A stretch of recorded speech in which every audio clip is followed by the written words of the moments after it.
see if I'm on.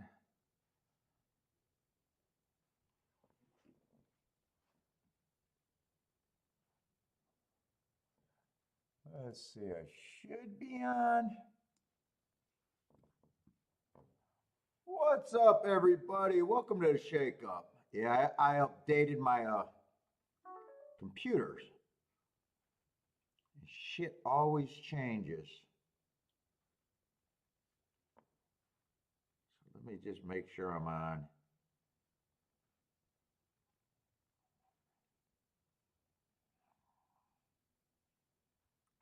Fuck, I don't never see my own damn thing. That's me.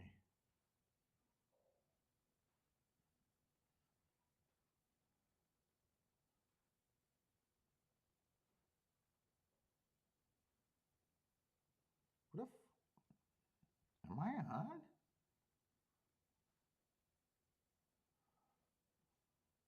There I go. All right, I should be on.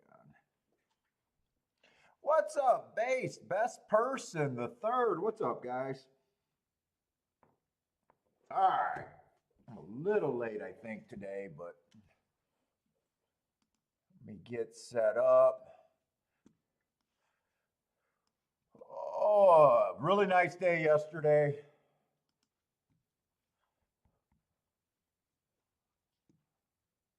Let's see what I need, my ADW. Ah, man, I should have probably made sure that was working with the update. Let's see, everything looks okay though.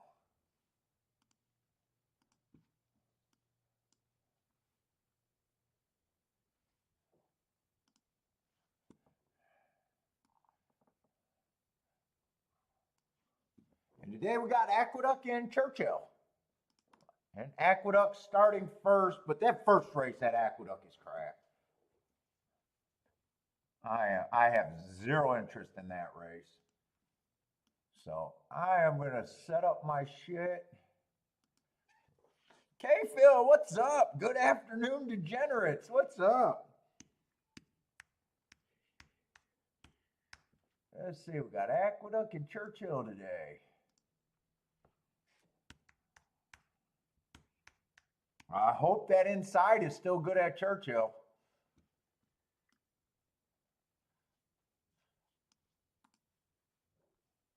Let's see, Aqueduct, let's see. And I got a cigar shipment, and I'm not going to be able to concentrate until they make it to my house safely.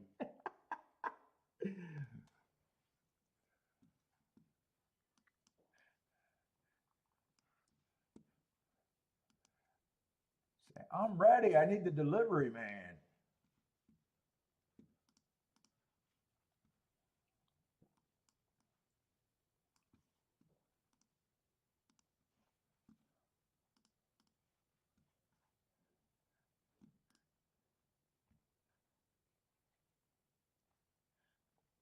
The horse gods owe you on the day third?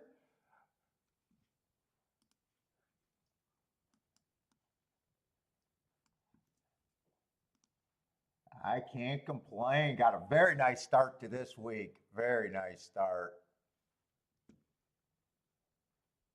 Uh-oh, uh-oh, uh-oh. I double-clicked something somewhere.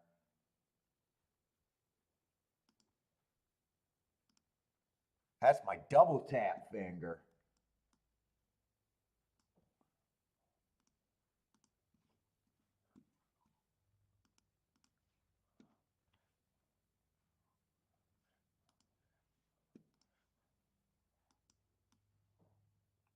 Would be nice if that inside stays as strong as I thought it was yesterday.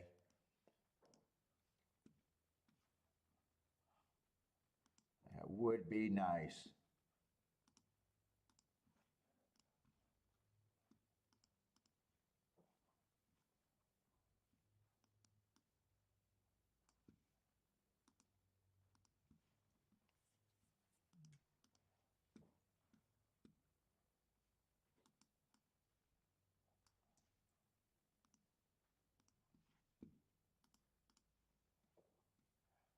Oh, looks like there's some decent at least size fields over there at Aqueduct today.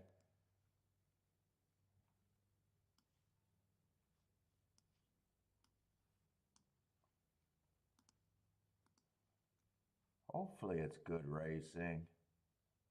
Yeah, they don't look that bad. At least size-wise. I don't know what they're made up of. Richard, what's up, Richard? Irad's not riding today?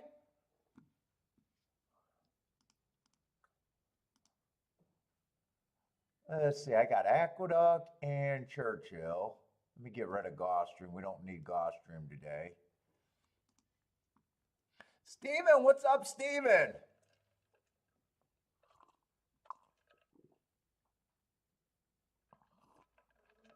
Oh, you went out on that nice exacta yesterday? Dude, I thought I played that better. For some reason, I kept thinking my original play, I was like, wow, that's a really nice return. 40-some to 1 for a $3 base bet. Because the first time I put the bet in, I wasn't a king it both ways.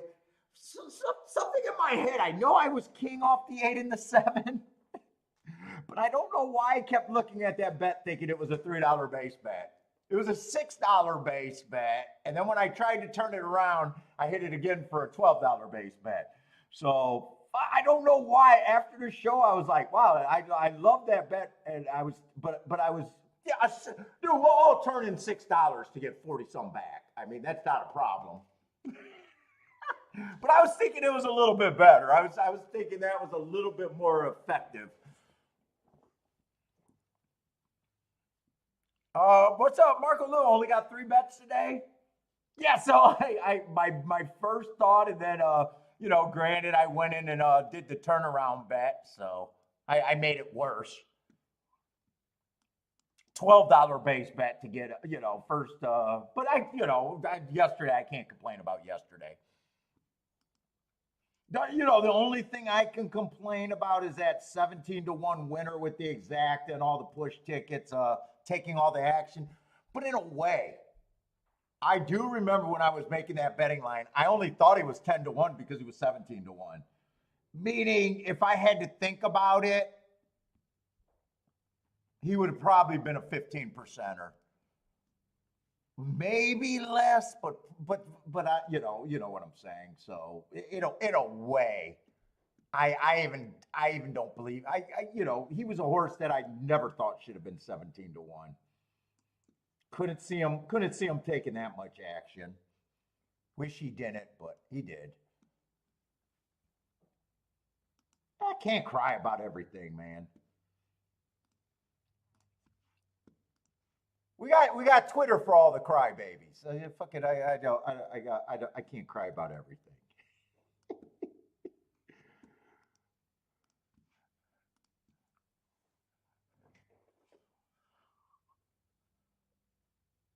Marco Lou likes the 5 in race 2 over there at Aqueduct. I imagine there's probably not too much interest in the first race at Aqueduct. I imagine, unless there's something.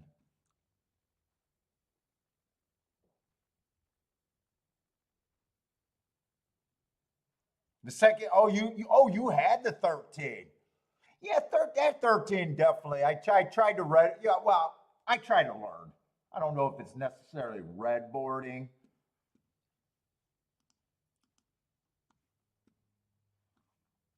That would have been a hard race for me. I probably lose that race with that result 100% of the time.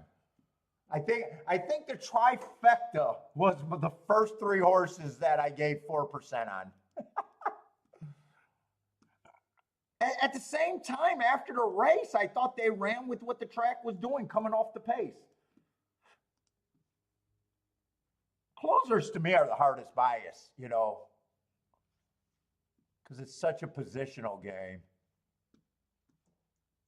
But that one, I'm like, yeah, they probably get me 100% of the time on that result.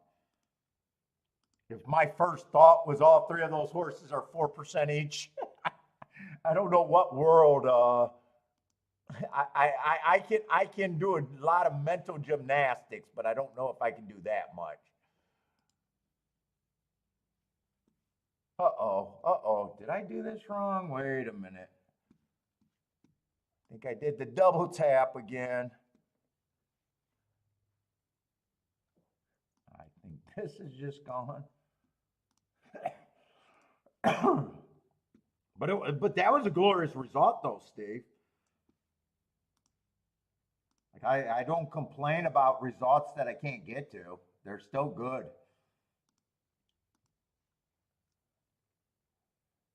What's up, Gary? How's it going, man? All right, we'll be able to settle in today. I'm just hoping my cigar package come in.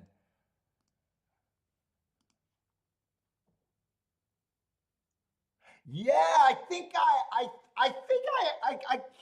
didn't go back to see. I either made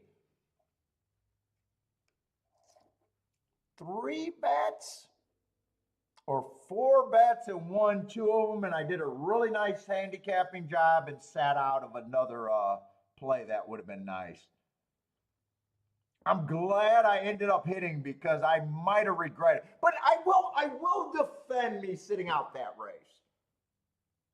You know, I wrote down a nice ticket. A minute to post, he was 5-1. He was, you know, all the combinations were 30-1 or under. And then, you know, as the race went off, he went up to 8-1. It looked bad at 8-1, but I do know that he was never 8-1 when I was making the decisions. I can stand behind that. Luckily, I had, you know, 2 really nice, well, actually, 1 really almost perfect ticket, and 1 nice ticket after that. So, yeah, that 2-1 was a miss. You like the 2-1 and set out too? That was a math play, and I still, that was always going to be a play bet for me.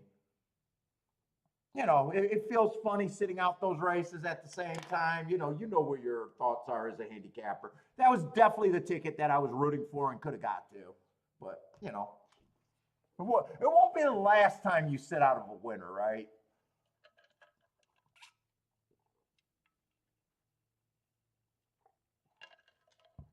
And it is part of the game, sitting out a winner and betting losers. You know, that is part of the game. But what's up, buy stocks?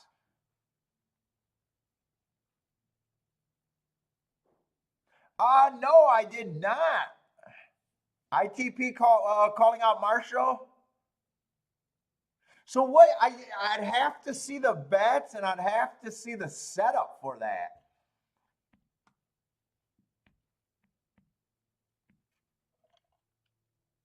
Where did Marshall finish?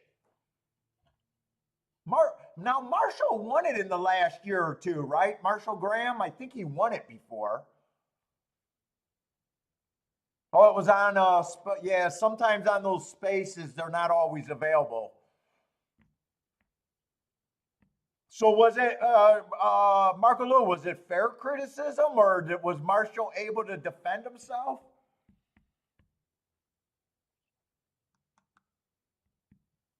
Now he's a guy that you know because I'm pretty sure he won it before, and he won it before going all in. So you know he is capable of going all in. But sometimes even that, you know, looking at when you're not involved, looking at someone else's bet, is it always fair?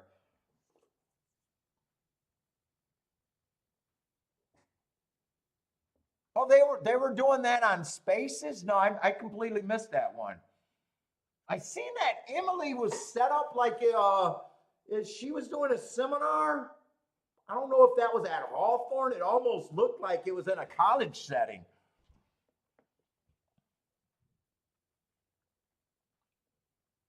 But no, I missed that. But it is kind of what we were talking about when I was talking on the phone to Joshua, you know, talking about all the people that went broke.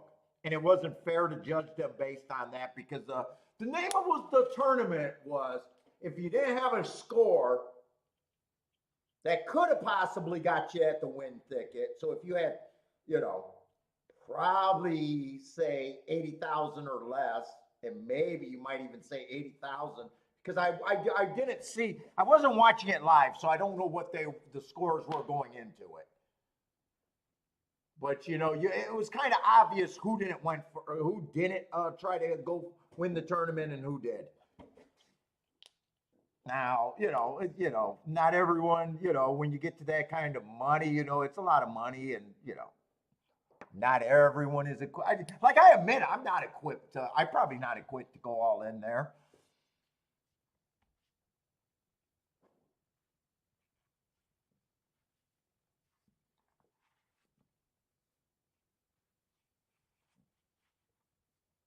On Speedboat Beach.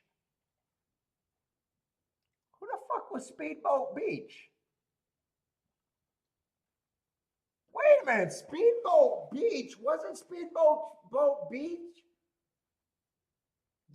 Wasn't that the Elite Power and Gunite race?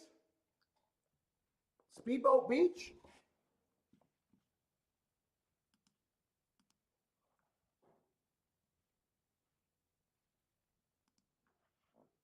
Let me see, what race was that? What race was Speedboat Beach? The math was good on speed. Well, I mean, saying something's math is good to another handicap, yeah, I don't know. Because I'll argue that value is in the eye of the beholder. Now, I'd say that's going for the top prize is a takeout reducer and 100% while you're there. What was the race? What was the speedboat race?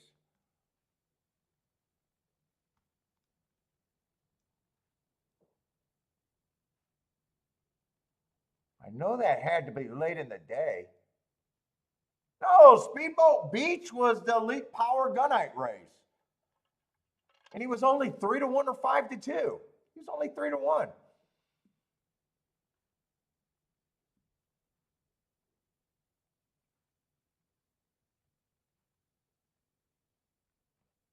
Go all in on a 3-1? I don't know.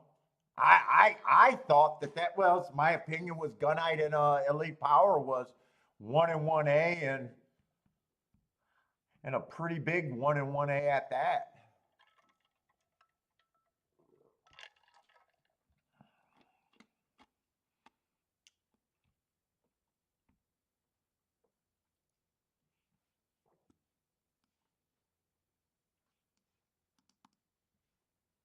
All right, I didn't realize I had Churchill on, but I know I was not interested in this race at all.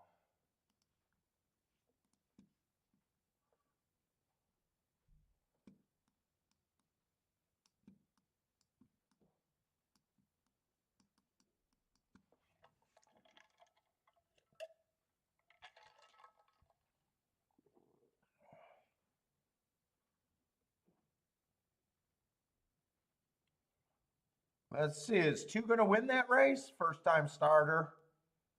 If it is the 2. Looks like, yeah, 2, 4, 5, 1. Oh, they beat a 1-2.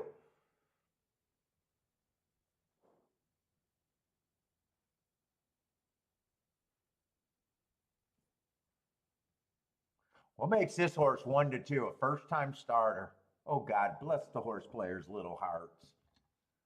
Bless your heart. What the fuck makes this one horse 1-2? Jesus Christ.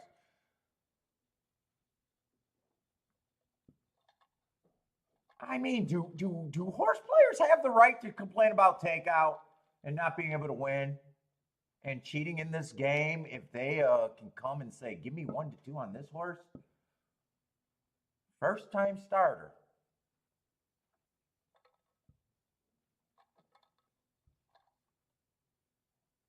Jesus Christ.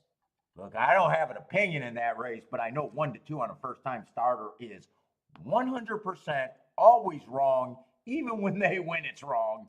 I do know that.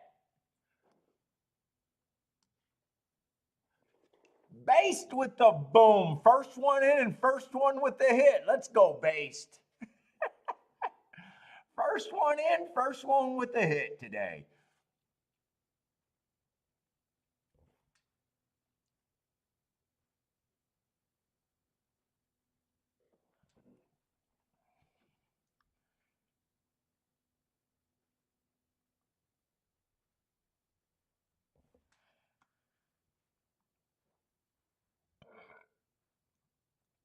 Four would have been the best marked horse of the horses that ran.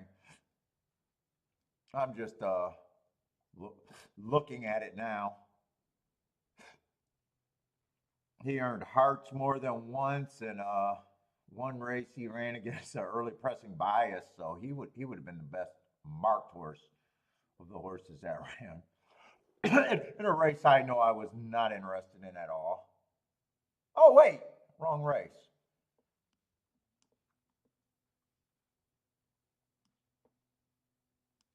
That's Churchill I'm looking at. Yeah. There's only two horses there. Yeah, I can't say best marked. He had the most excuses of only two horses that ran.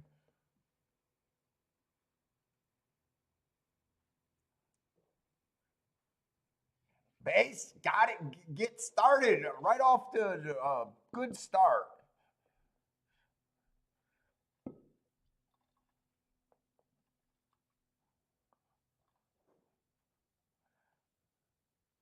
Marco says the four ran a smart race there.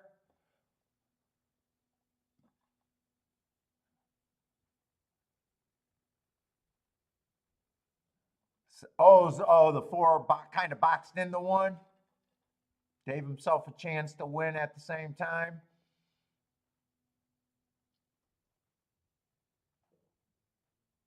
Yeah, not bad. Not a bad. Obviously, not a bad win. Not bad anything there really.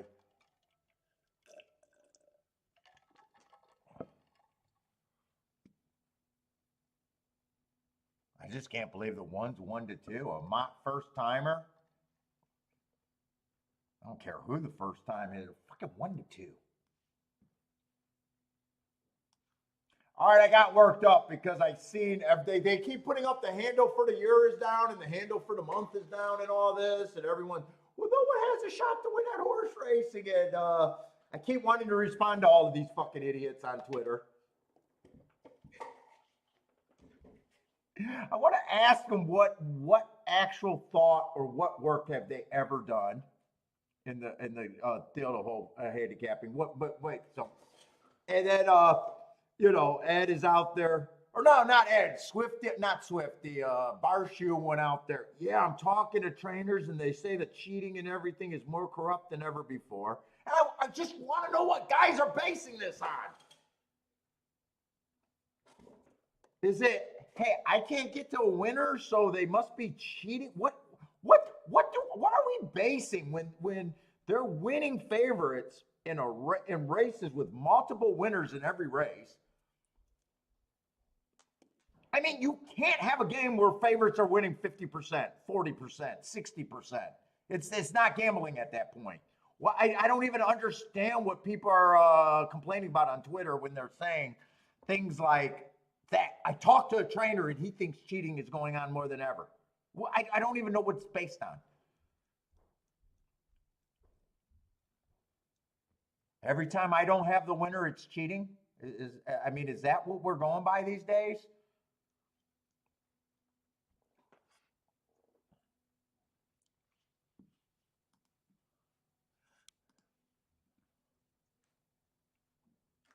Is it because that terrible bet at 1-2 on a first time starter on the rail just got beat at Aqueduct? Is that guaranteed that the horse should have been a winner? Or is the public just that stupid in a gambling game?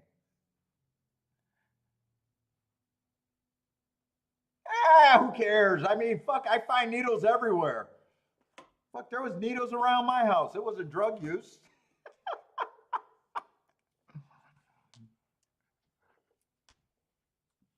It's just funny because none of that shit affects my reality.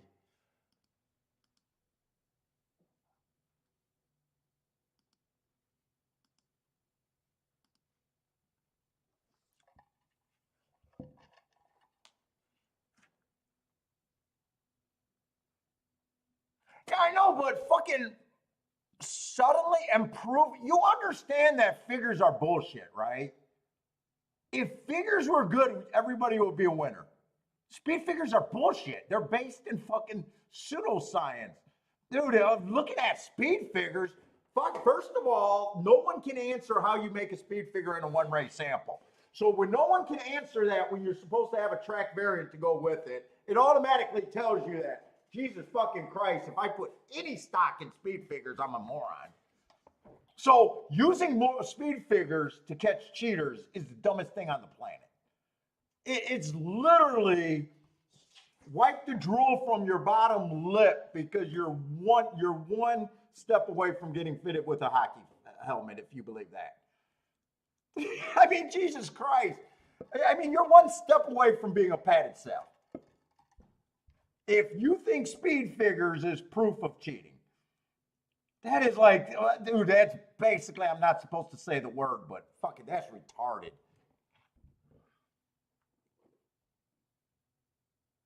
No, actually, I'm winning more.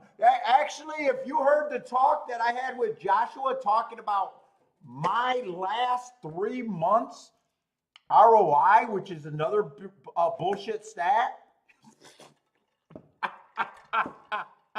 Marco Lee, you would have a boner if you seen my ROI. I fucking Jesus fucking Christ! Just me pressing tickets, my ROI is through the fucking roof. I never thought I could have a ROI that possible without having giant tickets, just by pressing.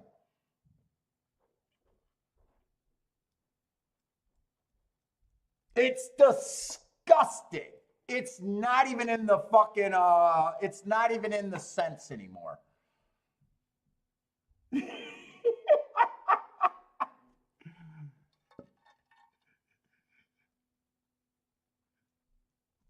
It blows away what the track holds is, and it's not even close. You think 25% hold is good? Jesus fucking Christ.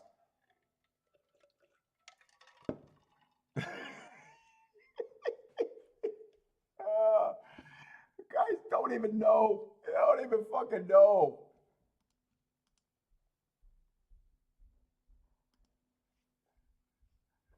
What's up, Jose?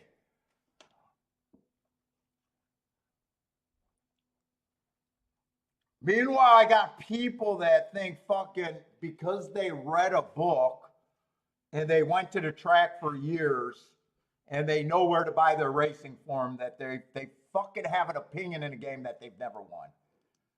They've never had a winning year, probably never had a winning month. But they're the loudest fucking voices.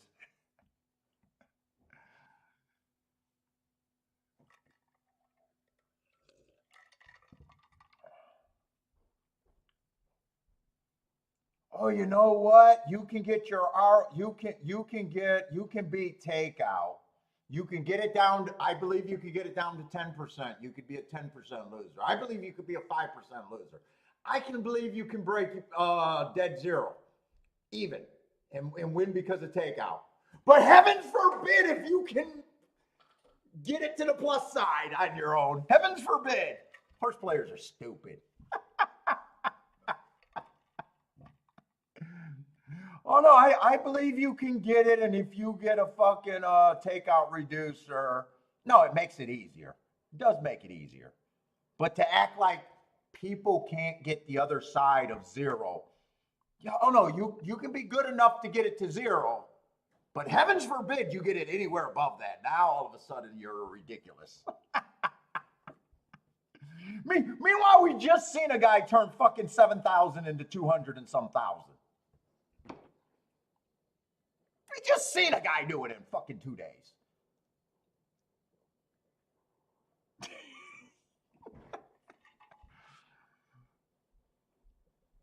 Oh my God. What do you think his ROI was? What do you think his ROI was? Just watch the guy fucking turn fucking $7,000 into 200,000, but you can't win at this game. No. Most people can't win at this game, and most people don't have a thought, original thought in their head.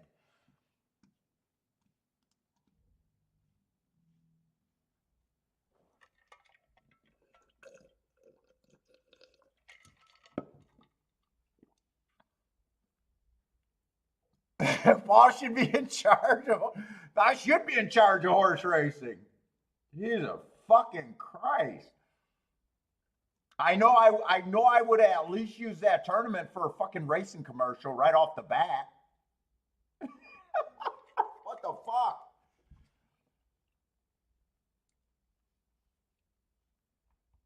Oh yes, Case. We're hoping that the bias. We thought yesterday Churchill had a huge inside bias again, but we haven't seen a race today. I'm hoping it's still there.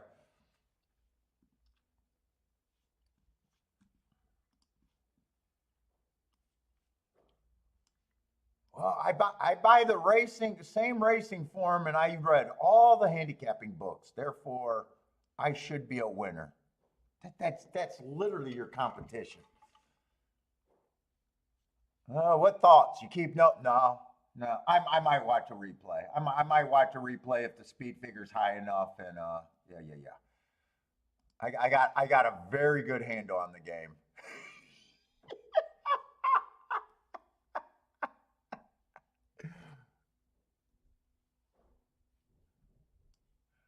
I got a very good handle on that game. Meanwhile, there's guys that are willing to play it, show you shit, and it's like, oh no, you can't do that. Oh, fuck can't you in a par mutual game?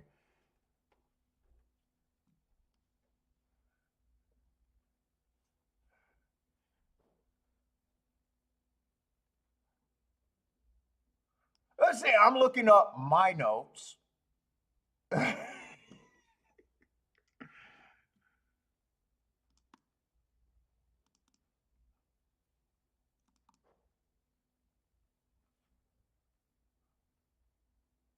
Let's see, Aqueduct. Let's see, I got post. What is this, a dirt or a route race, actually? I don't even know what I'm looking at. I already lost it. Let's see, we got 6.5 furlongs so on the dirt. So I got 42% of the winners coming from post 1 through 3, 40% coming from middle of the track, and 18% from 7 on out. That could be because of the small. I don't. Well, that included. This would be including Belmont. I don't think we had extremely small fields, but I'm definitely looking for speed and stalkers. Wiring 43%, stalking 45%, closing 12. Kind of the same for dirt routes and dirt sprints. I don't know if we got turf racing today or not.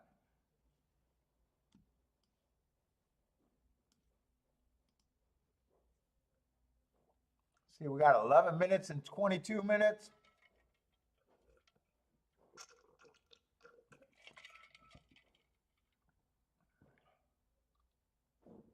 Marco Lou saying inside on the dirt. Yeah, we're hoping that stays up.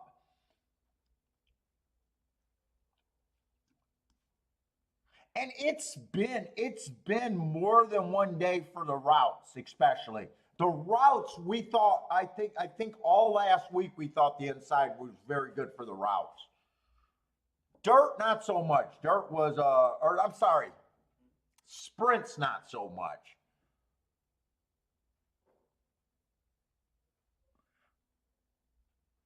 Oh, best persons, that's just my data. That's just me doing a bias report. This one right here. So basically what I do there, you know, I have original thoughts and spend the time doing data. You know, I just don't read a couple books and say that speed figure is going to catch all the cheaters and every time I'm wrong, they must be cheating. You know, I actually do a little bit outside the box thinking. So that's all me keeping track of the days, trying based on my opinion if I thought there was a bias that day, and then just keeping a running tab of where on the track the winners are coming from and the running styles. So that's all that is. Fairly simple stuff.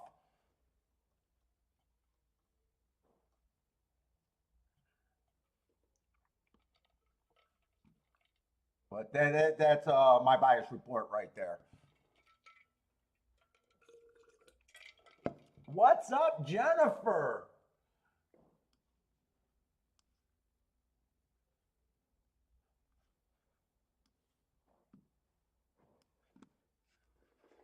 And best, I do that for a bunch of tracks all over the place. That's how, and that's part of me marking up, my form here. Paul is so gullible. Well, if I was gullible, I'd be believing. I'm the only one with the opposite thought of every other horse player on Twitter. I'd be like everyone else, say you can't win at this game and would have stopped playing forever ago. The more I handicap it, the more horse that stands out here.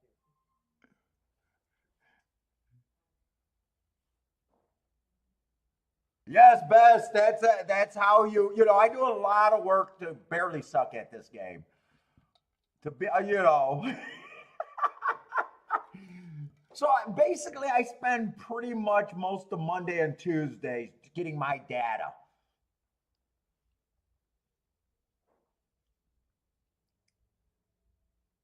So I spend 2 days of not gambling, just trying to prep for the week to have small edges.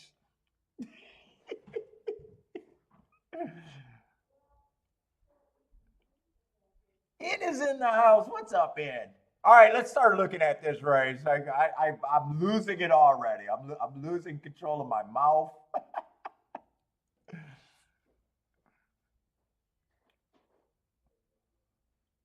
Let's see. 4 is the favorite. Let's say we got a 7-horse field. Let's get to doing the betting lines and everything. By the way, if you're new to the show, welcome to the show. I promise I won't talk shit all day.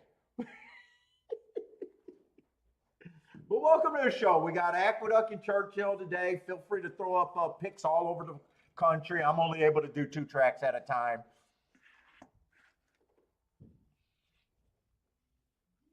I'm not a tout. I'm not here trying to get you to bet my picks. I'm not here trying to sell you any handicapping system or nothing.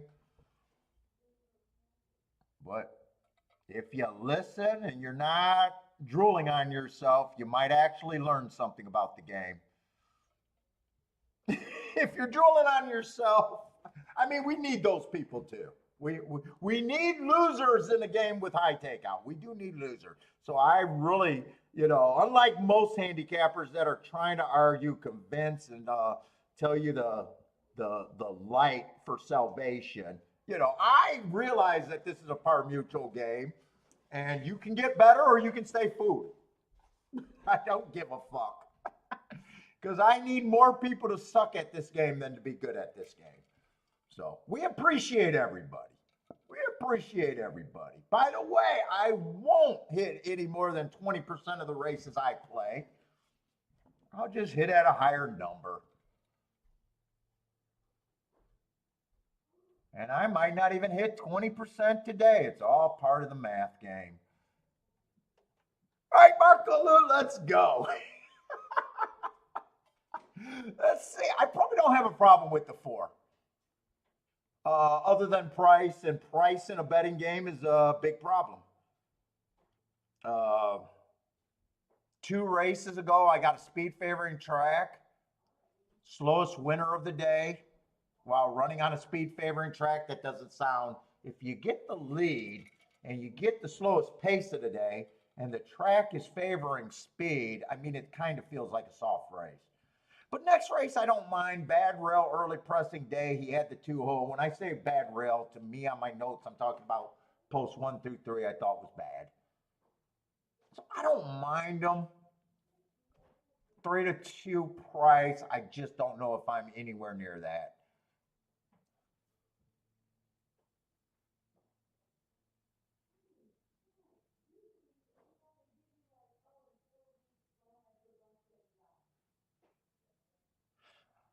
Say one, I was just trying to say, you know what? One looks like I don't have a problem with and looks like a real threat to the 4-horse, which he does.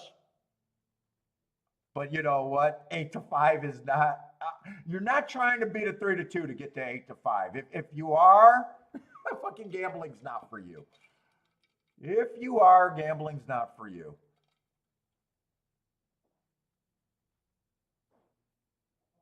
So I don't have a problem with either of the favorites, and that's always a weak position in a gambling game. Where you can see the two favorites winning, I'm probably not even involved in this race.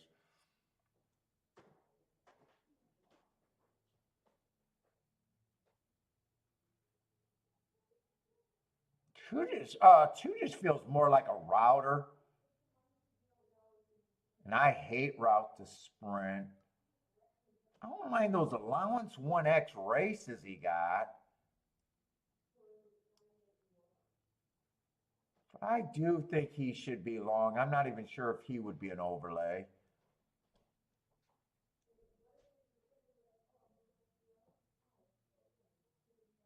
Three, I'm not crazy about the running style, and he has a lot of routes.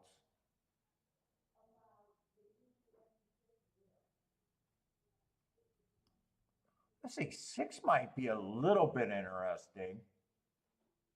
Went too fast to win 3 races on a route. 2 races go in too fast to win. Too fast to win isn't my best excuse in a race. Then he comes back off of those 2 hearts and puts up a win. 5-1. The problem is I don't think he's I probably got him at 5-1, meaning he's not an overlay in my book. He's just priced right. What's up, Torpy? What's up, man? Yeah, 6 I don't mind.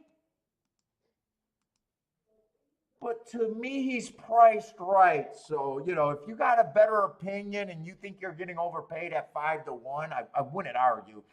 I just think that that's his price that I have him.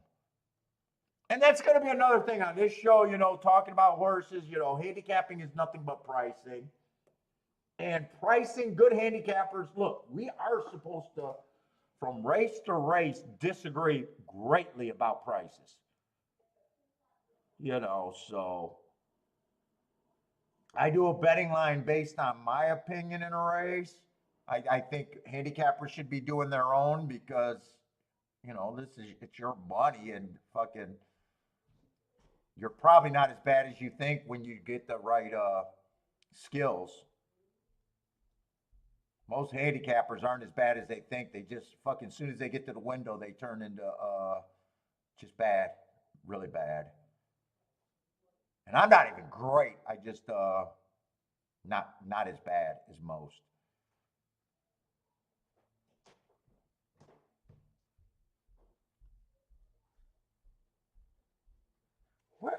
I'm going to try to do a betting line, but I don't think I'm that involved, interested in this race, really.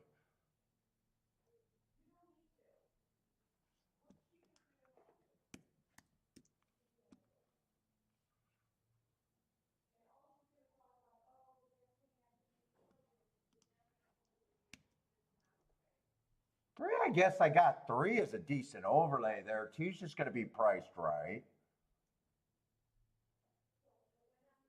1's over bet to me. I think 1 and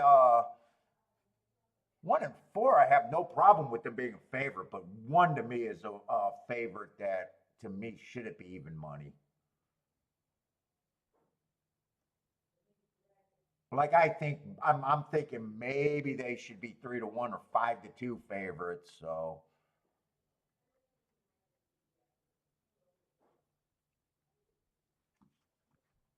5, I just can't get to him at this time. Whoop, I wanted 5.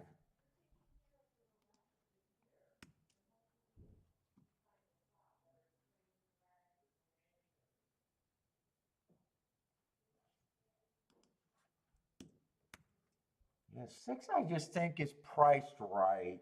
I wouldn't argue with someone if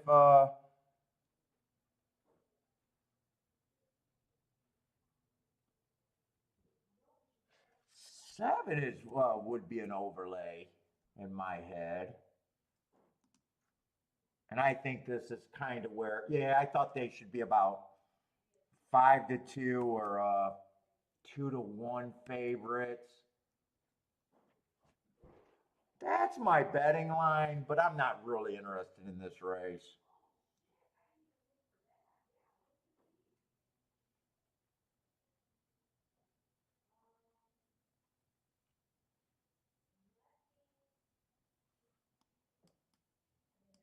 I'm not even going to waste the mental energy trying to just talk about bets where I could get to. I wouldn't be shocked if 6 is the fastest early.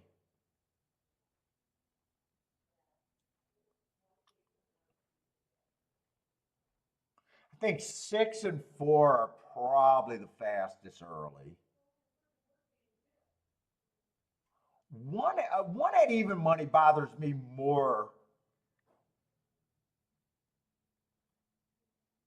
than the 4 at 2-1.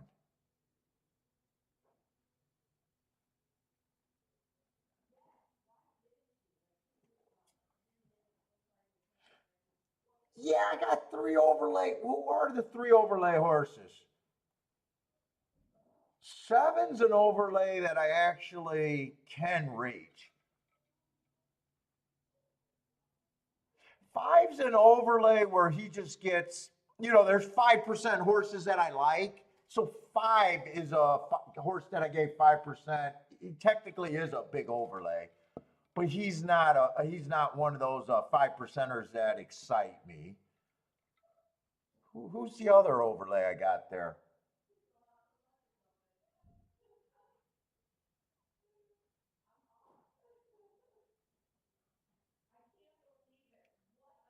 Three could have been used. 3 could have been used. I think if I bet this race, I'd need either 3 or 7 to get first or second. 5 I don't like is 5 I actually don't like. He just ended up at 5-1. 4 and 6 I actually liked. 1 I can see, but I don't like him as much as the 4 and the 6.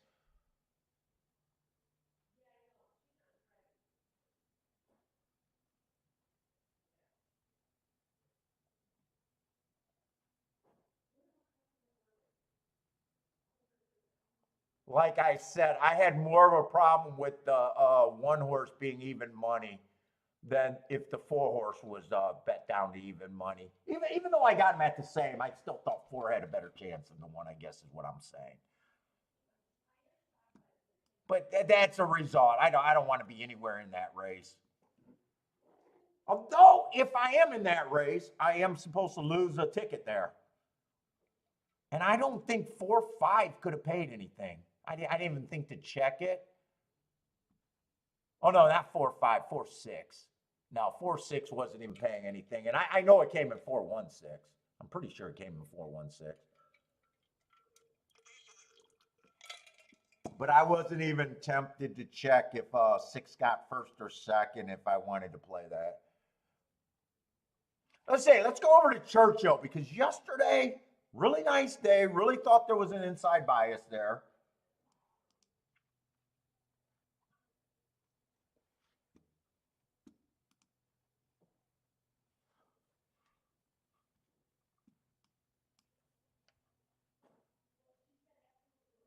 What's up, K-Phil? Who else slid in here? Blair, what's up, Blair?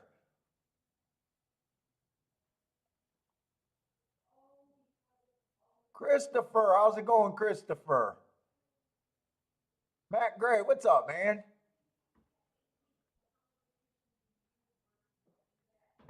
Let's see, we got a 6-horse race here. So they're all going to start at 20%.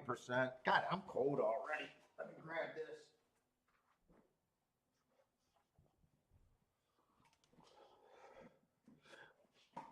Let's see.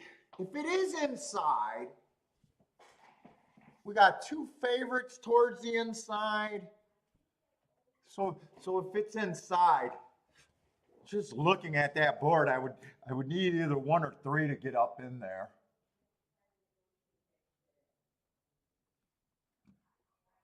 Sometimes you could just look at a race and know what you need to fucking have to be worth anything.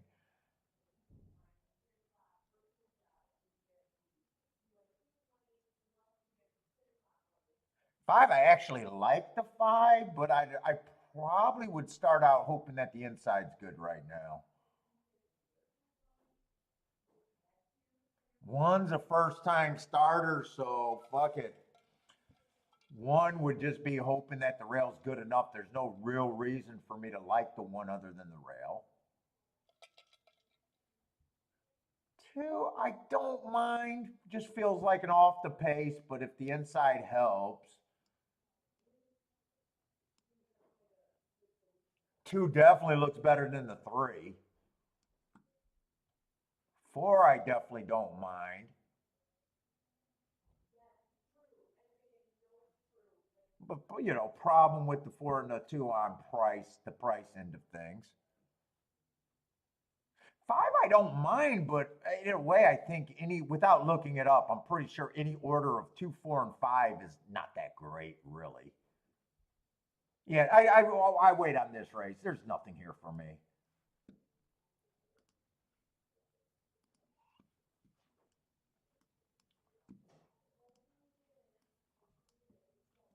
Watch, see if we like the inside of the track. If I was doing a betting line,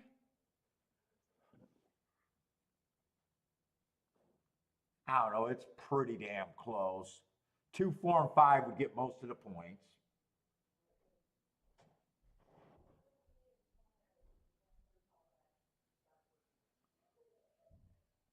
One would be hard. 2, 3 is only interesting because of the rail.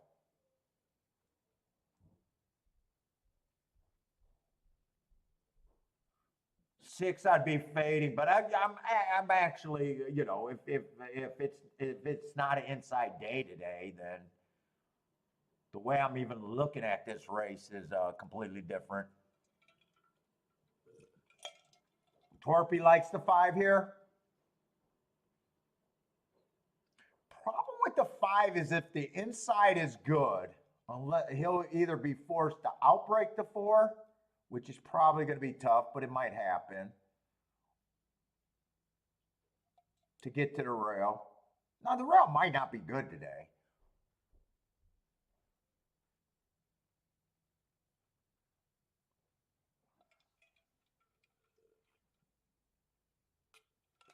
What's up, Attila? Markaloo has nothing for race 1. 3 has value, though. Yeah. I'm with you on there. Because even if I give him 5%, he's an overlay. Other than that, if I wasn't thinking that the rail could be good, I wouldn't like the 3 at all. But right now, I'm willing to give the 3 a shot.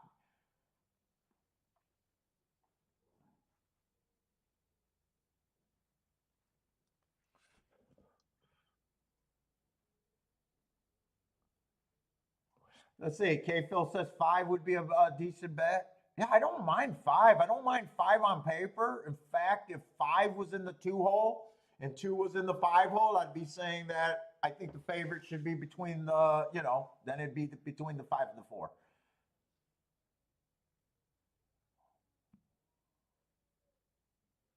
Let's say Jennifer can't see past the 2, so no value for her. Willing to pass. Let's see, the 1 just got scratched, so that brings everyone closer into play. Oh, I got an itchy heel, man. So, I mean, just looking at that race, you don't even have to be a fucking handicapper. If I want to have a ticket that sets off anything, what has to happen? 3 has to get first or second. I don't even have to handicap that race. Any order of the rest of the horses is not going to be great. Unless you got an opinion where you're not even that spread, but really the only thing that set out any tickets that I'm interested in is if the 3 could get first or second. I don't even have to be a handicapper. I just got to be smart enough to understand that.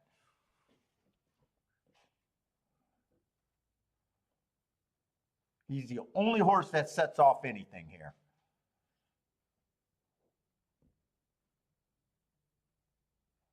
Someone's going to say, hey, what about the 5 winning? All right. I mean, he doesn't set off anything great. what, maximum $20, $18 exactas, $14 exacta to the 2, $15 exacta to the 4, $16 exacta to the 6. I mean, he doesn't set off anything great. Now, you can make an argument that, hey, going doubles, but I'm not thinking of doubles right now. Like, yeah, if you like the 5, I mean, the win ticket's not bad. Or doubles probably won't be bad, but I'm just talking about for the exacta right here. Really, only one horse sets off anything.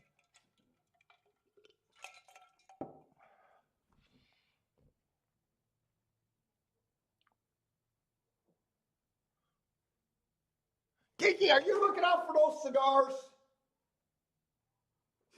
I won't bug her all day. I got some CAO Brazils coming. I can't remember the other one she got. I think the other one's a new one. I've had the Brazil. Those were a really good deal, I think.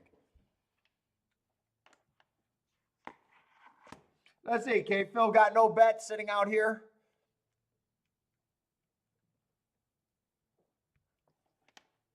Steven's trying to get a little something going with that 3-horse sucking in the exacta right there.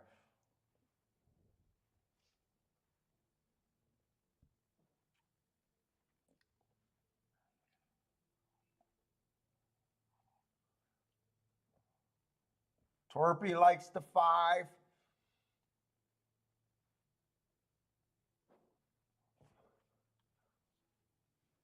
Twerpy, what does overlay mean? So basically an overlay is when you think you're getting overpaid. So let's just say I think a horse should be 2-1, right? If I say a horse has a 33% chance to win, right?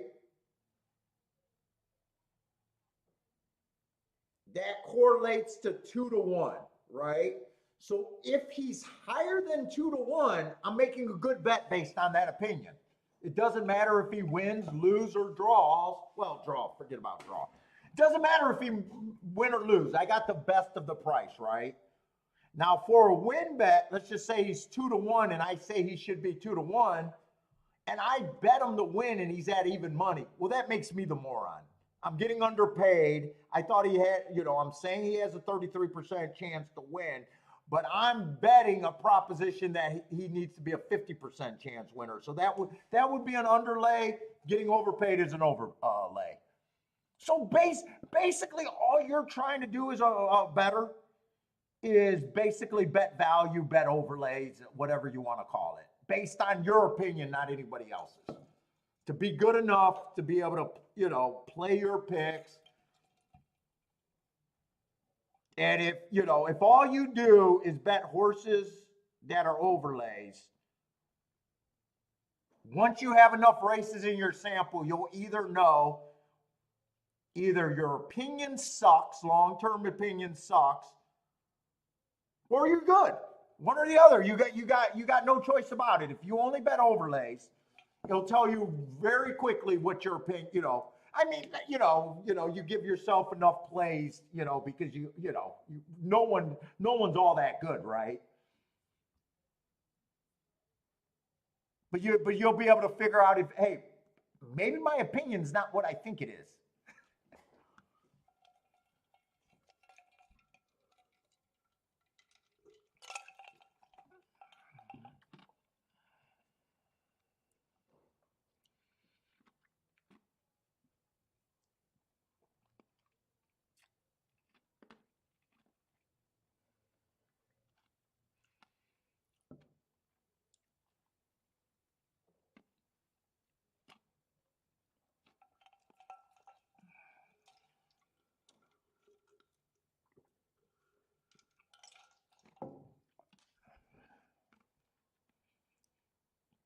Let's see. 5 out did outbreak the 4 and got over.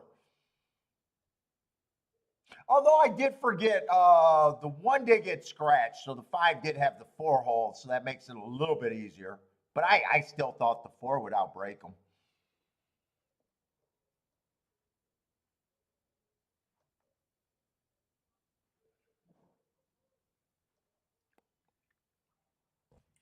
22 and 4. We'll see if that's too fast for him. 2's making an aggressive move right up the inside right now. 5's still holding on there.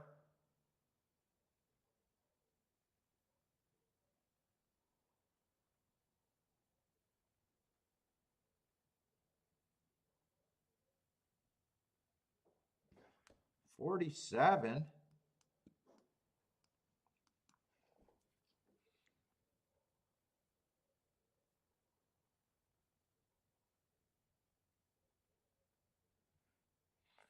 Five looks done. I'll say that pace didn't look that bad. And here comes the only horse that matters. Can 3 get first or second? That's the only horse that matters in this race. Yeah, looks like he's not coming as fast as I thought. No, he is. Look at Daddy Handicapper Paul. Still, even when he doesn't play, he gives you guys the best fucking advice out there on the planet. Still gives you guys the best advice on the planet. The only horse that matters in the race.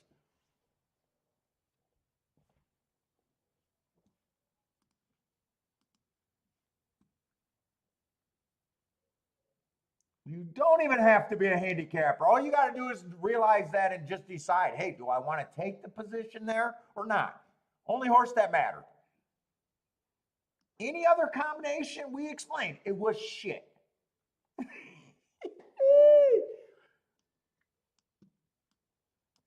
Still the greatest when I don't even play bets. My advice is still the best out there.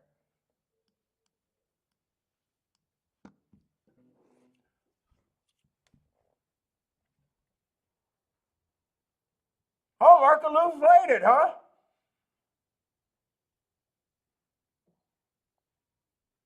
Don't. Hey, I was clear about where you're. The only play you should be making there.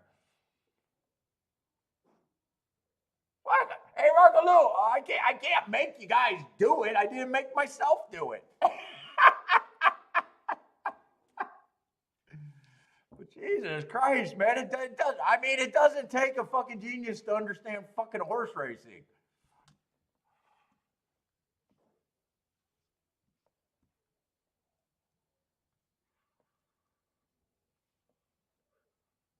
By the way, inside result, he angled out. I don't know if that's inside outside. I don't know if 5 set a fast pace. Let's see. Bob Builder got it. Nice. Case with the kaboom. Nice. Steven with the boom. Nicely done, guys. Oh, looks like Markaloo was on it.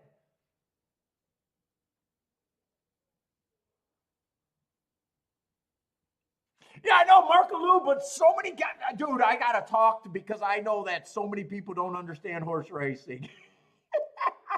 I know you've been watching the show for a while. I still got to be a showmanship for fucking, we got Twerpy in here for the second time.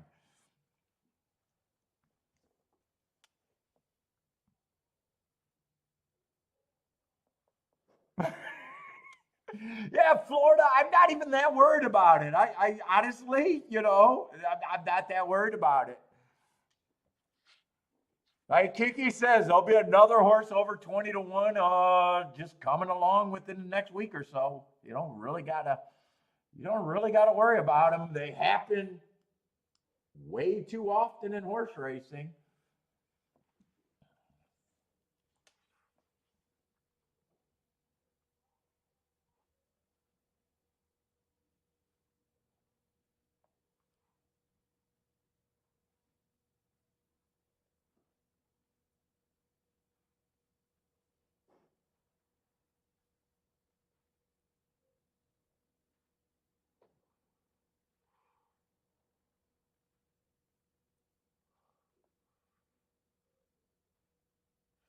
Christopher.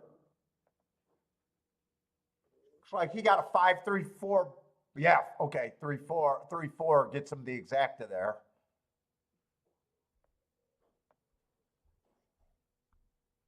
Marco Lou, 3 has value though. Just matters if Marco View played or not.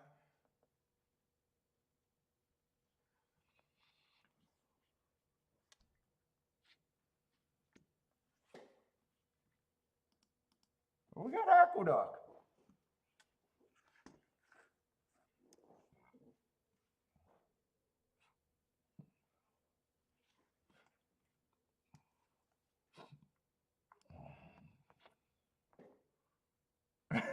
Florida. Yeah, no, I don't blame you for not being able to play other people's picks. Especially when I'm not playing them, fucking, you know, even more so. But yeah, I can't play other people's picks. I might go back and look at something from someone I respect, but even then, almost never. I'm pretty dug in on my. I've never been.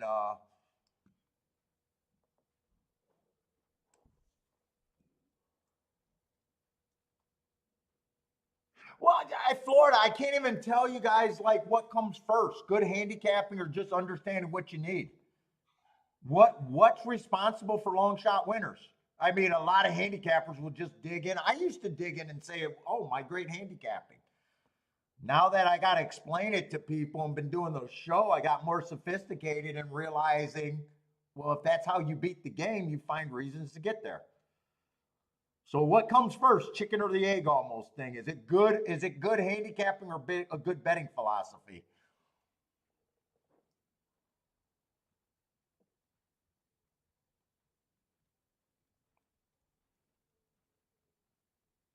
I just love guys after years of going to the racetrack, seeing results like that and still say unbelievable. Those are the guys that I find unbelievable. Unbelievable. Unbelievable.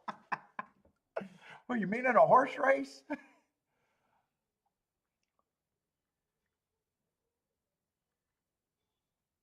I'll be right back. I gotta see what Kiki's eating. I'm worried about Kiki. Did you check out my cigars?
You can get Bentley's cookies. I didn't do it. All right, we got a big favorite here. Yeah.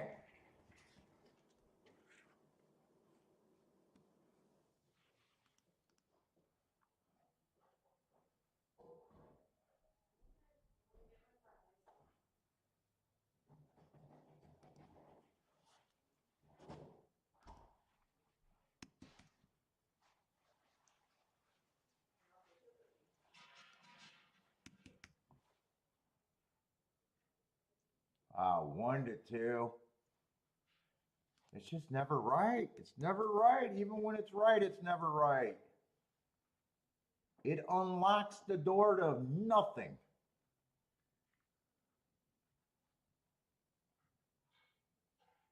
It unlocks the door to nothing. Keys to the kingdom of nothing. What's up, Joshua? How's it going, man?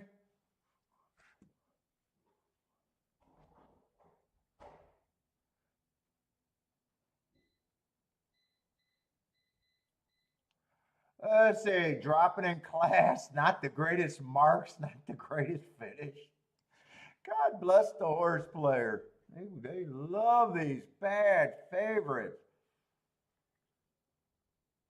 I have no problem if he wins for 1,000 lengths, but Jesus freaking Christ, 1 to 2, 3 to 5 is not ever right.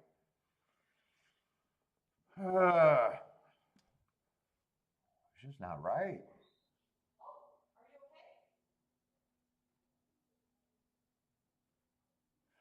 Fuck. The best I ever had him being is 4 races ago, just being average all the way across the board. 3 races ago, I got an early pressing day. He was a closer, so I gave him an asterisk going too slow to be competitive as a big favorite. But he did run against the bias. Jesus Christ. You beat this horse just by running and not sucking. Sucking less than he sucks. That's how you beat him. Holy shit. Wow, this is not even an interesting proposition. The second choice. If you're a second choice backer, this is what you're saying. I am trying to beat a 3 to 4 horse, 3 to 5 horse to get to an 8 to 5 horse. I mean, in what scenario does that even make sense? What scenario does that even make sense?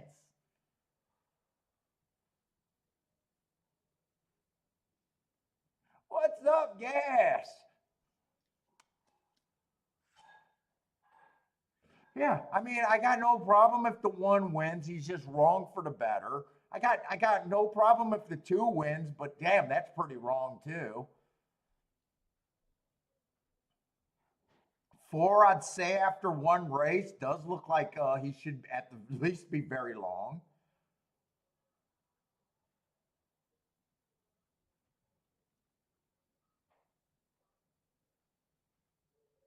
I really see no reason for me to be into this race. Well, the reason to be into this race is you just get by the 1 and the 2 without a doubt.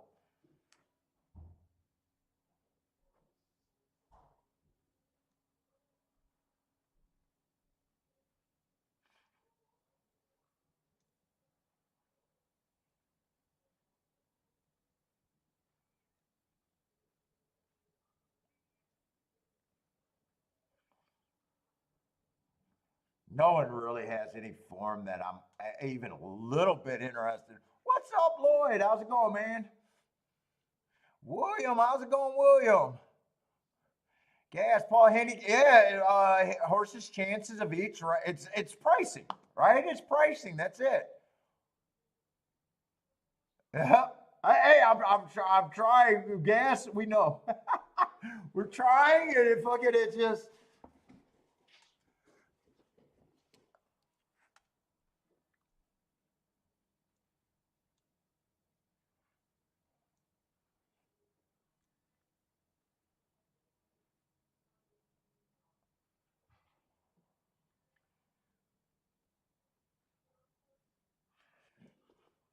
Yeah, I don't like.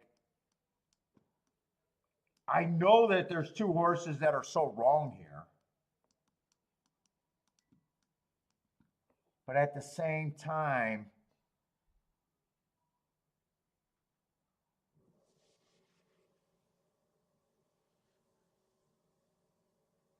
I mean, his races, yeah, I thought that I can't get to the 8. I can root for the 6. I could definitely get to the 6 a little bit there.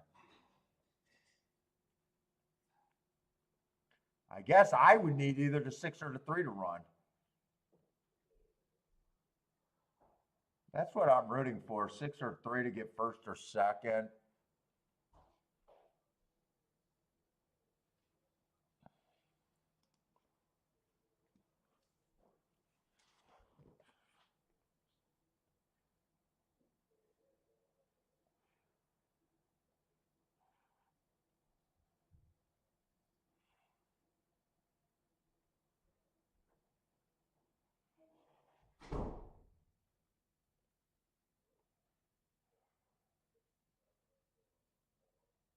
He's betting a 2 to 5, a good show, man.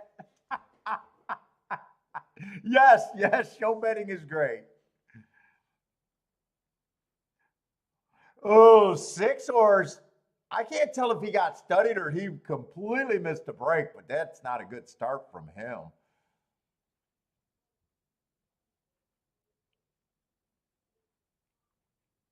Well, now I still got to root for the 6 or the 3 to get first or second. Now, one is able to actually get the lead against this group that's so bad. It did feel like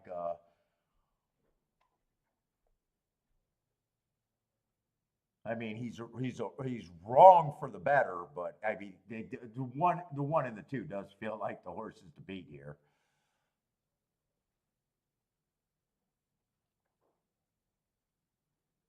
We'll see if they can beat them.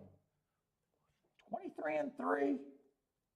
First day playing Aqueduct in a while, so I don't even know what I think of that fraction. 23-3.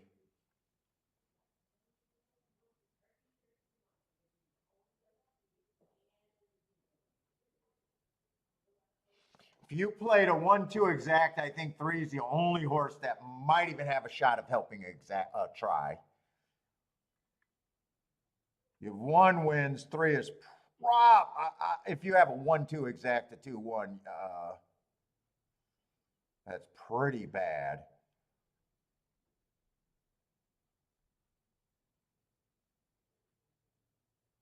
One got this put away, 3-5.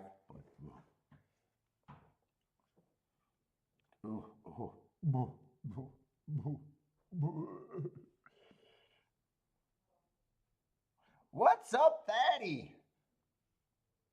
Rex, what's up, Rex? Kevin, how's it going, Kevin? 3 might have helped that poor exacta. Three's the only horse that might help the try.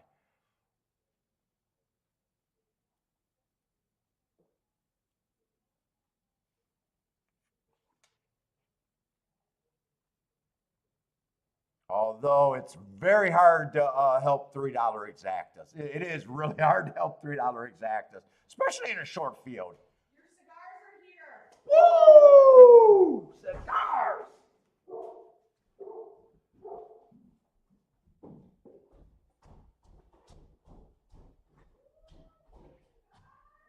Hey, Kiki, now I know how excited you were when you were single. He got a piece of cheese and a cookie. Oh my goodness. Okay, let me open it. You get to open it. Put it back. Thank you. I never get to open anything.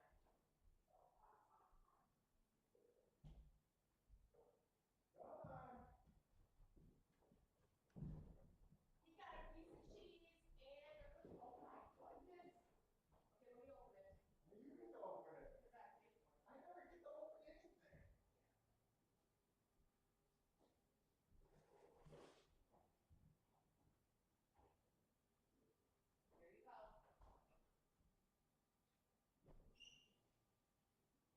Go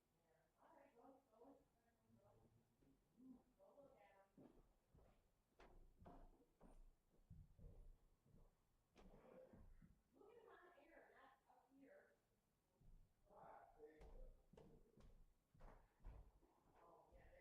yeah, there you go. Yeah, look at you. Oh, pleasure. Although you didn't let me do a complete unboxing, I should have got the bubble wrap.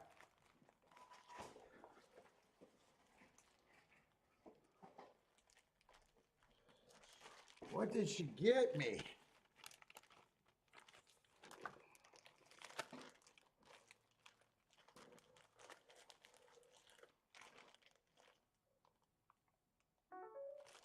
Woo! I gotta go through it. She got me the Hoyas. I think those are Drew Estates.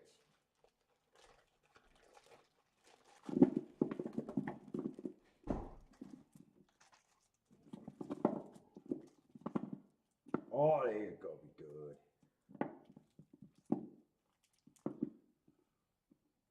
Let's see. You gotta stack them right.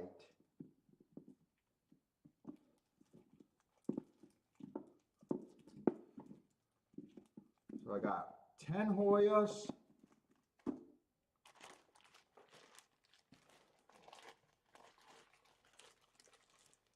Oh, the Brazilians are short.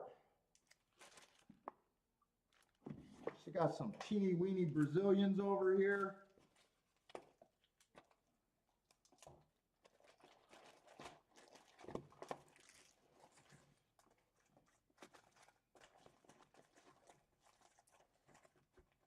Oh yeah.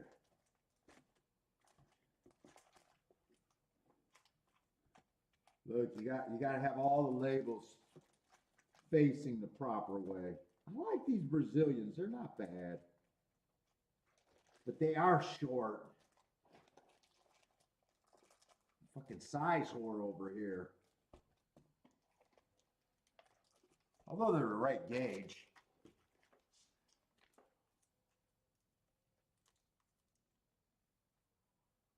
What, Monte Cristo? Let's go. Fuck, I might as well bring my humidor down here now.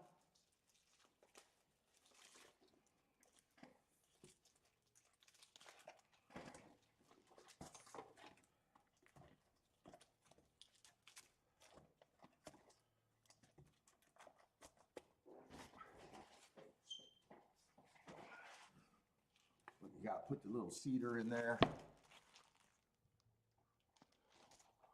All right. Oh, there we go. It's a little. Look at that. Got the big disc.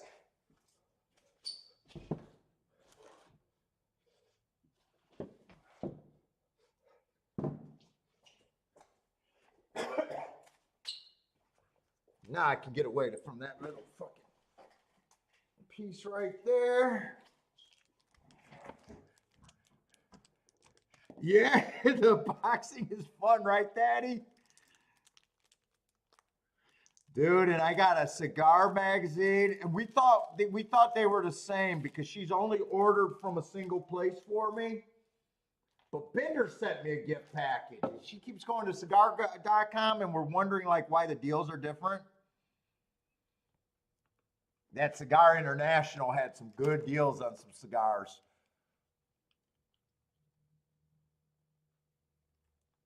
Very nice. So she got me the Hoya Monte Cristos, some Drew Estate Hoyas, and then the CAO Brazilians. She gets them for me because fuck, I can't stare at that fucking website. I hate that website.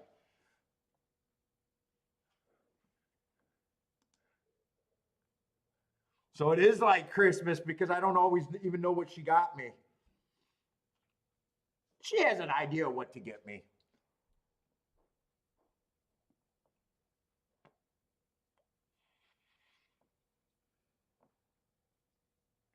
I'm gonna go with the Monte Cristo.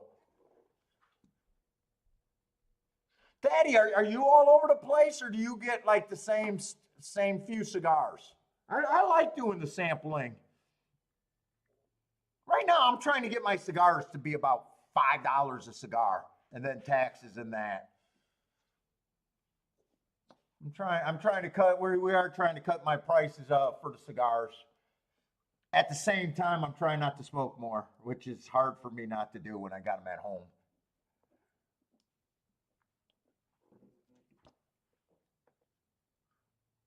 Oh, you prefer Nicaraguan? I like the Drew Estate. I got a whole bunch that I like now.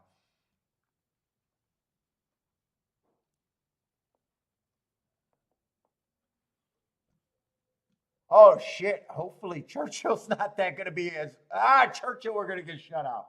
All right, we're gonna have see another inside, possibly. Churchill. I got sidetracked. You guys know that I got concentration issues. So I'm rooting for the inside at Churchill, definitely.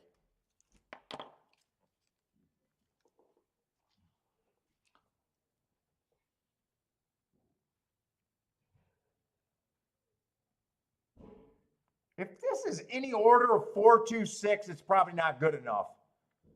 Now I have 3s flying on the inside. So 4, if 3 gets first or second, this result probably makes sense to what I think I could have played. Thinking that the inside of the track is good. 4, 3, you know, probably not paying enough, but if 4 and 2 at 3 to 1 is probably not paying enough, but if 3 splits them, it gets to be. I at least like what I'm seeing about, you know, we're seeing inside results over here at Churchill.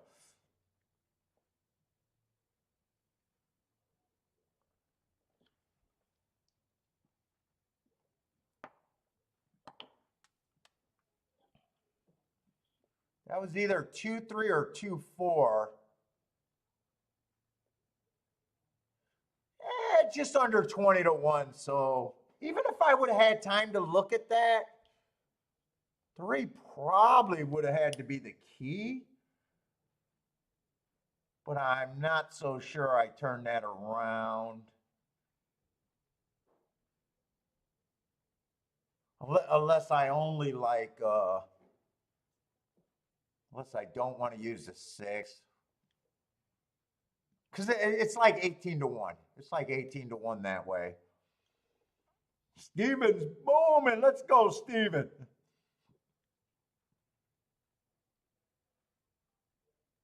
Kevin should have played to try there.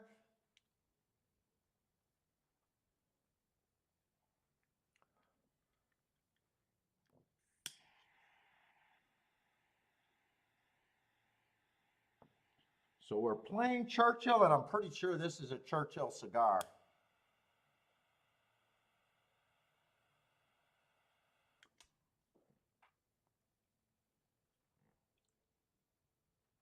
$18 exacta. Yeah, useful exacta. It just depends on if I think I would have recognized, let's see, 1 was scratch. I think I would have recognized that, hey, 7 hat, or I'm sorry, not the 7, the 3 at 7 to 1 has to be either first or second.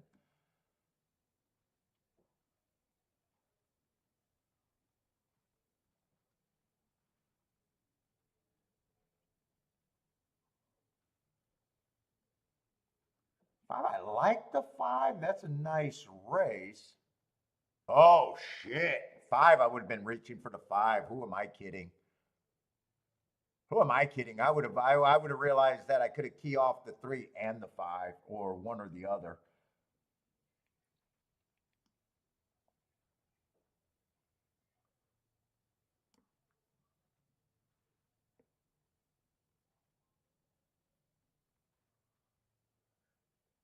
And 5 with that hard on a bad rail day, stalking day, I would have thought probably would have been quick enough to keep the 6 out of there.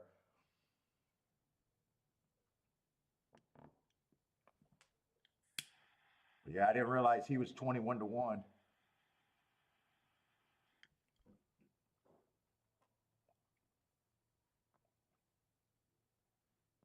So maybe if you key off the 3 and the 5 and play 3 and 5 with just the 2 and the 4, hoping that the 6 can't get inside of those horses. Maybe you can turn that around, because you definitely want to turn it around with the 5. You might say, hey, I'll still take that 18 to 1 exacta is probably the worst exacta that could have happened. If that's the worst exacta, maybe you could have played it like, maybe I could have played it like that. We'll never know, but I do like what I'm seeing about the inside of the track. I don't really have to red board or.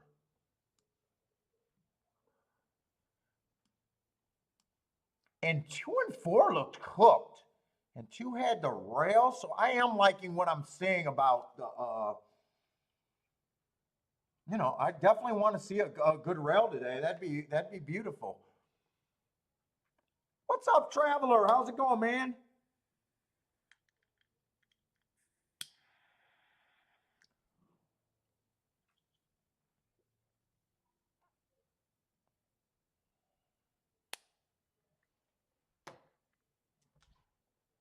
Oh, Jennifer says that 2 was pounded last click, so maybe 2 wasn't 3-1 late in the betting, or for most of the betting.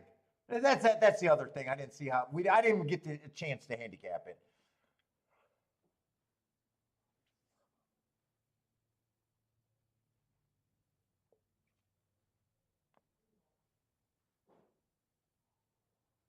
Jennifer, what was he before the last click there?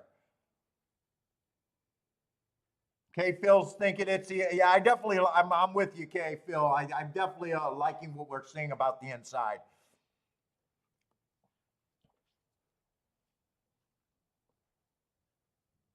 Oh, he was 5. See, that would have made a difference in the betting there.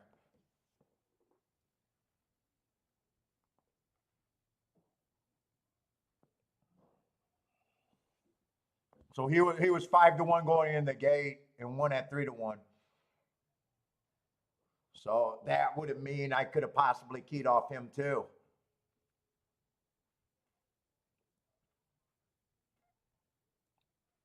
That might even look like you could have just did a box with the 2, 4, and 3 even. Depending on what those were paying, but we don't have to worry about that.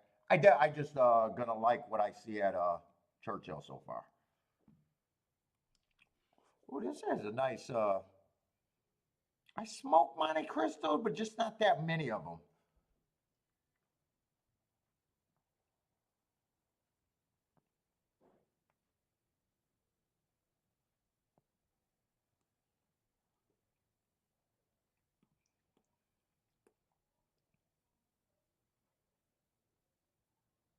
I think I taste chocolate or coffee on this one. Okay, Phil, looking for a car payment today? 10 times 142 is a car payment for you, huh? 10 times 142?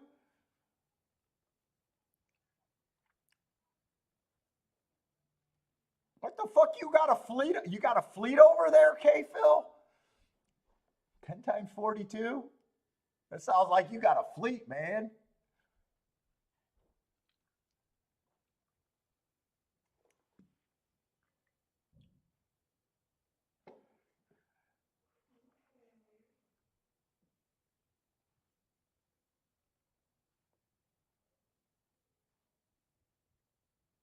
Oh, Steven. Oh, Steven with the nice double. Nicely done, Steven.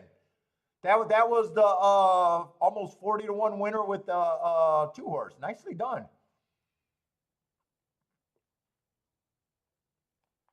I see what he's saying with the 142. I didn't get what you were saying.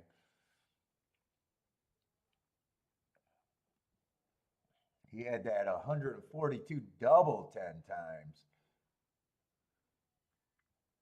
All right, Aqueduct. So far, I don't think I made a bet today, right? I don't think I bet a race.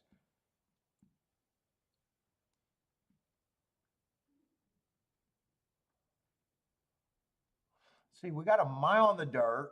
And I think I'm just looking for speed and stalkers right now. Over there at Arlington.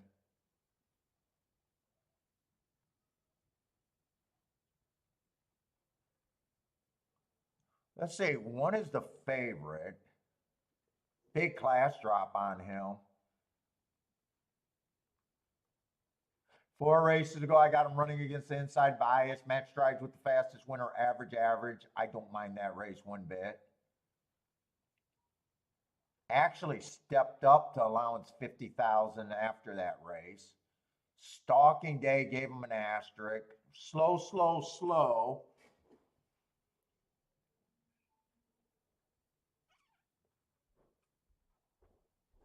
But that's a nice close. And if you guys are new to the channel for mile races, so I got that race coming up at slow.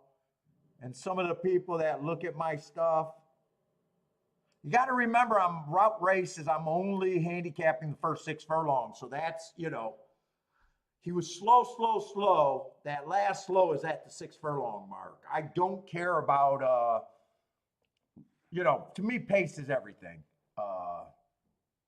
I don't handicap past 6 furlongs in any route race.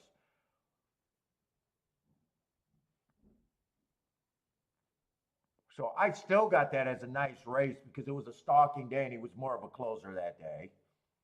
Plus he went up in class. 2 races ago, I got bad rail stalking closing day, just average on that day.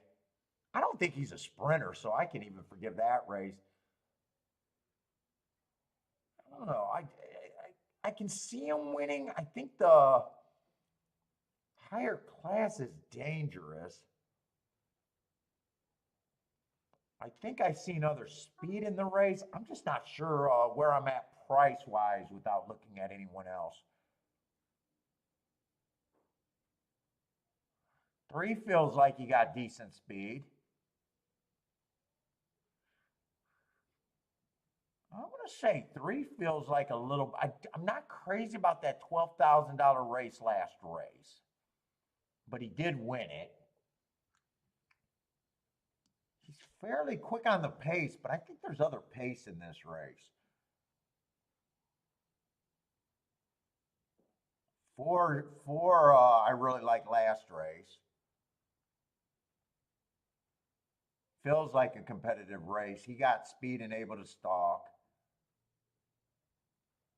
I think last race he ran against the inside bias and was going too fast to win. I could upgrade him from that 10-15. I like that race.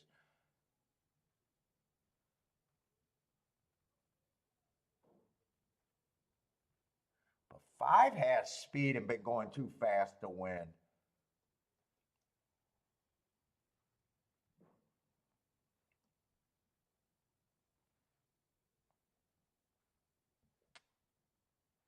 There does feel like there's enough speed in this race. I can see 3, 4, and 5 all. I wouldn't be shocked if this is a fast pace here.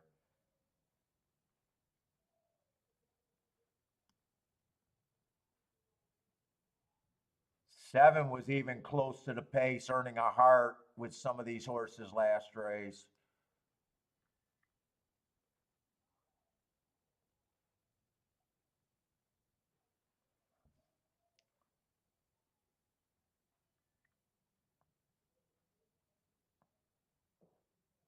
Man, this is kind of a tough race. Let's see, we got 7 horses in this race.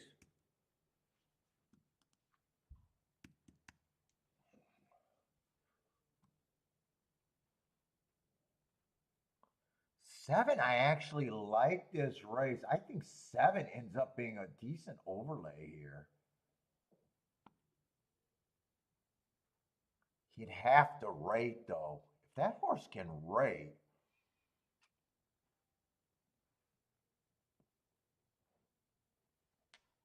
do I want to slant my betting line where I think that this race is going to back up? My first thought is I think I can see a solid pace here.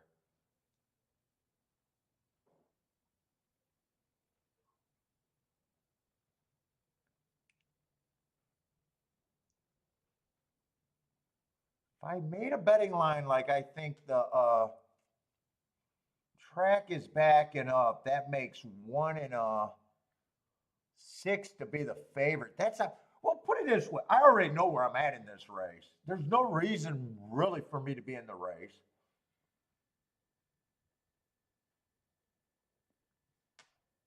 Unless I think this 7 is a big overlay and I see a scenario that can get him there.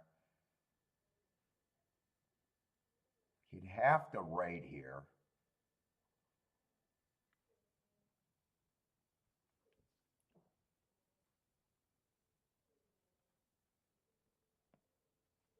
In fact, this 10-15 race is pretty much a rematch race.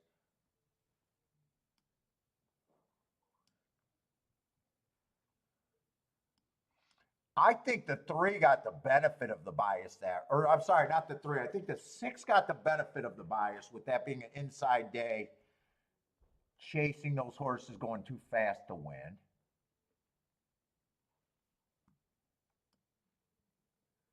think 4 was at a disadvantage, and I think 7 was at a disadvantage coming out of that race.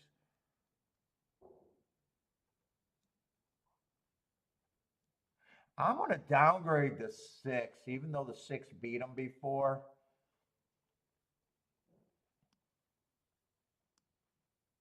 I probably do think 1 deserves to be the favorite.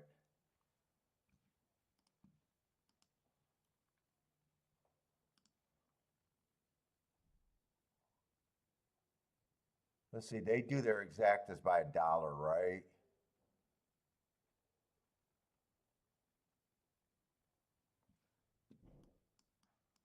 I think I want to poke at this race a little bit.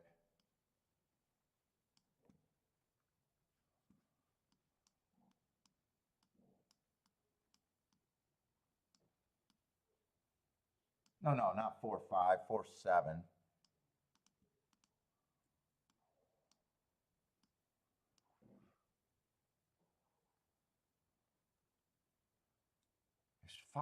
There's 4 an overlay here.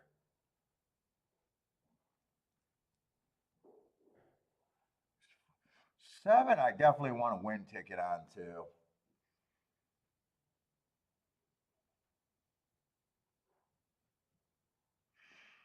Seven at 40 with a 1, I can do way more exactas with him. But I think this race is still just a poke play bet for me. Although the exactas, if I play this, I got a $6 base bet and then a press bet with the 1. So I'll still be able to make a decent hit off of this if I'm right. And if I'm really right and get the best case scenario with the 7 there, I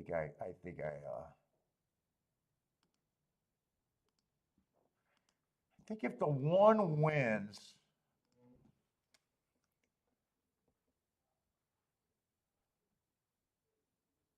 I think I could have added the 5 in there and the 2, but I think if the 1 wins or gets second, I'll be going too wide.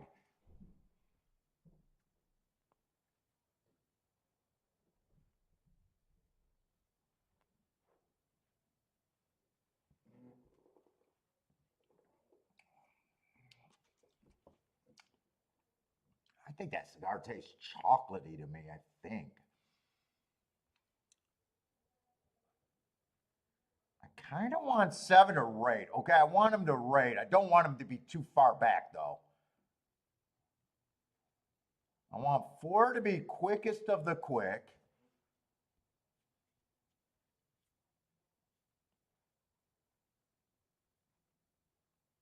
I want 1 to get a good trip. 7's a little bit farther back than I thought he should be. He was gunning for the lead last race with the 4, and today he's fucking 6 lengths back. Maybe it's the right move. He's working his way in position. He's still got a shot with the 4-1-1-4. I better just start rooting for the 4-1-1-4 though. 7 feels like he's not going to be a contender here.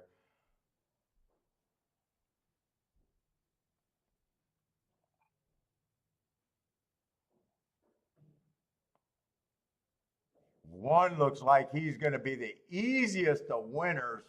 Well, I don't know if 4 got horse or if he's done. I need a 1-4 because I don't think 7's coming at all.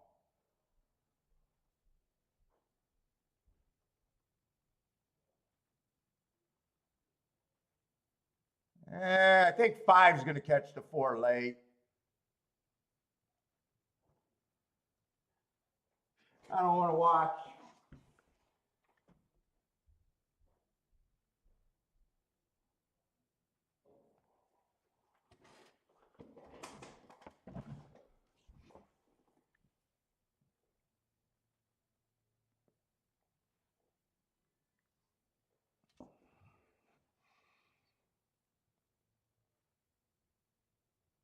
Well, if 1-4, I'll hit it exact, and I got it pressed, so it won't be bad. If 5 got it, I said I could have used the 5, but I wanted to keep that ticket thin. I don't know if the 4. Right now, I'm thinking, no, 5 got it. I was going to say, I don't think the 5's going to get,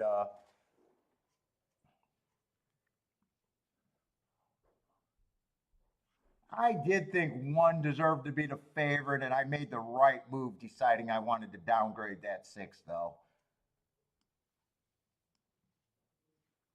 The only way I could have included the 5 and the 3, though, is if I don't turn that 1 around. Whoop, I think I'm circling on the wrong horse.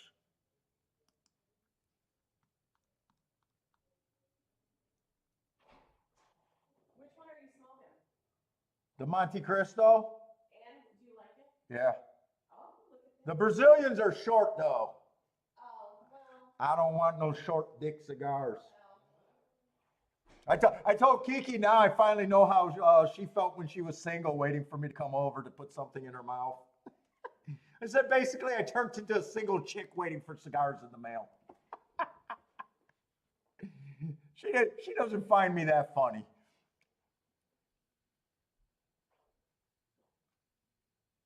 Oh, the 1.5 went down to 12. When I was looking at it, unless those are for $2, I thought it was 23 to 1.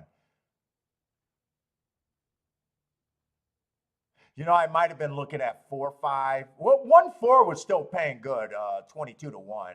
I thought that was a race where I had, and you know what? I don't know if these were bet down, but if these were the prices before my bet, really I couldn't have played the 1.3 or the 1.5. 1.3 was paying 9, 1.5 is paying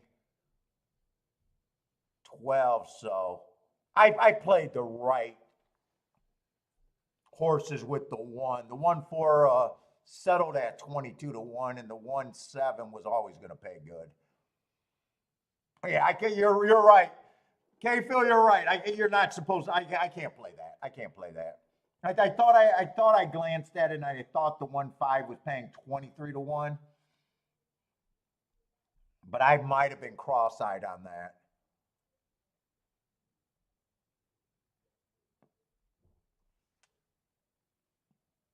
To me, I'm just happy that I thought that 1 deserved to be the favorite because I was thinking about doing something sillier there.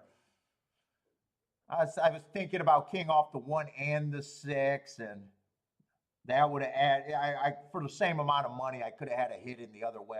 It wouldn't have been good.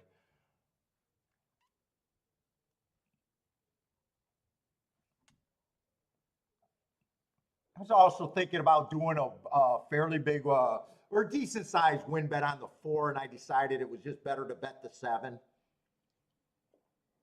So in a way, I think I kind of saved myself and still had a decent hit if the 4 holds on for second.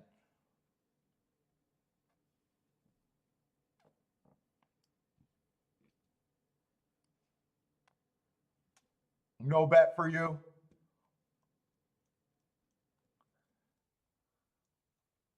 Let's say in Churchill, I want to be looking at Churchill because I really like what I'm seeing about the inside of the track. And this is a race. So the 5 is going to be in the 4 hole. There is a big, not a big favorite, but a horse that's the second choice is on the far outside. If you think the inside of the track, if you're a biased player and you think some of the favorites or horses that are taking money are going to get hurt. But we're still early into the card.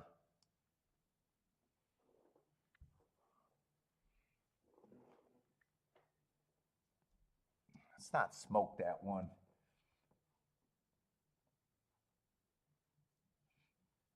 Margot Lucy's value on the 6 here? Fuck Hastings, really? I do not know how Hastings is supposed to ship. I have no idea what that horse is going to be. Dude, I played Hastings a real long time ago. It's probably the same track. But isn't that a severe bull ring? Hastings over there and somewhere in Canada land? I think it's a bull ring.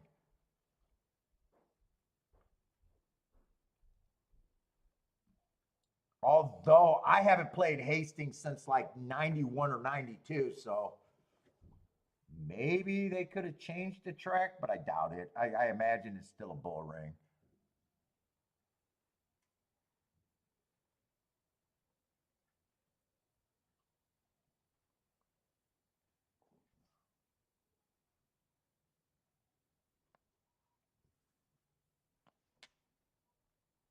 Oh, that's in your backyard?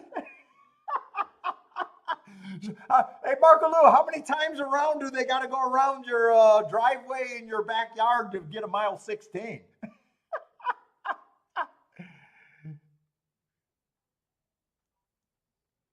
Can anyone beat the 5? 5 does look like he's going to be tough here.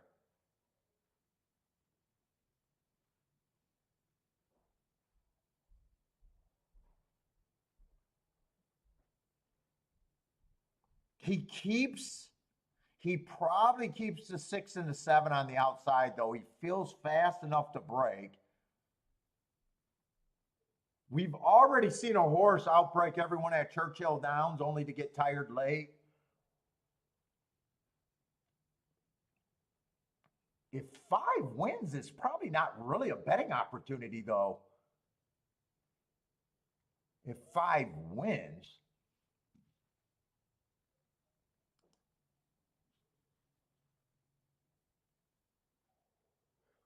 yeah, 5 wins, you're looking at a bunch of $13 exactas, and the highest one is a $15 exacta.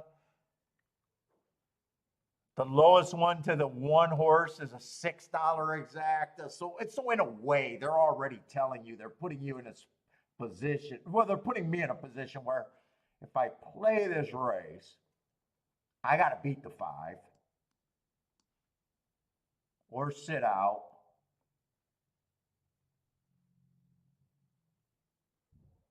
One's ugly on paper and doesn't look like a pace presence other than the inside of the track might help.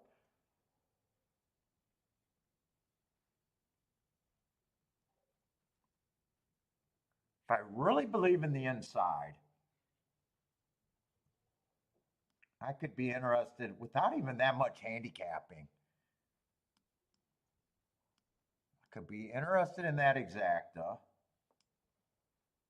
Trying to beat the 5 out of the first 2 spots.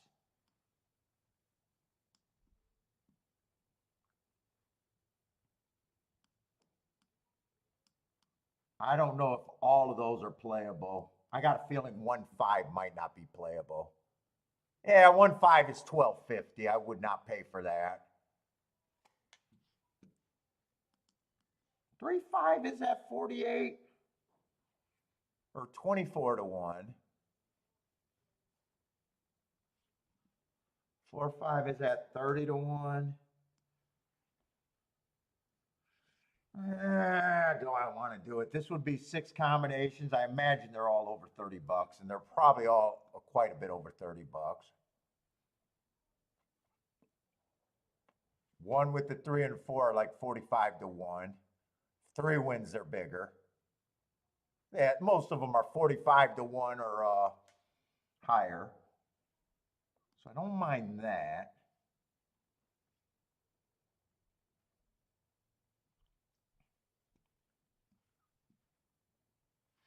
I don't know. Could this try pay anything? If 5 just won? 3-4, 3-4? Could that pay anything?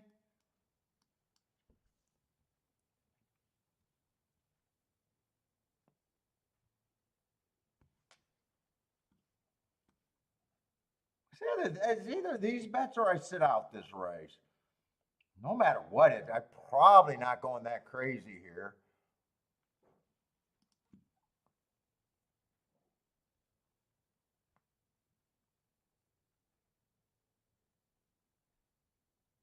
I can even leave. Nah, I did nothing. I sat there and I was trying to think. I ended up, they got in the gate awfully quick. I thought I had time. I was going to do the 3-horse exacta box in the try, and I was still thinking about whether I wanted to play the 5 and second.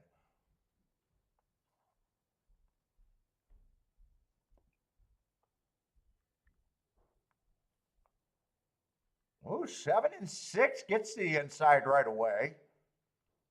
Oh, and they got slow fractions up front, so maybe this is just a good sit out right here. Sit out, shut out. Maybe this is just going to be a good shutout.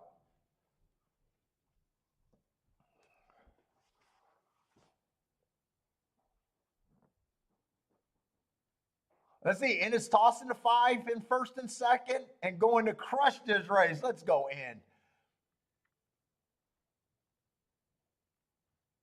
Let's see. 5's nowhere. Well, 5 is up there. I see him now.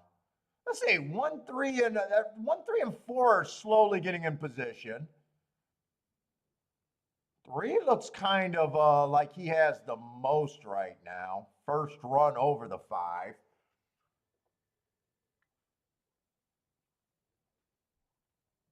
1 looks like well, is 7 responding or is 7 done? 7 looks like he's responding to at least hold second.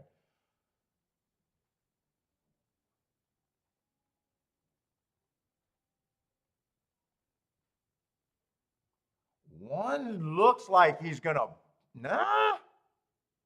7-1. 7-1-4, so they did beat the 5, but I'm gonna say 7 got the lead, and that pace was way slower than what I thought it would be.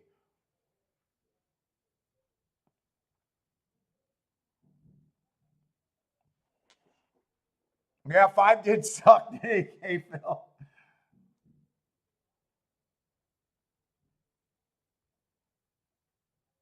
I got a little lucky getting shut out there, though. I will say that because I should have lost there. I was going to put in a couple bets there. But you know what? I'll take the little lucky side right now. So far, I only made 1 play, ran first and third on skinny tickets, so got a little lucky getting shut out of this race. Although it would have just been another play bet, but it adds up.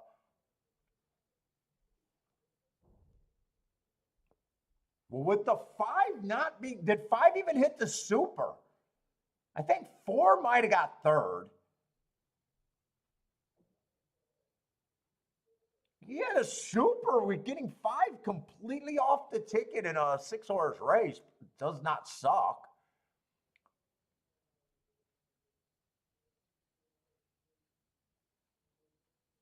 Arnbrake did get a boom. I was just getting ready to say Arnbrake was going to fade him out of first and second. The only question is, did he have the 1? Or did he have the 7, really? So Arnbrake got it. Oh, 4 got 4th. I thought 4 got, I didn't realize that the 6 held up around there.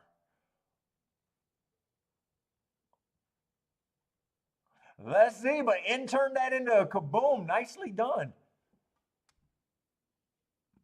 I imagine 7-1 is paying between what, 25, 30 to 1 maybe? 23 to 1?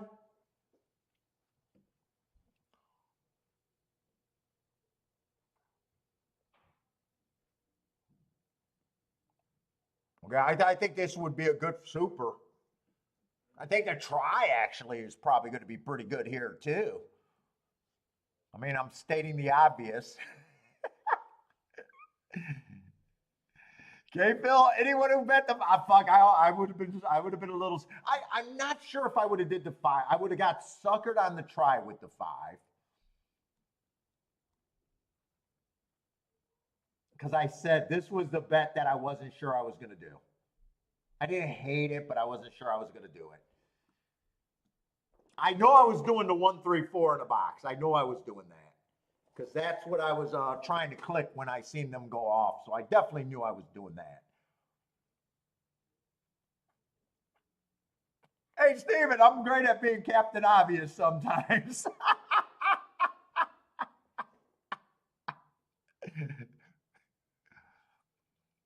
I also can whip out my Captain Hindsight cape every once in a while too. I'm very good at Captain Hindsight.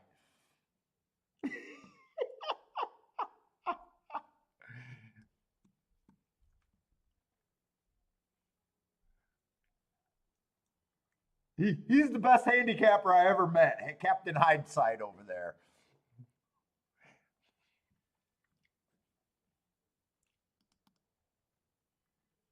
I don't think no one's ever beat that handicapper.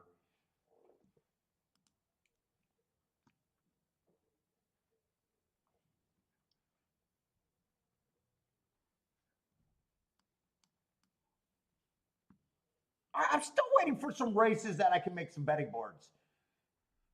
Most of some of the plays today, they weren't really even we've been trying to take advantage of a perceived inside bias. Sometimes betting boards aren't.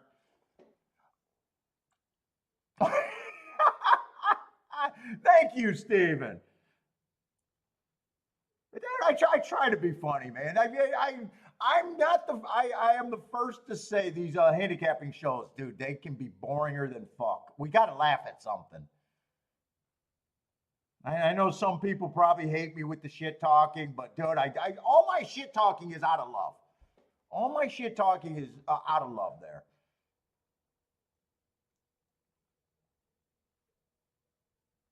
I love the game, and I think people aren't that far from being way better than they think. If they just got some better habits and thought of the game a little bit different. It's really, I come across as a conceited asshole in a way I think I deserve to be. You know, I probably play it up on the show. But, you know, it's really out of love for the game and people that play this game.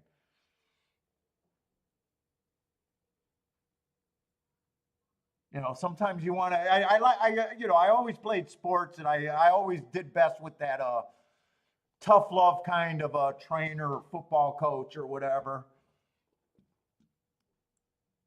You know, a guy that tells you you're not as good as you think. You gotta do better.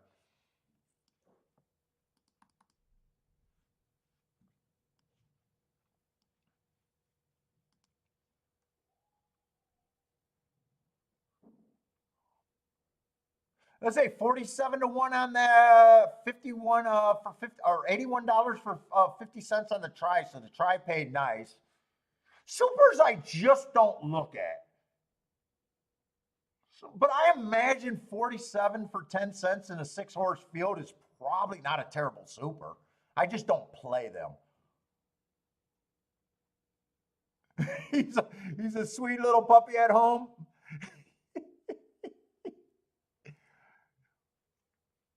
Let's see. I want to look at this mammoth horse. So far, Aqueduct hasn't been completely all that interesting. Even though I think that's the only race that only play that I made was at Aqueduct so far today.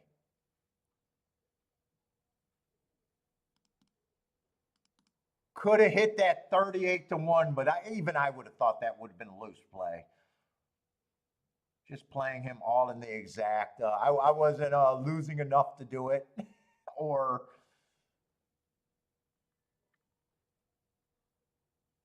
thought about it enough. I don't look at that as a real would have, could have, should have. I wasn't borderlining on the fence there. I just knew what would have been good at that race, and I'm not sure. I don't think I was ever that close to doing anything. It wasn't a would have, could have, should have race, I don't think. It would have been nice, but I try to be honest about what I was thinking.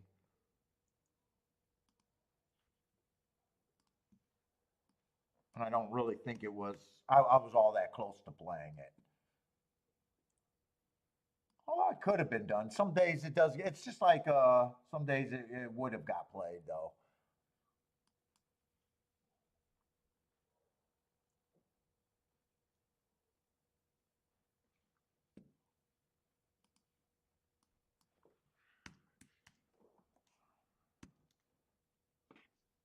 There's not really too much, other than he's lightly raced. There's not really too much there. Probably going to want to do a tic-tac-toe board pretty soon over there at Aqueduct, though. Yeah, I was going to say, this just feels like a 2-year-old lightly raced race to me. Still just looking for speed and stalkers. I don't have a...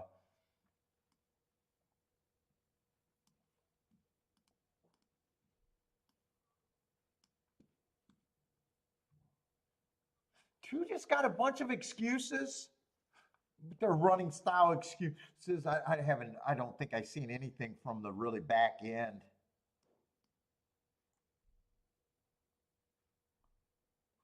Three only ran one race. I had a bad rail speed favoring day. So I got an excuse there, but is that enough for me to do anything more than a play bet? I'd probably say no. 4 might be the speed here.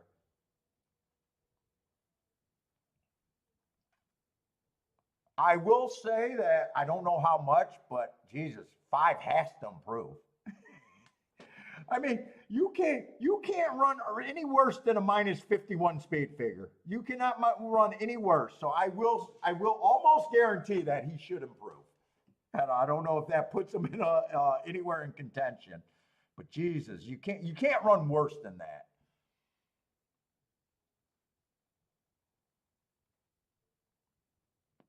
Dude, there's not a lot of speed in this race. And I'll say one thing, I don't like comparing fractions, especially at a track that I have no idea what to expect. You know, Canterbury coming from there. I don't keep track of Canterbury. But that time, 22-4, 45-1, that would have been a fairly fast turn times and sounds like, I wouldn't be shocked if this was, he's not a bad number. I might be priced in to do a little something there, even though I don't know what he is. Because that's a 22-2 turn time. That at least looks like a solid fraction.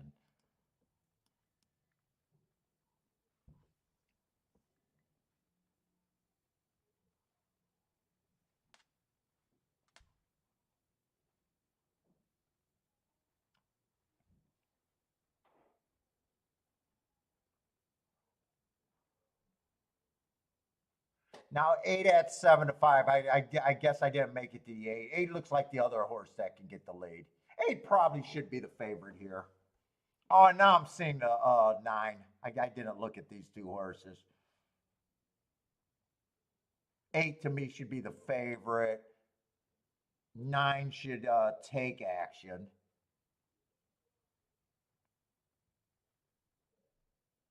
But I did say that the outside of the track might be where I don't want to be. Do I want to mess around this race?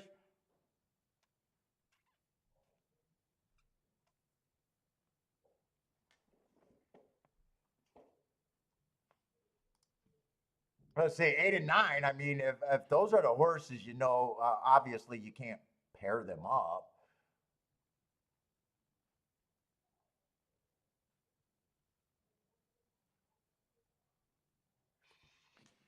Eight and 9 on top of the 4 is not bad.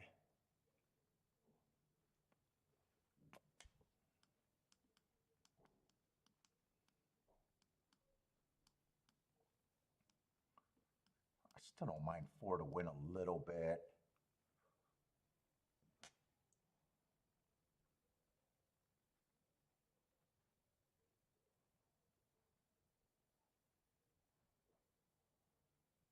I probably do prefer the 8, but these two are close. These two are close.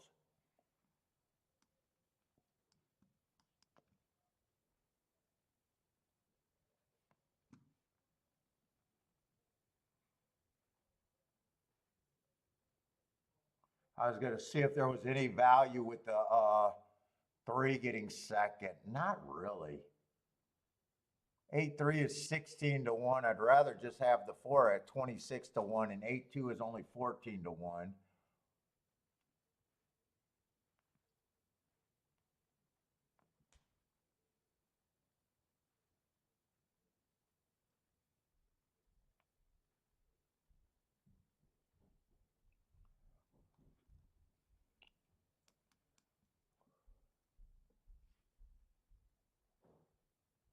Eight five is 38-1. I don't hate that.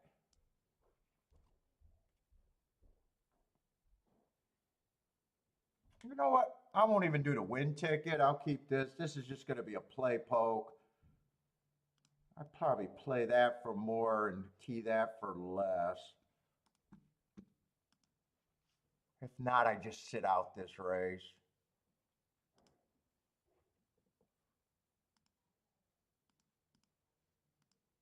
Eight with the 4-5. I want those two straight.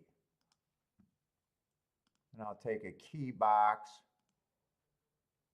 4 with the 8-9.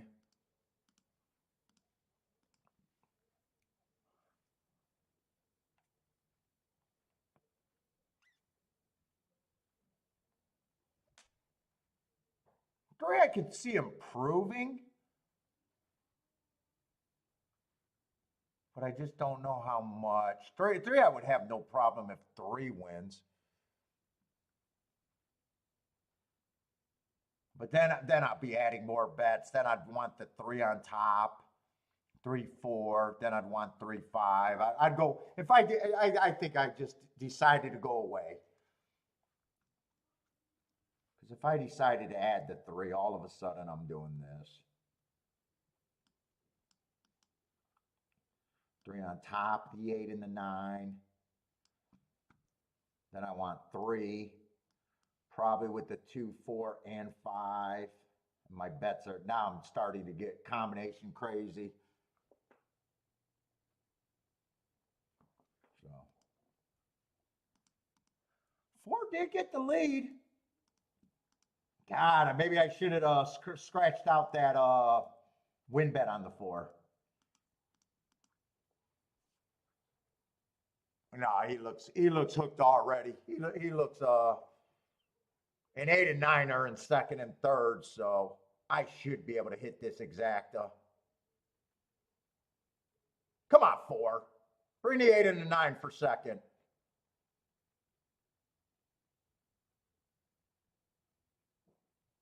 Come on, 8 or 9 for second. 4, keep running. You're getting tired. No 3, no 3, no 3. Ah, shit, 3's going to beat me. Fuck, I should have did the win bet. All right, I should have did the win bet. I should have played to the bigger hit, and the tickets with the 3 would have been the bigger hit. Yeah, fuck, I should have hit that. I should have hit that.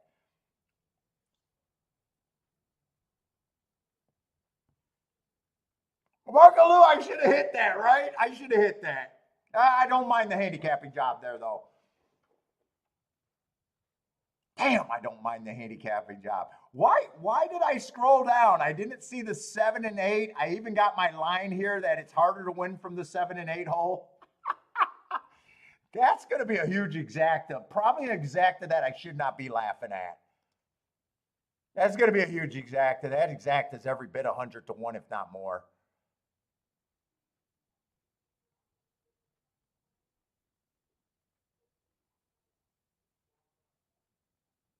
Oh, shit.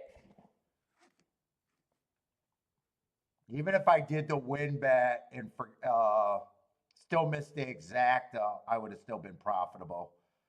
All right, my mistake. And listen to Paul, don't bet like Paul.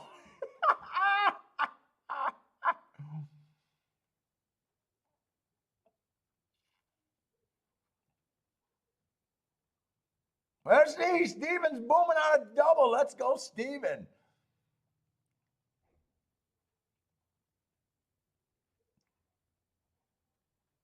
Marco Lou thinks the 4 might be sneaky there, so I'm imagining, Marco Lou, you probably did the right thing there.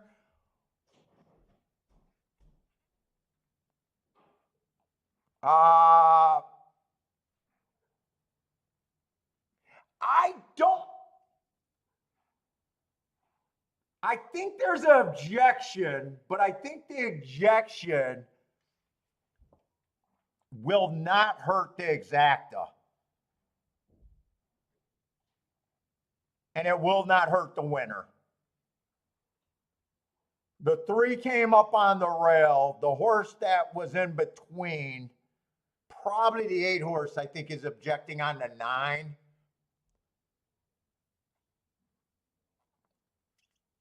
Dude, I even did a turn time move. That was good handicapping right there for a horse that I don't normally bet when I don't have marks. Recognizing, seeing how good that turn time was. That was actually pretty good handicapping from me right there.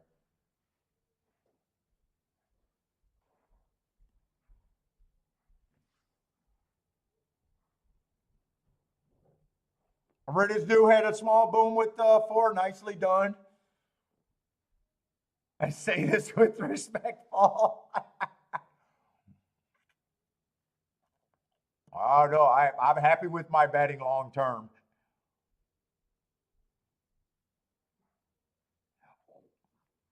I don't like bad favorites that much. I just thought that 8 and 9 should have been the favorites.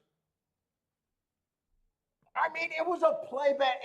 Put it this way, Marco Lou, if I'm going for that bet, there's no way I missed the exacta. There's no way I missed the win ticket, and there's no way I missed the exacta. If I'm going for that race. You know, part of it is on a play bet. I'm still trying to hit these exactas where for less money, I'm trying to hit them for as much as I am going for them in a way.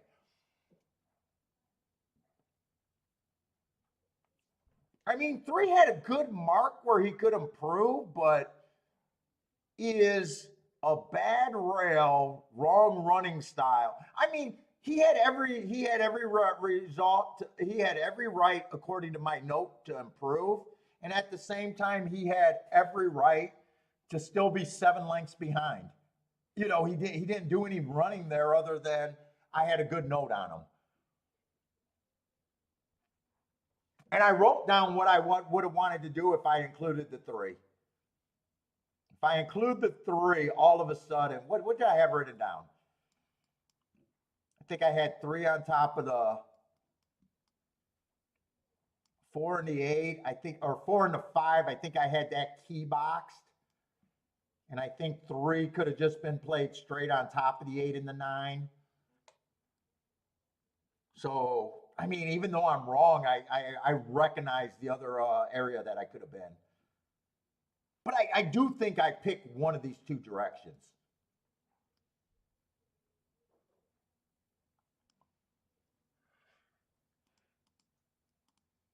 I think that's what I wrote down. And I, you know what? I think I had 3 with the 4 and the 2 actually there, key boxed. And I think I had 3 straight with the 8 and the 9 I thought were acceptable. Like, so many handicappers don't realize that in a horse race with your opinion, there's also multiple directions that you can go that all make sense and are still EV bets. Like, I think this direction was EV. And I think this direction is EV, but I think if you played both directions, you probably kill most of the EV unless you get that, 3-4 exacta. Because if it comes in 4 with the 8 or 9, now you're paying for this group.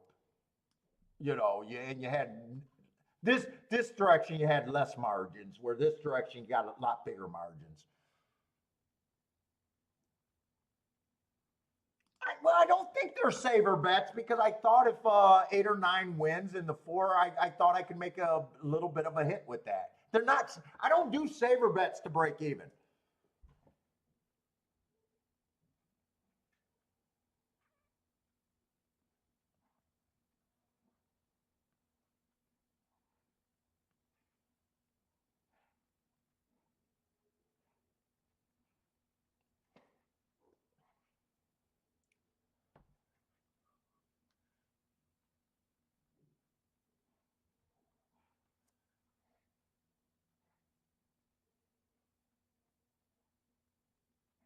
Like I don't make. Years ago I used to make saver bets where you might make a little or break even or lose a little if you're somewhat right. These all would have moved me. These all would have moved me acceptable for today. Now you might argue, hey Paul, why did you go with the you kind of did what you normally don't say, you know, or you always say go for the bigger hit, and that to me is probably more fair. Then that would have been king off the 4 or the 3. Those were the biggest hits possible, king off the 4 or the 3. And having the 4 and the 3 on the same ticket is probably the biggest ticket possible. Uh-oh.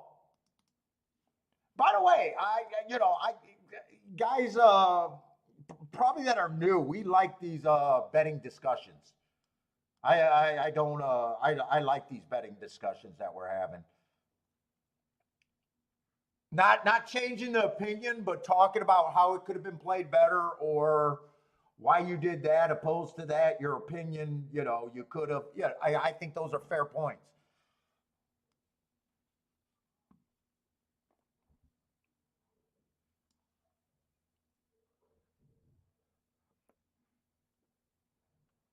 Those are good to think about.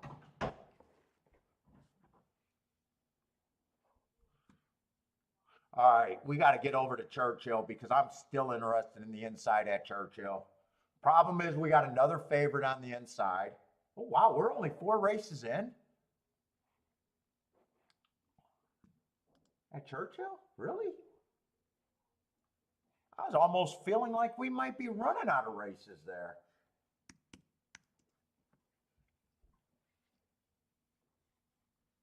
Let's say 1 is the favorite, and if I don't mind them on the inside.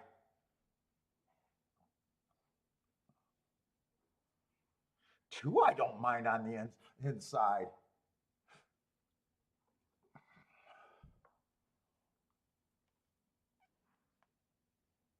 Fuck, 3 I don't mind on the inside. 4 is a horse that I just have no opinion.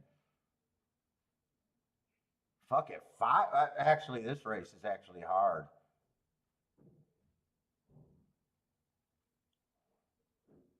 I don't mind any of the inside horses, 1 through 5. Maybe 4 is the most questionable to me, being a first-time starter.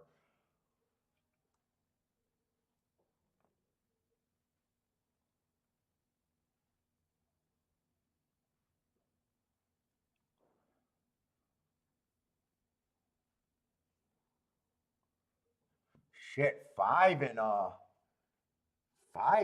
2 are my best value.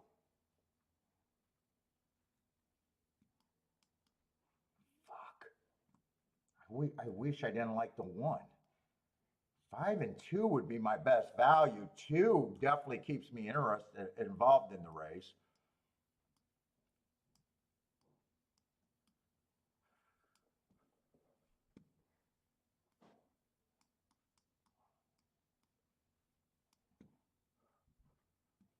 Do I want to bet 1 or both there?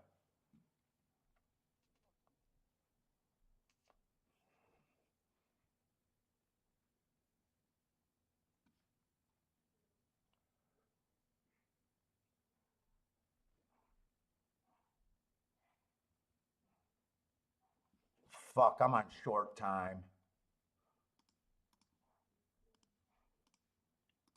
God, I think I wanted to bet this race aggressively, and I don't think I'm going to be able to.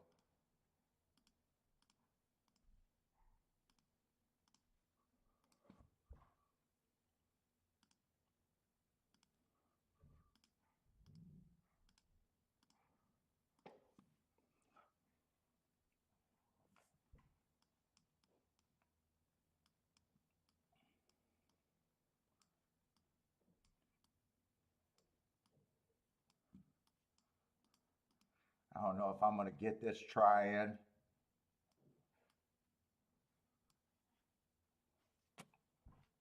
I don't even know how much that try cost.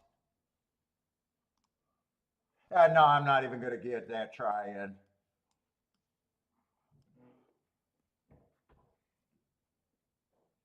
Come on, 2. I need this 2 to run.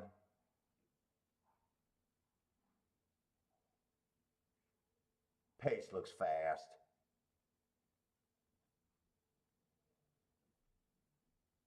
Pace looks real fast here.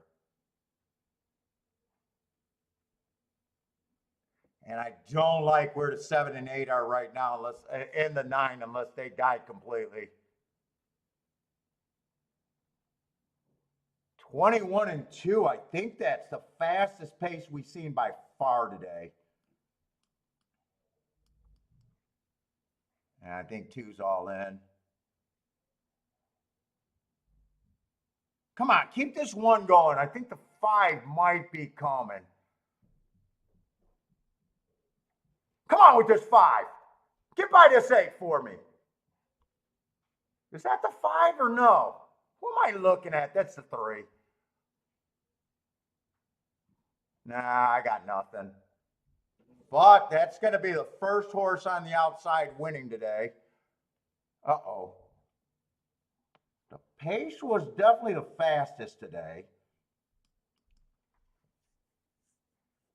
1 and 5, oh, 1 and 2 looked like they were dueling like crazy. Yeah, fuck, they got to get me a little bit there.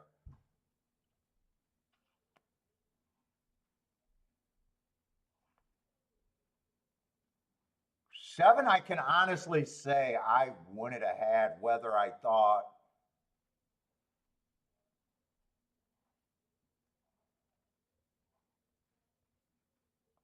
seven, I get beat, lightly raced, but 7, I definitely get beat by here.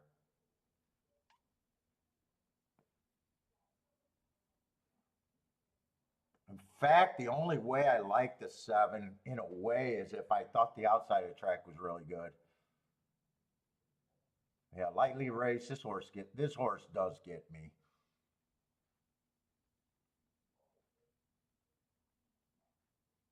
Oh wait, that's not the 7, that's the 8. 8 gets me anyways because he's a first-time starter on the outside. Let's see. This is a maiden race. This is our first outside winner, and I think the fastest pace of the day by far.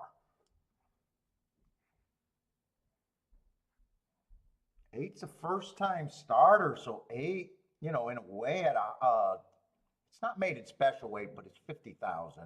He could have just been much the best. I would have no way of knowing. If he doesn't run, it's all inside 315. If he doesn't run, it's 315.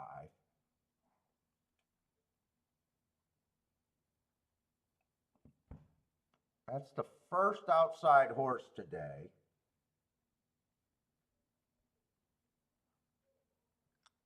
Gonna be a nice exact, a nice try. But that horse beats me. Yeah, 8 horse. Then that's what's hard when you're doing the bias, right? Because in you know, Churchill, we'll say it's an A-level track. 50,000 maidens. I mean, he could have, you know, he didn't try maiden special weight. He could be a better horse than I would even have guessed. He did get a fast pace. He was stalking all the time, I think. The inside still performed with the 3 and the 1. 1 was going fast. I'm pretty sure that was the fastest race by far today.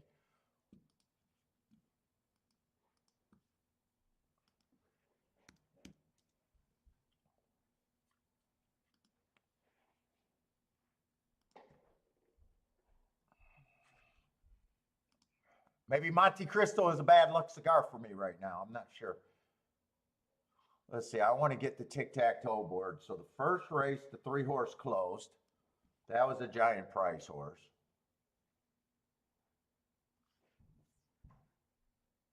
Let's see.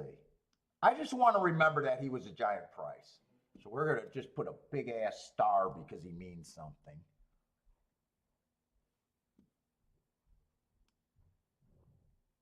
This is a 2 horse winning from the 1 hole. That result made sense. Didn't get a chance to play that race.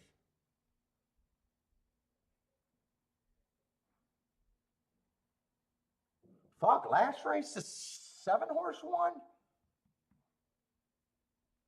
7-1.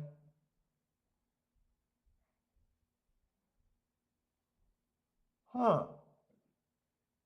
Oh, that was a race for the 7. That's right. So we had 2 outside winners today. I kind of overlooked that one because 7 got the rail instantly. So there is a chance. There is a chance that the inside's not as good as I thought. Yeah, 7 went wire to wire, but he got. I kind of forgave that because he got the inside right away, and the 1 ran second at a nice number, 6-1. Yeah, maybe I'm wrong about the inside of the track. I could be wrong about that.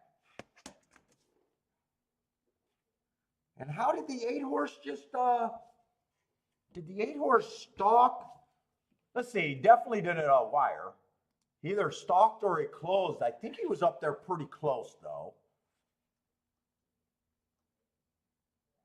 Really nice exacta. So I don't have any problem with the prices today, but I might be over. I might be trying to push a good inside. I might be over pushing that maybe. That's possible.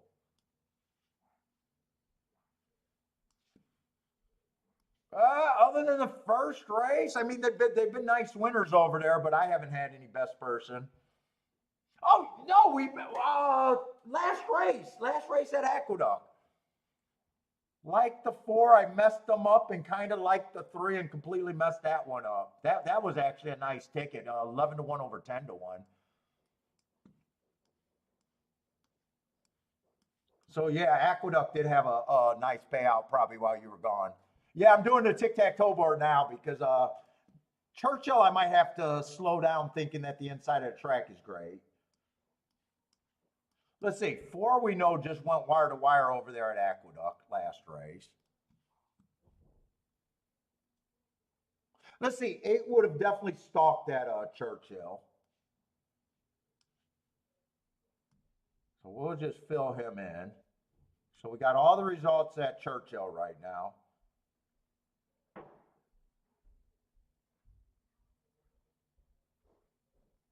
So Churchill hasn't been bad. The shortest price has been 3-something to 1 with the catchable exacta. Then the 8-horse won at 9 or 10 to 1. The 7 won at 3 to 1, but they beat a big favorite. And then a $39 or a 39 to 1 shot. So look, I might be losing at Churchill, but I'm definitely not complaining about prices. Let's see, Attila's saying that at Aqueduct Speed's holding today. Let's see, we know the 4 went wire to wire on the inside.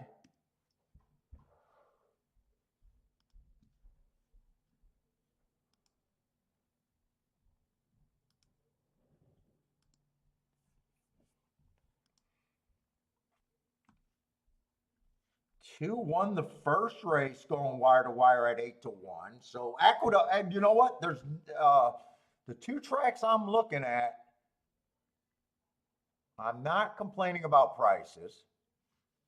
4 went wire to wire. Now that was a 2 to 1 favorite, so that was a favorite over a favorite. So Aqueduct hasn't been as good overall, but they had 2 decent shots that won and 2 favorites that won. And so far, I didn't even notice, but yeah, Attila, so far everyone went wire to wire so far today at Aqueduct.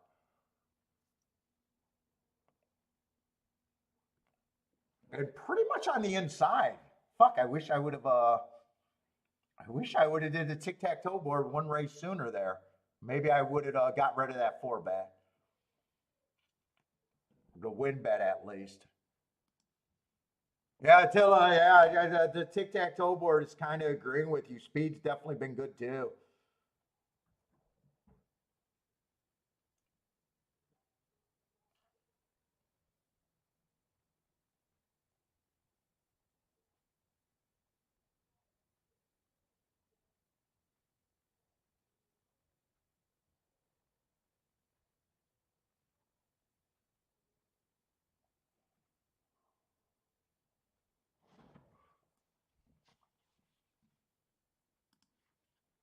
All right, gonna have to think a little bit.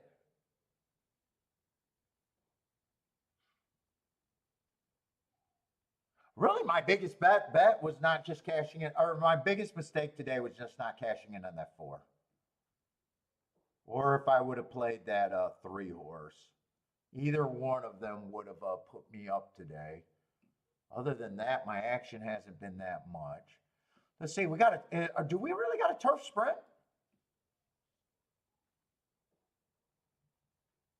We got a turf sprint over here. It's going to be a 2-year-old race, and I'm seeing not a lot of running lines, but I think there's a good profile in the turf sprints at Aqueduct. Right now, I got 49 and 45 race sample, but I got 49% winning from post 1 through 3. Closers, only 1 race, 2%, so speed and stalkers.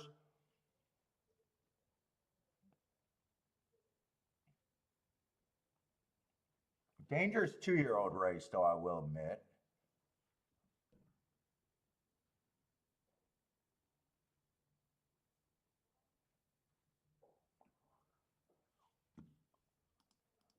Let's see, not going to have time to do a betting line.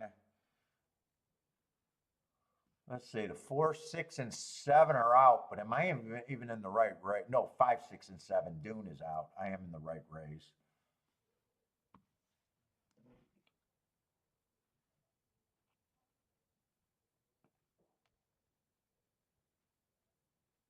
The favorite is real way outside on the 11 hole. If I want to try to take advantage and say, I mean, the bias report is telling me that I want to be on the inside. I really don't have a problem with the 10 or the 11 other than 11 is a super short price and then the outside. I'm not going to have time to look up the 11, but I mean, it looks like he has speed. He doesn't look like, I like the mark on the 10, bad rail speed favoring track.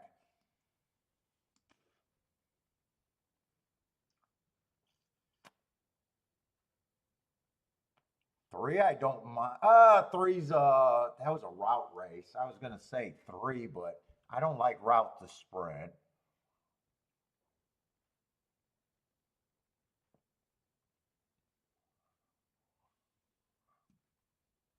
One I do not mind at 5-1.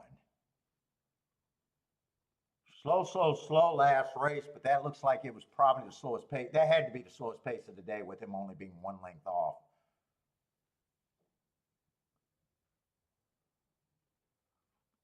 Do I want to bet this race? This is kind of loose here.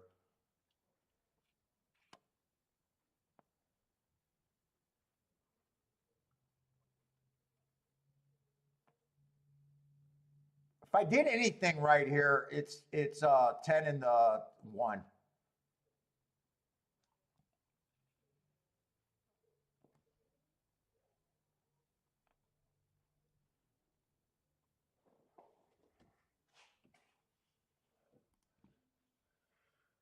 I guess I'll do the 10 and the 1 to win. It's kind of a dumb race for me to possibly be in.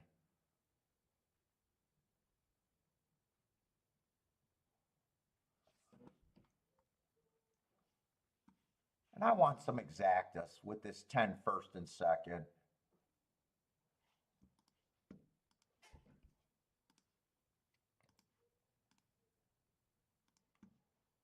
Ten with the 1 and the 11. I'll use the 2 and the 3 also. So 10 with the 1, 11, 2, and 3.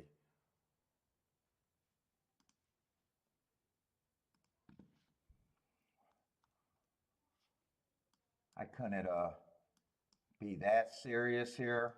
1 and 10 to win.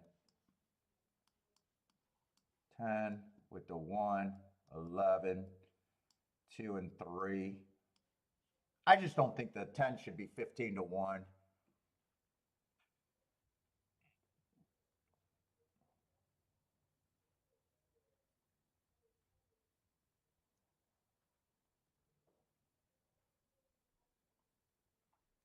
Yeah, 11's quicker than both of them. I was hoping either the 1 or the 11 would be quicker than, or the 1 or the 10 would be quicker than the 11. Although they're both in good position.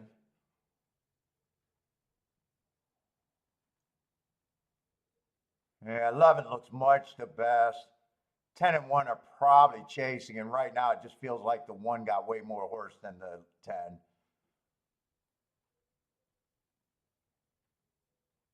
One still got a chance to win, but I don't know if I believe it. No, 1 got a chance to win. Come on, 1. Re-rally with this 10. Re-rally with the 10. Come on, 10. Ah, 4's a trouble. 4's trouble. Come on, 1. Come on, 1. Keep fighting, keep fighting, keep fighting, keep fighting, keep. I don't know. 4 looks like he won, but 1, I think I got to get a perfect head bob. I should have just keyed the 1 and just stayed inside there. I think 4 was a first-time starter. I should have just keyed the 1 first and second and stayed on the inside and trusted the bias report there. Yeah, the cameraman thinks the 4-horse got it. The 1's only chance, and I thought the 4's body was in front. I think 1's only chance is if he got the most perfect head bob on the planet. And I really don't believe he did.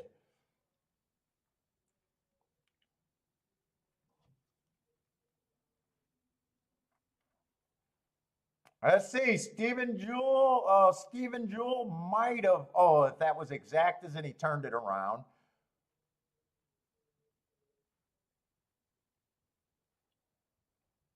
Ah, 4 was a trouble. I was hoping to even get lucky if the 10 could have, nah, I think the 4 got this. 1-4, 1-4, 1-4, baby. I think I'm praying here.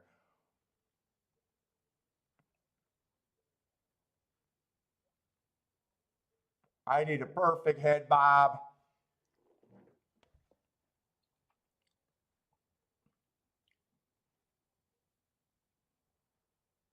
Yeah, I could have just trusted that bias report and played the 1 first and second with 2 through 4, all the inside horses.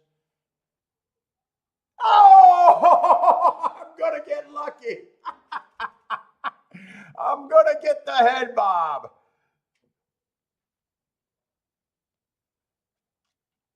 I still think keying the 1 first and second and hitting the exacta would have been way better.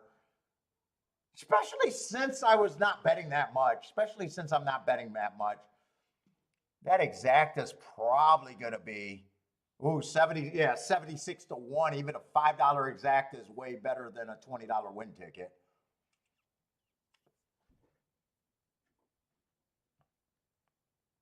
Way better, way better. That could have probably been hit just trusting the bias report.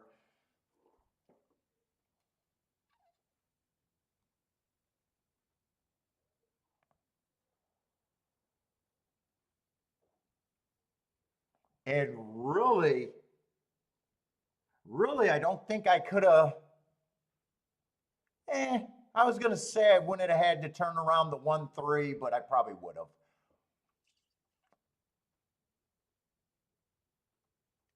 1-3 was paying 27 to 1, and the other way it's paying 22 to 1.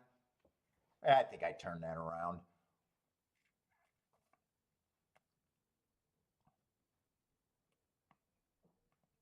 Okay, Phil. What were you going for? Tries there, K Phil, then?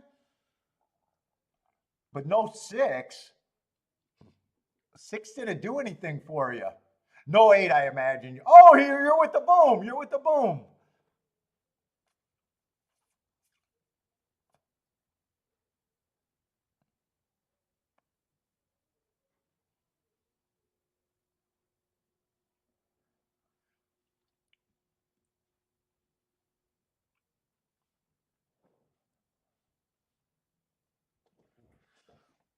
I got the perfect head bob because I think when we see the photo, I think the 4's body was farther ahead than the one's butt. I think the 4's butt was farther ahead, so I think that was just a severe head bob that I got lucky on.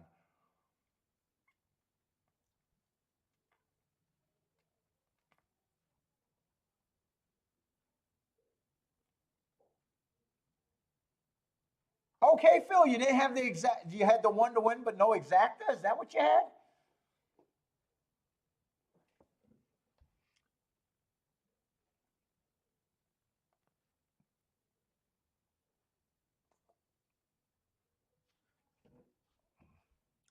Okay, not a huge hit, but that was fun. I guess that was fun.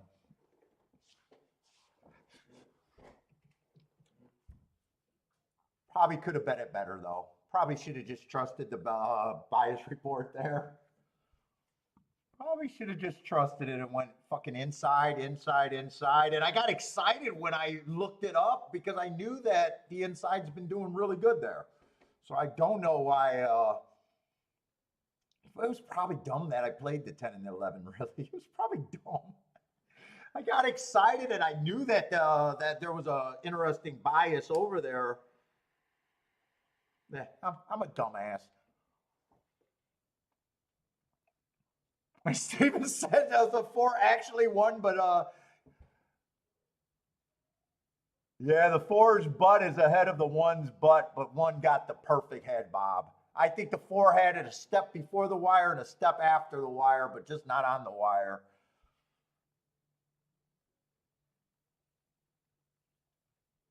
Oh, you had the 1-4, but not the 4-1. Oh, so K Phil, you needed it. You needed it that way. Okay, I see what you're saying. Nicely done, though. Nicely done.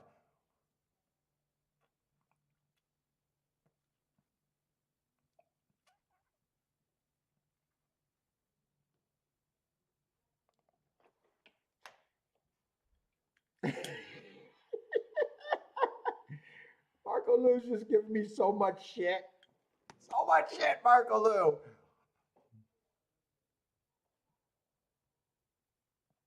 Yeah, I have been doing a lot with favorites today, actually, now that I'm thinking about it. Honestly, I've been liking the favorites, though. Now, this 11, that was probably dumb. The 11 here probably was dumb. The other favorites I can defend a little bit more than this 11. This 11 I didn't even have marks on. This 11 I didn't even have marks on, so.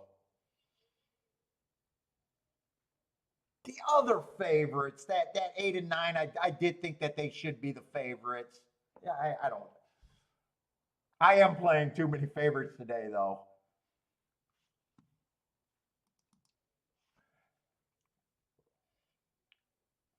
Marco Lou, I might have to have you come over and fucking review all my action every day. I might have to fire Joshua and get Marco Lou to come over and go over my bets. Maybe I could take another step forward with Marco Lou. I might have to fire Joshua. No, I don't know, man. I've been trying to believe in this. Well, okay, we got a turf sprint. So. Oh yeah, we like the shit talking right here, K Phil. We don't mind the shit talking. Marco Lou's been around for a long time, so I take everything Marco Lou says to heart.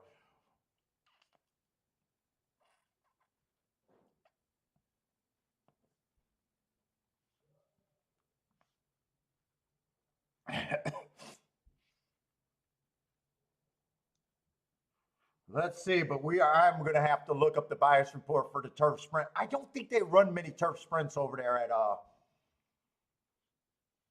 Churchill, I think.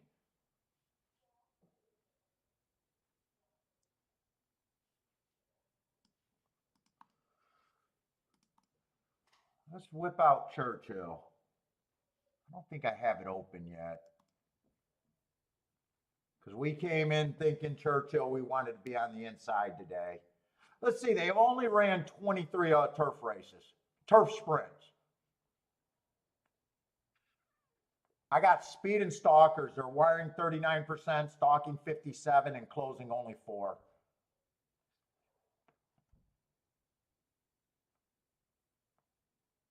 It looks opposite of Aqueduct right now. Small sample size though, so there's always a grain of salt or a warning there. I got 1 through 4 winning a weak 17%, 30% middle of the track, and 52% outside.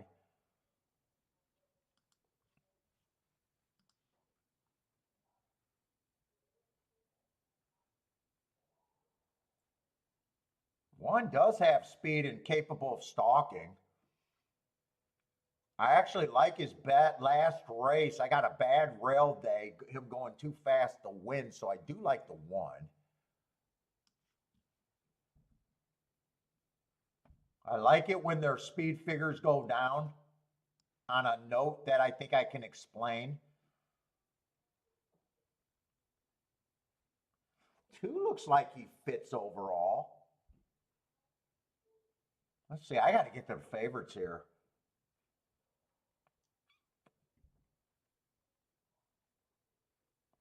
7's the favorite. Got great marks last 2 races at a route.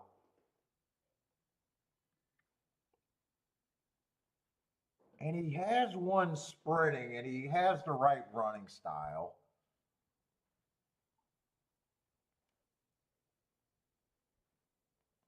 Let's see, 6, I'm not even gonna, I don't even have marks for right now.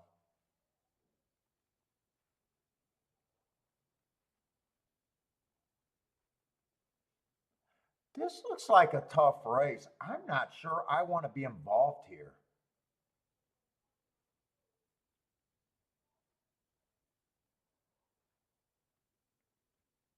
I can see the 7, I can see the 1, I can see the 2. Those are good for me. I don't really like the 3 horse at first glance, but last race was not bad. That was a big improvement. I don't know if I trust that improvement, but I'd say that wasn't a bad race.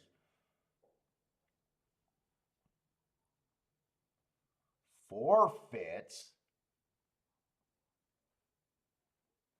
5 fit. I don't think I want to deal with this race.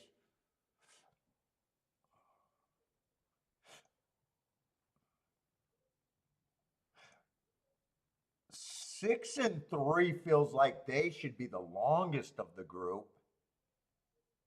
6 is the longest on the board. 3 feels like he should be long. Let's see, if I was just doing a betting line, I'd be hard on both of them, but not impossible. Let's see, I'm doing the betting line in the wrong, no, that's the right race. But really, these 4 horses or 5 horses, I think they're all contenders. So right now, I just got a negative view on 2 horses.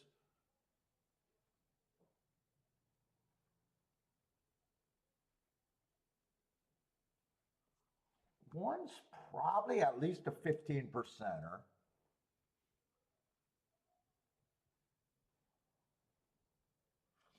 2, I'd say, is probably at least a 15%er.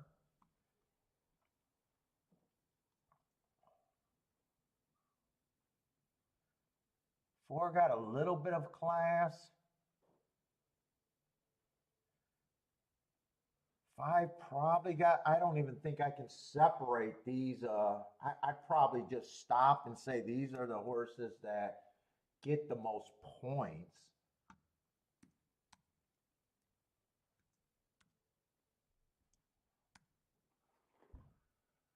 Yeah, I don't think I'm touching this race though. Well, I know I'm not touching this race.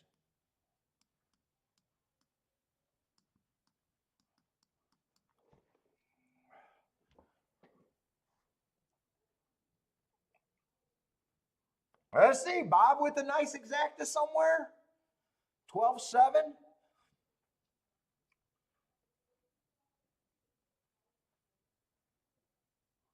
C Money, what's up, C Money? Thank you. Yes, please smash the like button if you like the show. And if you hate my guts, hey, smash the dislike button. I don't care.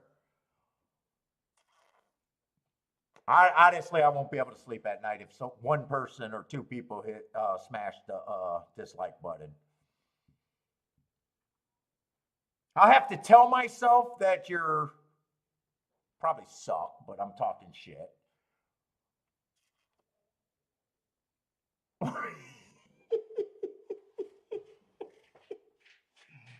I don't know what content out there you can possibly like if you don't like this show.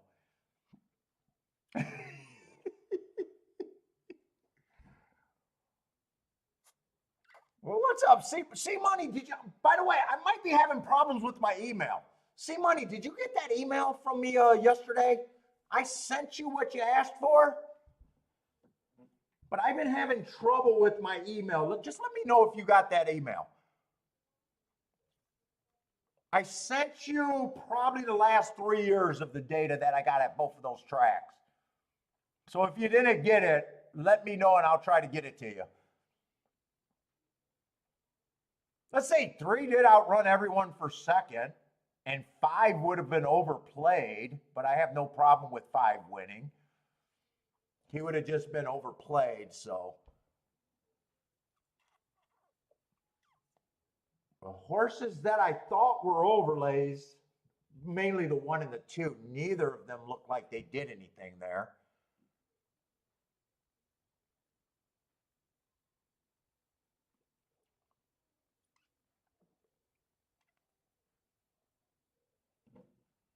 Oh, 40 to 1 just came in at Laurel. Is that what oh, you got it? Okay, good. Yeah, dude, people, if you guys are interested in do your own data, you reach out to and help me, especially, or not help me, but if you reach out and ask me for, what I might have that might help you, old meats, I'm willing to give it up. Remember, this is a handicapping show. If you guys like the tic-tac-toe board and you're new and interested in trying, hit me up. I'll send that to you. All you got to do is hit me up on email. And actually, by the way, I got to thank C Money again because I've been doing these odds things in my head, and it's so much easier to do on paper, or we've been doing it the slow way. C Money was the first guy that sent me. All I did was jazz up what C Money sent me. So I got to give credit to C Money for getting me on this betting board. I just made it a little bit visually better, and I wanted my totals and how many points I had remaining. I just added a few things to make it easier to do a show with.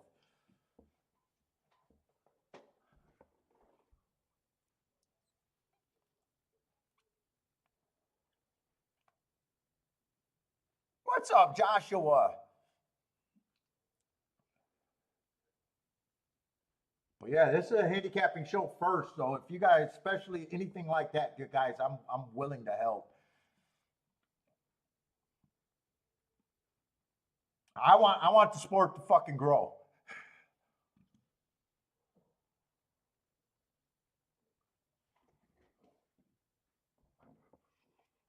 And I think the only way to show the fucking the sport grow is if people have success and feel like they're hope instead of going to negative places where there's nothing but negative Nancy's out there.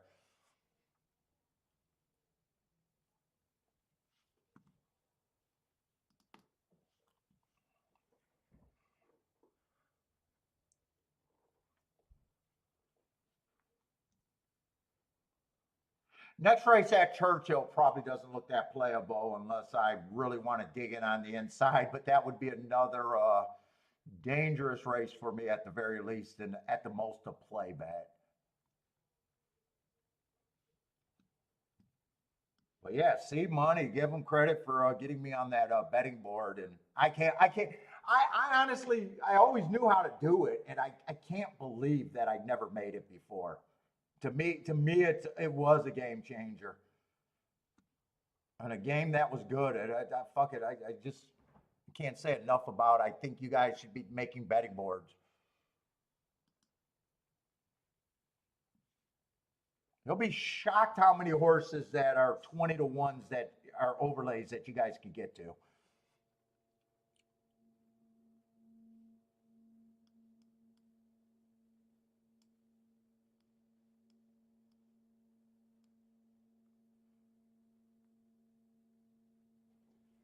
Let's see, we got to get some numbers right over here at the Duck, though.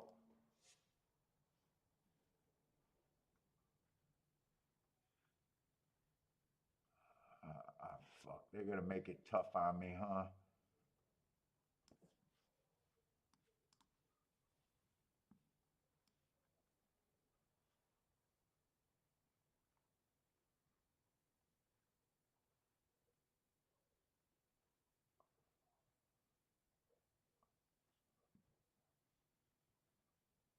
Let's see, so the 2's going to have the rail.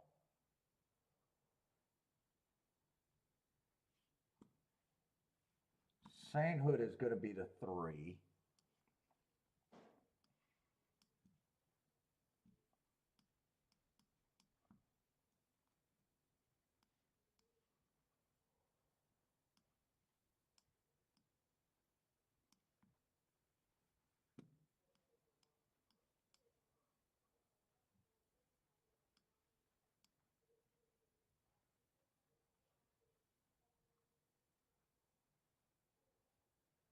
Equal justice for all. Oh,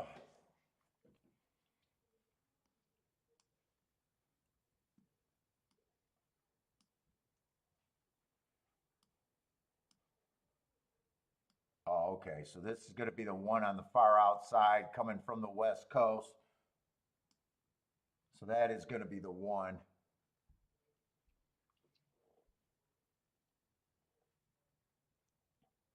I say it does seem like speed on the inside's been doing very good at Aqueduct so far today.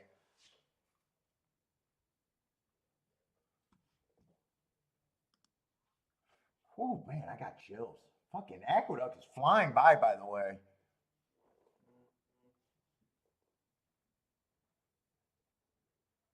All right, 2 is 2 to 1. I was getting confused by the odds.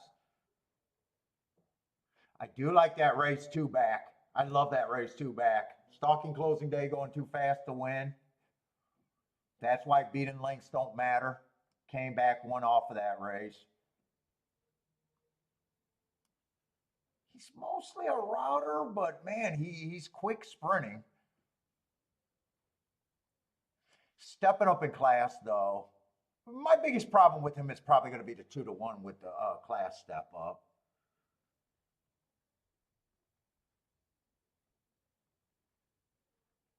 This is a 7 furlong race, not a route. 4 is going to be in the 2-hole. Another horse that's mostly a router.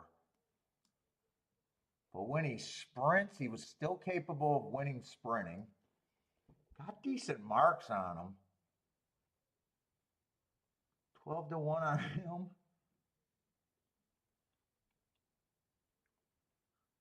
5 is taking a lot of action, and he is a sprinter mostly. Most of his races are sprinting. God, his running style is all over the place.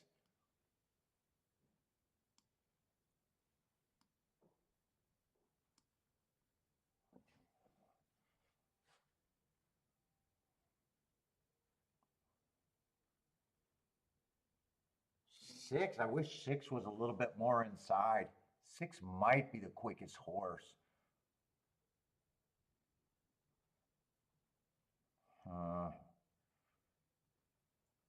7, I don't like. 7, I don't like.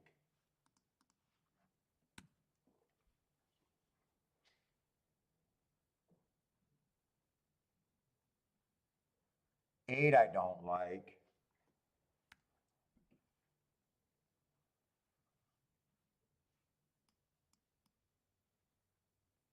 9, I don't like. I don't like any of the outside horses. 1 just coming from a whole bunch of tracks that I don't keep track of. Looks like he fits, but the insides, I'm still going to be hard on the 1. I'm going to be hard on everyone on the outside. I'm building my betting line like I think the inside of the track and speed is what I want.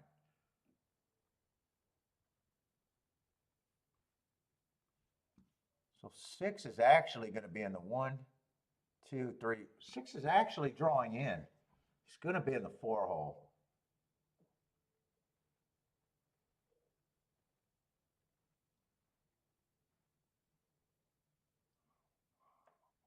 One I don't mind, but I don't know if he should be 2 to 1.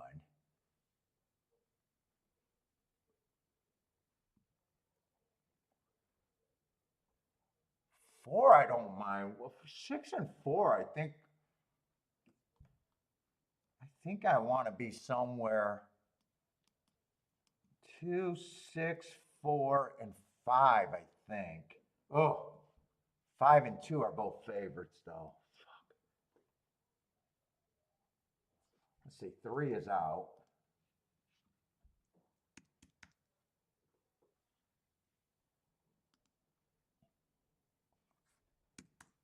One I'm going to be hard on. 24%.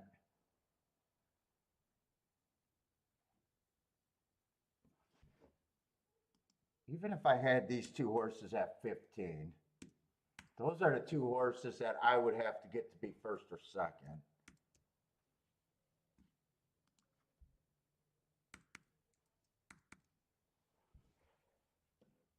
Four is the only thing I can bet to win.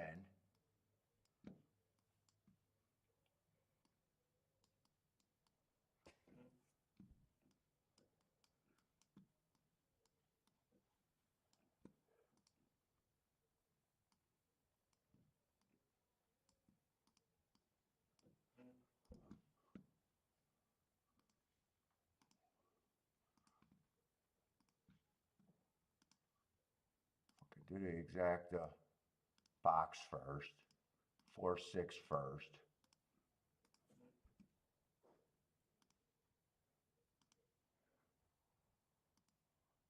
Four and 6 with the 5 and 2.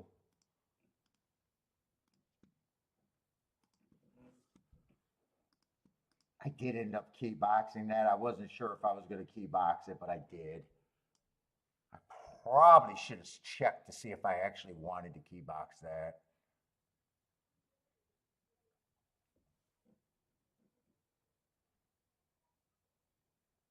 All right.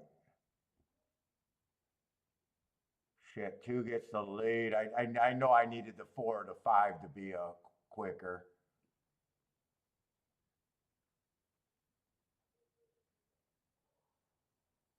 One broke good and made it to the inside.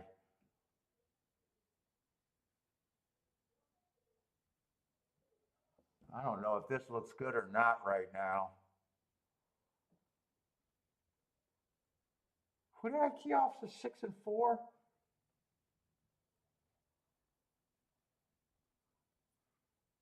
Yeah, 1 looks dangerous here. That was the shipper. Yeah, I was hoping the inside of the track would be good. Yeah, I still got outs with the 5 and the 6. I just need the 1 to go away. 1's not going away. I think 1 might actually win the damn race.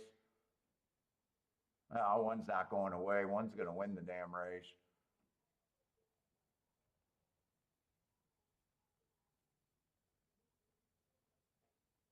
Oh, wait a minute. 2, 5 I don't have. 2, 5 I wouldn't have had.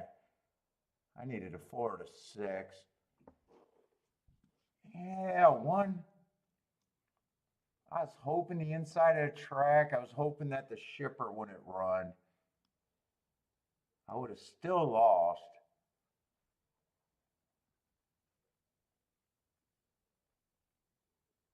I would have still lost. Okay, Phil with a mini boom there.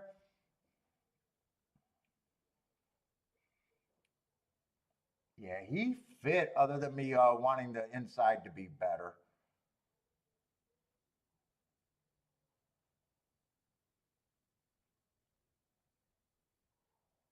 came in 152. So whether the one wins or runs second, I don't have it. And if the one doesn't run at all, I still get beat by the 5 and the 2. 5 and 2 is a combination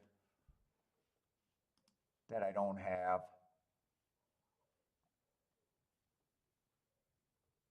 And really, 1-5 you don't want, because one you could have just bet more money on the 1 if you like the 1-5. 1-5 is paying 16-1. I'd rather just have more money on the 1 and not have to sweat the exacta, really.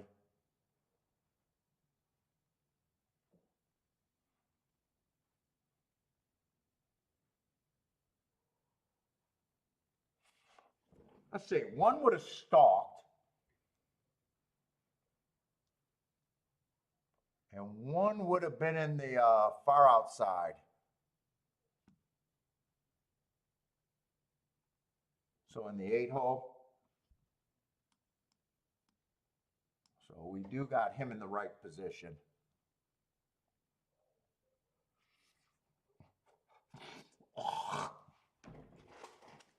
Case, first one in today and having a nice day. Kabooming with the pick 5 over there. Hit the first race today. And then he hits the pick 5 at Churchill. Let's see, Churchill, we have been having good results, right? What was that pick 5? That pick 5 had to be pretty solid, right? Oh, yeah. I'd say so. Gaze, nicely done, man. Nicely done. Nicely done.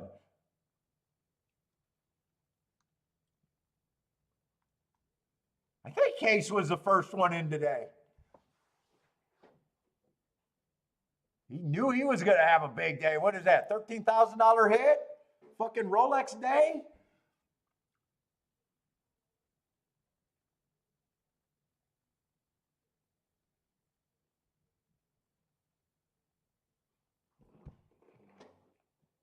Let's see, I got to go to the restroom real quick.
We got to bring out the green hoodie now.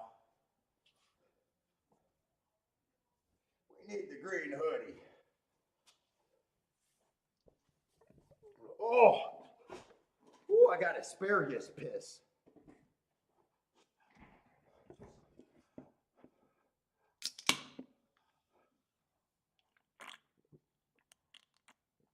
Case G with the Rolex. Putting in water wells? Are you slamming that big old pipe? Is that how you're doing it down the thing?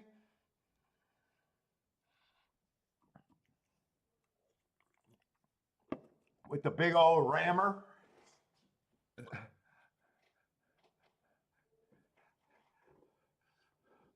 All right, let's see where we're at here. I don't think this race is all that playable unless I really wanna.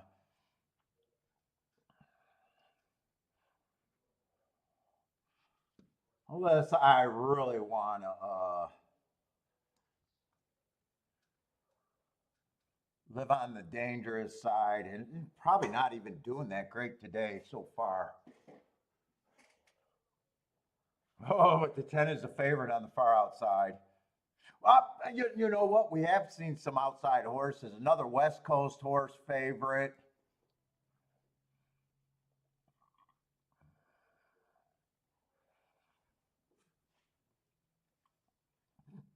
Hasn't won a maiden, but already won a already ran a couple stakes races, including a grade 3. Yeah, you can see why the public's at least there. Trying dirt for the first time. Yeah, I don't know if I want to mess with this.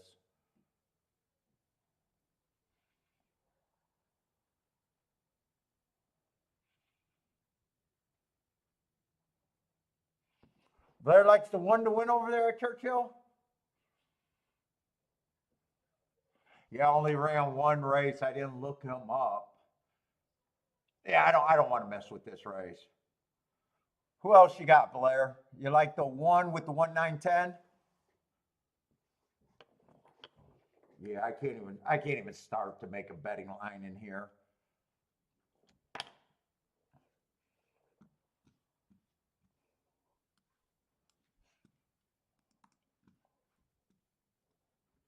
We've seen some outside horses, so it's not like I can just go, I'm going balls deep on the outside. If we haven't seen the out, if everything was inside today, I wouldn't mind it, but with the outside runners winning a couple races today, I think I can't do that.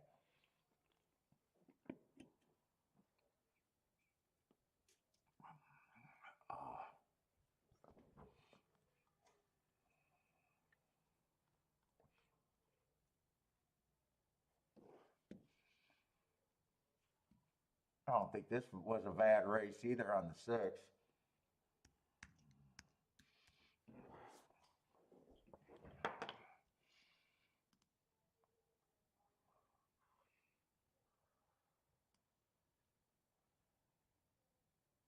If I thought the rail was bad.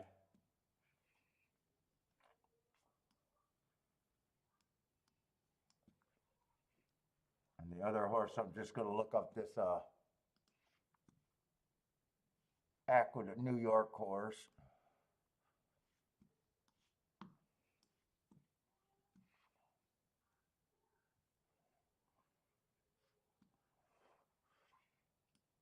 I would have had him running against the early pressing day. Whew, it got cold down here.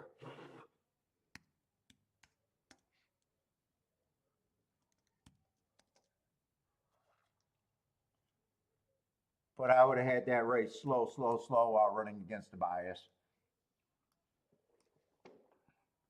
Perceived bias, whatever you want to call it.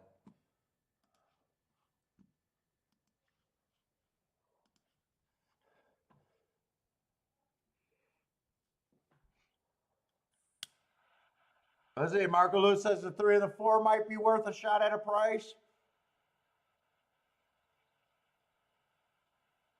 Boy, this would be a good race if I was convinced that the rail was 100% gold.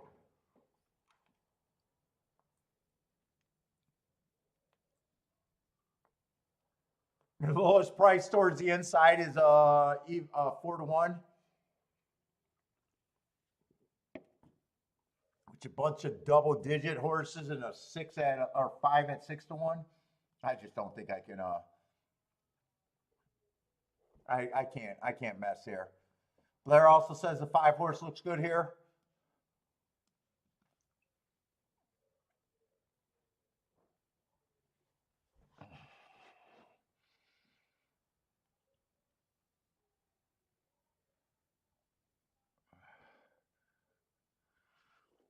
Well, Marco Lou, what are you looking at? A breeding angle on them? Good Magic and Heart Spun?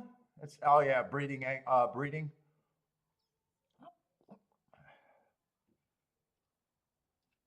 K Phil likes the 1-4 12 exacta key. Let's see, Ombrake. What's up, Ombrake? Likes the 8-horse.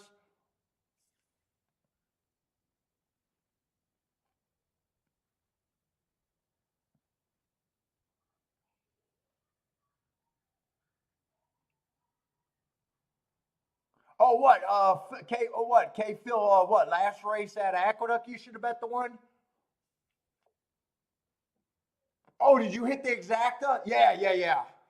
I see what you're saying. Because I was like, wait a minute. The last one I was remembering was the 1-4, and you hit that exacta. So I was like, wait, no, you. Okay, yeah, the one. You also had the one, the exacta over there at yeah. Yeah, I mean, you just got to be careful. I know some people will say, well, for $1, it does pay more, but well, I would say a lot of people probably just don't have a single exact accommodation, which when the exact is only paying that much, a little bit better, I'd rather just have more money on the winner and not worry about second place.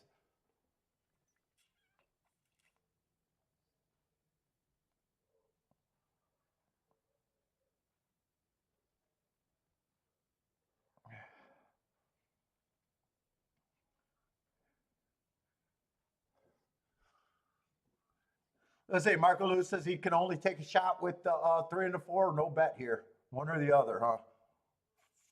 I understand that.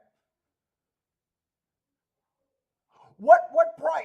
This is a dangerous race right here. You know, not understanding the rest of the competition. What price would you, Marco Lou, where you would say, hey, I'm just priced in?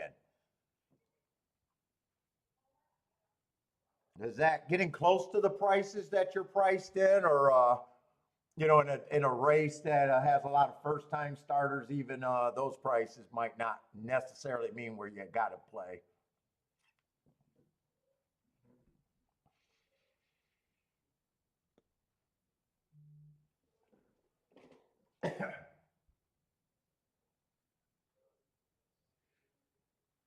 Uh-oh, I got videos determining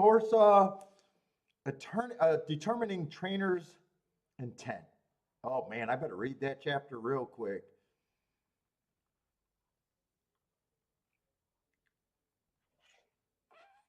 Horse player on edge. He's been around for a long time. I think that's the dude with the Hawaiian shirt that's been around for a long time, making videos. I think he's been making YouTube videos way before me even.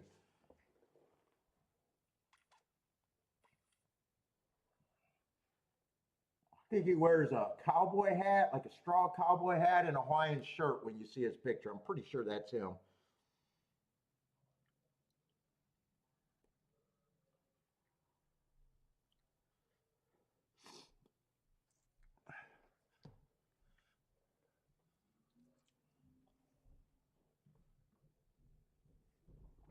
What's up, Hector? Marco Lou says 10 to 1. Well, you're kind of priced in then there, right? 10 to 1, getting 24 to 1 and 12 to 1. It's time to gamble, probably, huh?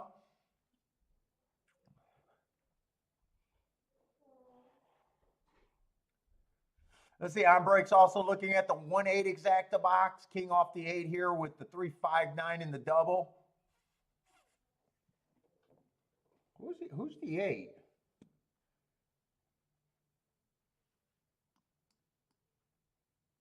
Eight only ran one race. I got him as average slow. But he was only 1 and 2 lengths off, so I know that was the slowest pace of the day.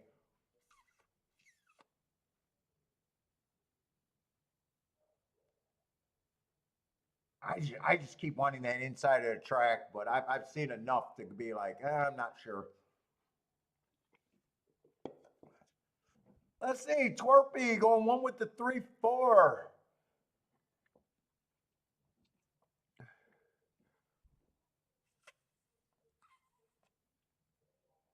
Ooh, no box. I'd box that. I'd box that right there.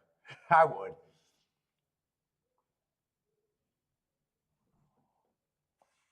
All of those combinations should be solid.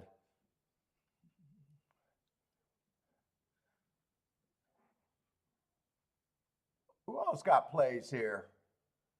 Einbreak really likes the 8. Steven likes the 1, 2, 5, 10. 1, 2, 5, 10. Ooh, 263 to 1.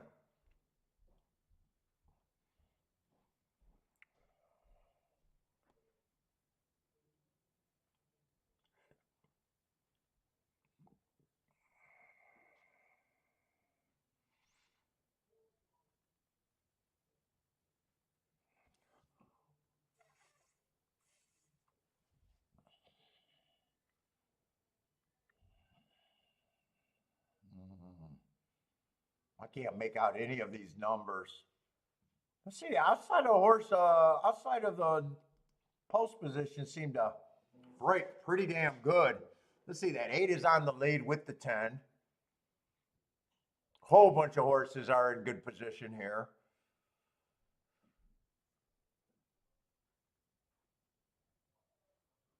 $23 on the front end, though.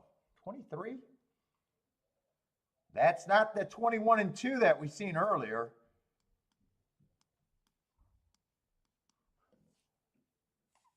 So definitely not the fastest pace we seen.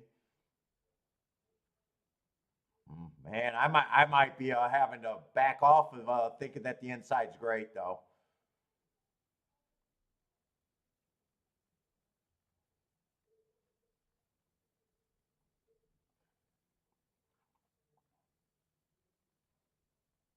Let's go. On break. On break.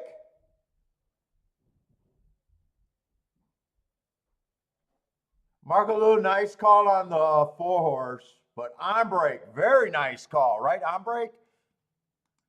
That's a boom. On break, nicely done. I knew it was on break. Going to get alive to 3 horses in the double, but I'm pretty sure I've seen a win bet. Yes, sir. Got the win bet. But I think he came back and played an exacta or 2 also.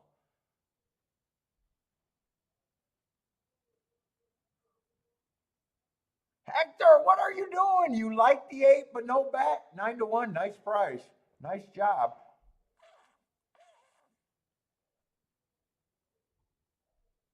Einbreak did a 1. Einbreak, I thought you had a couple more. Didn't you play 8 on top of a couple horses in exacta? I thought. I know I seen the double in the win ticket. Good luck on your double, man. Nice start.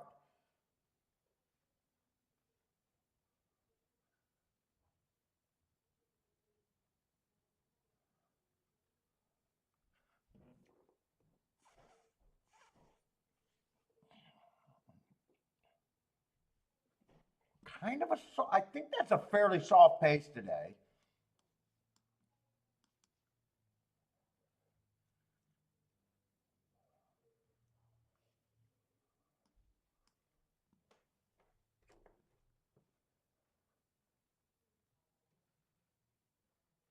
Well, he didn't earn a heart, but heart was in his name.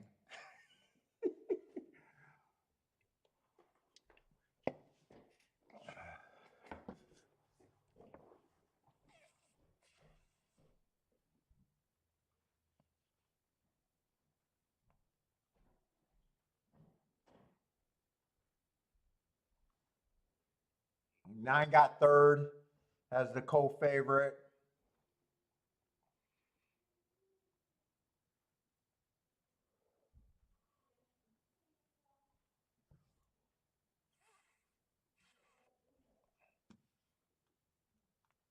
Let's see, I did no bet there. let's see, 8 would have won from, I think the 7 hole. So yeah, I've already been saying that. I kind of don't think that I can keep saying that. I think the inside's golden.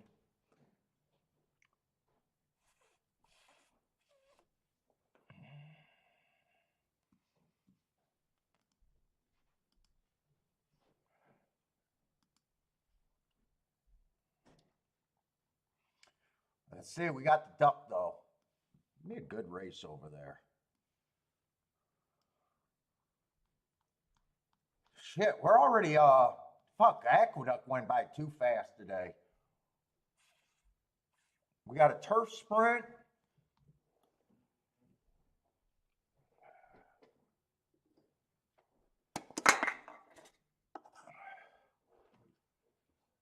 No, we got a turf route, I'm sorry. Turf route, and a dirt sprint that's kind of a 2-year-old kind of dangerous race. May not be able to look at doubles there.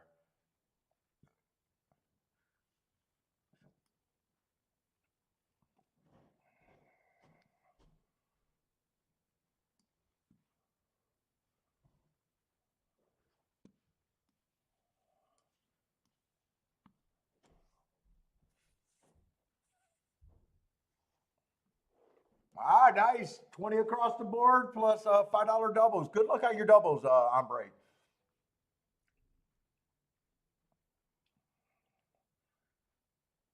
Let's see. I got to look at Aqueduct, though. Aqueduct turf routes. I think turf routes, I'm anti-speed.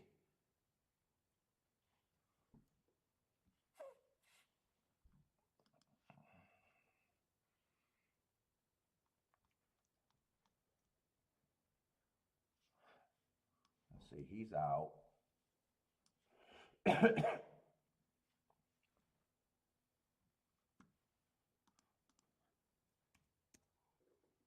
They're all going to start at 15% here.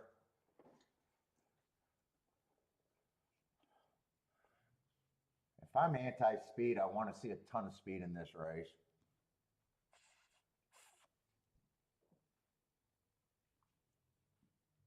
Oh, that's a nice mark on fucking 37-1 on the 8. Ran against the closer bias while going too fast to win.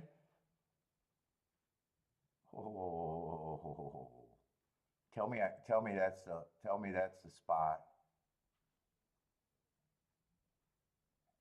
This is going to be a tough race, though.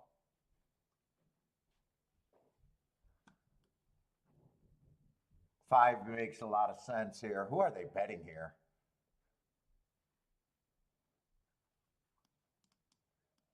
Even the speed horse got nice marks to 4.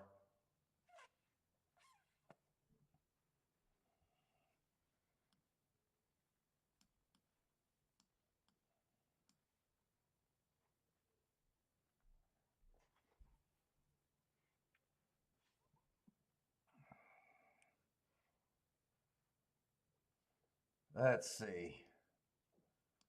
Bad rail stalking day, bad rail stalking day. Neither of them were on the rail. How many is anyone else out of that race? Bad rail stalking day. Wow, a lot of horses are coming out of that 10-13 and they all got excuses.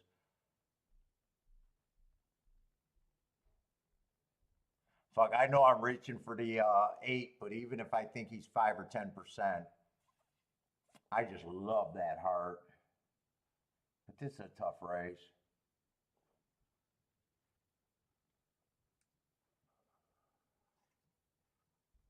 Eight, I want to do something with the 8. I don't even know if it's right, but I want to do something with them.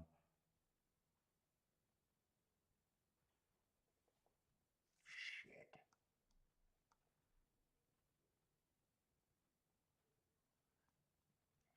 It's probably just going to be 8 first and second and a win ticket.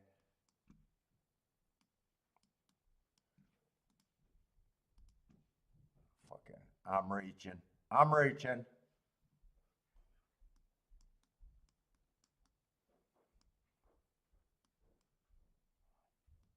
Just give me pretty much almost everyone.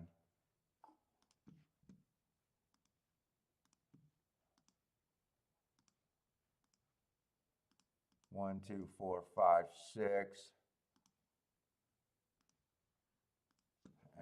I want to look at doubles. By the way, that is key boxed.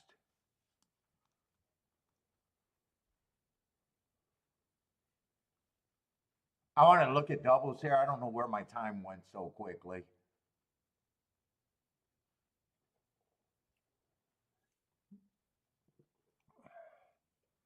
I would have wanted to, well, I don't know. I'd be interested in the 6 and the 3 next race. But I'd be looking at all of these horses. 8 could have been played. Let me just see what these doubles are. Oh, they all could have been played with the 3.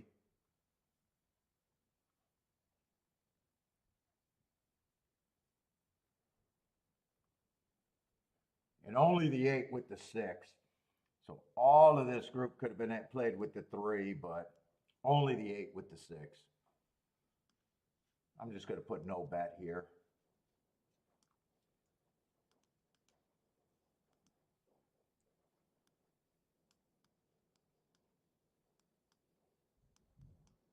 So only an 8-6, but pretty much all of those with the 3. Just keep this 8 interested. He's the reason why I want to be in the race. Looking good. Let him be good enough. Let him be good enough.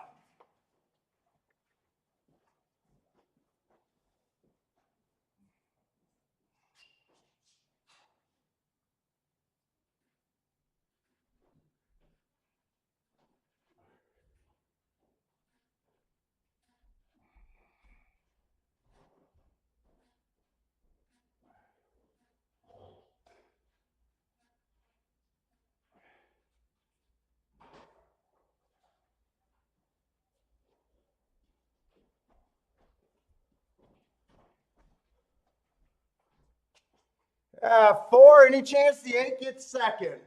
God, it looked like he was coming on that turn.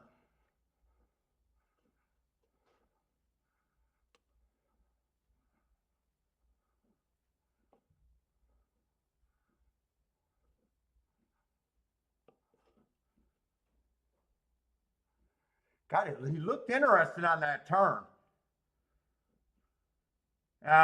He's flattening out. I can see he's flattening out.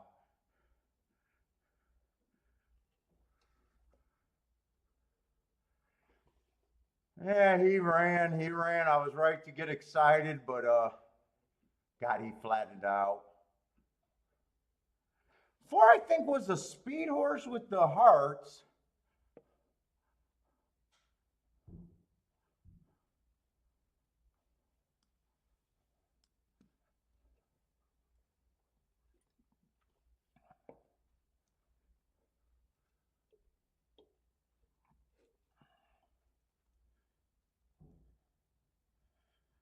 I probably got too many. I think I had to play the 8 there like I did.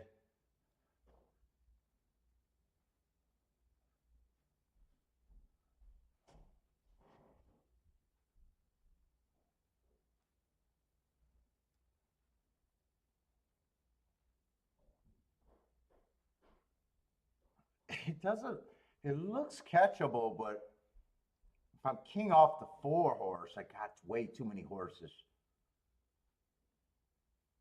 If I'm king off the 4, I got way too many horses. That's probably an ABC ticket that's going to pay, or kind of ABC. Who was a favorite there? 2 was the favorite.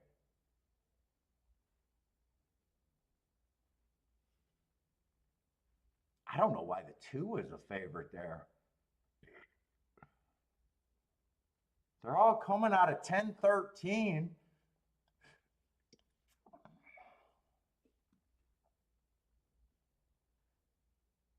Him and the 1 looks like the same betting proposition to me.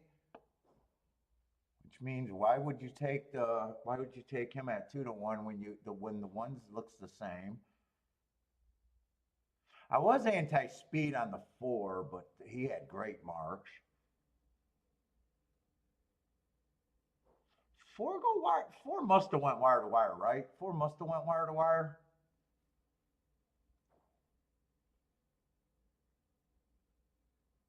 So all of those horses could have been played to the 3, but only 8 could have been played to the 6.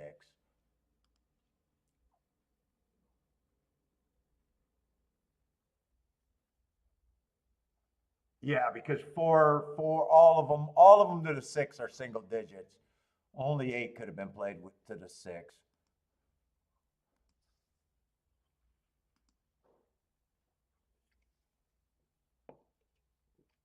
Yes, we play Tampa Bay. Yes, we'll be doing a lot of Tampa Bay.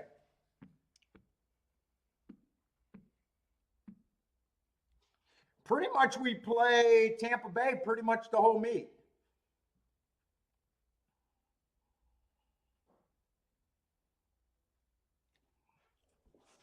We'll do Gulfstream and a lot of Tampa Bay.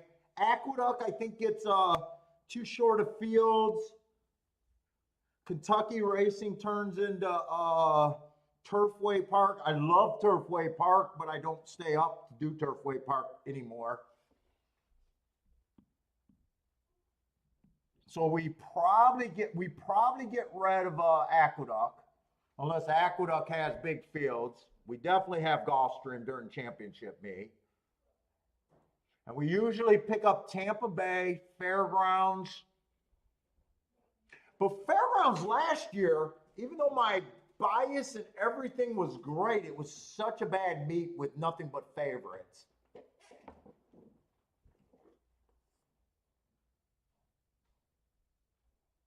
Oh, you're going there for the first time as a horse player on the 22nd, huh? Yeah, we do a lot of Tampa Bay, though.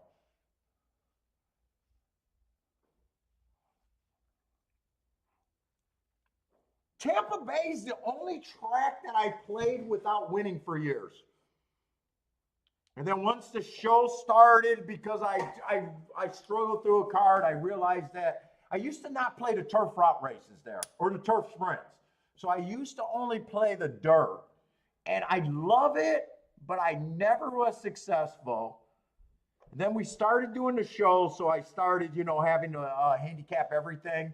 Spotted a bias on the turf routes and been profitable ever since. And last year I was profitable with the dirt for the first time. But Tampa's a track that for some reason, usually when I'm struggling at a track, I bail. I don't know why I never bailed at Tampa Bay. So that's like the only track that I struggled and kept playing.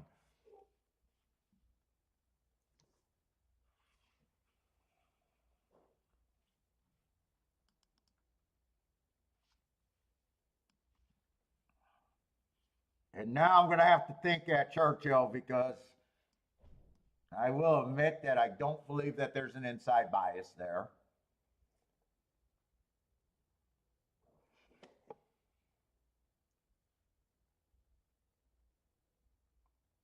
I got all the results at at Churchill.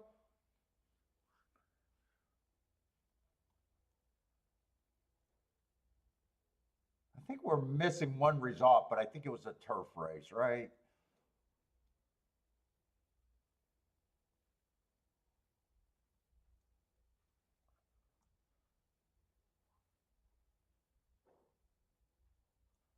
I don't even remember who won that. A 5-horse won that race.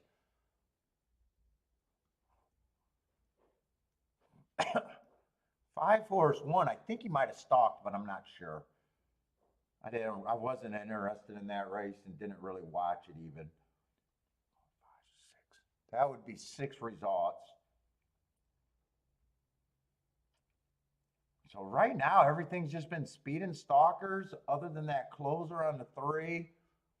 Inside and outside, I definitely can't keep saying that I think the inside is great.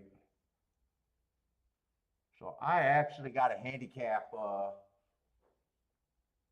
Keep more of an open mind there at Churchill.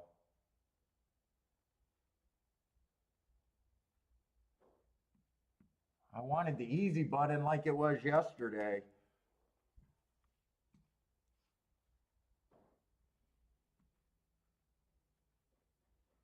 Oh shit, we got a Hawthorne shipper.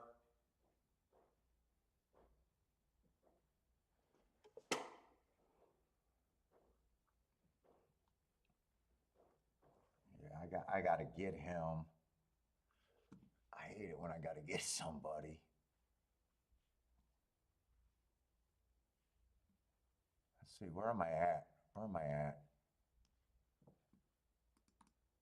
So all day long I've been even slanting my betting lines like I think the inside is good over there. And I think I got to stop doing that at the very least. At Churchill. It was good while it's lasted, but I'm not so sure I believe in it anymore.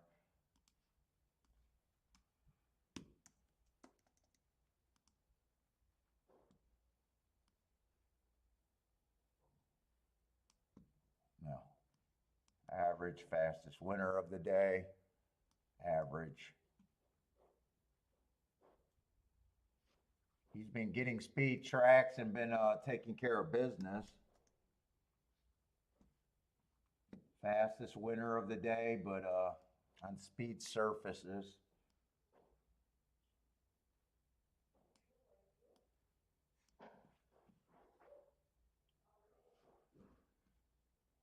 Yeah, he's at least quick. I don't think I got to look up another race after that. He consistently put up fast fractions. And he earned a hard 3 back. Then he went on a 2-race win tear, maybe even more. Uh-oh, Bentley's getting cookies.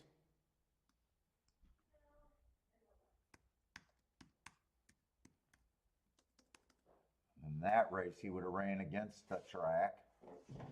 Yeah, so this, I mean, he's a nice horse.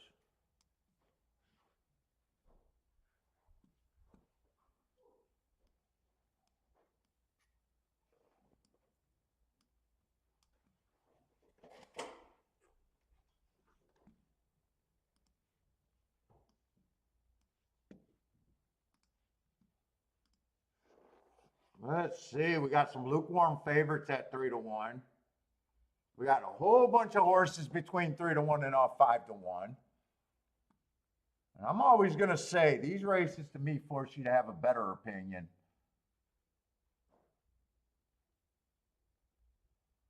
And we definitely got some speed. 2 and 3 looks like they're destined to hook up more than likely. Everyone else is a stalker. 6 got some real speed.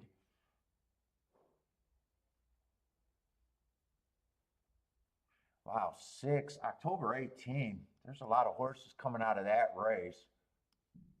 He was going too fast to win, but that's more speed.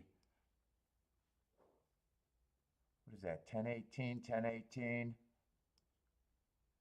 10-18. Lots of horses are coming off of that race.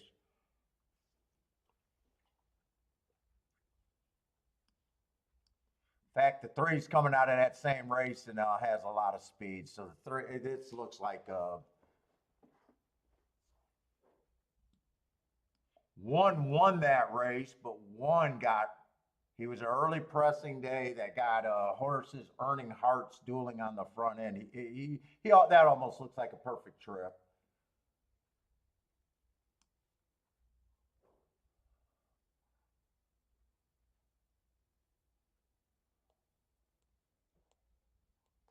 Three was able to duel longer than the 6 and last. 5 rated behind them? Feels like 5. 9-2. I don't think 5 is any value, though, is a problem.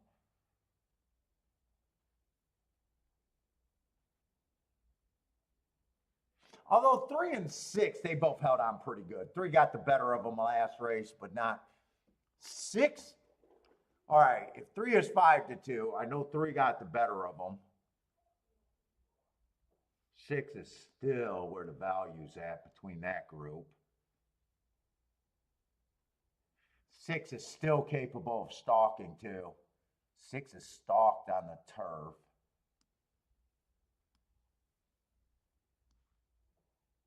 Six got some options. Does 3 got options? 3 stalked to win also. I would upgrade to a 3 and the 6, but upgrading the 3 is not a great thing. He's 5-2. I would downgrade the 1 because I think 1 got the perfect trip.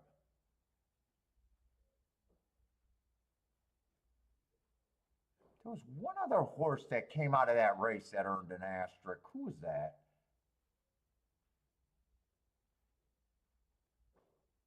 Still don't like route to sprint on the 7. 8's out.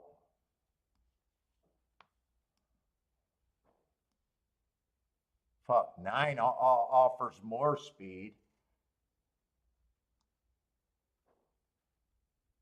9 actually has some class too. But that's just another 4-1. Who's the other horse coming out of that 10-18 that got an asterisk? 4 horse. Although if all that pace was in front of him, shouldn't the 4 horse have ran a little bit better there?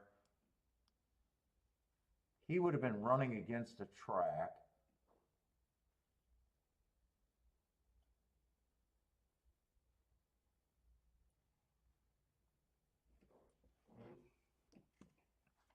Got beat by 3 horses in a race, but he's a number that's good for me. I don't mind reaching.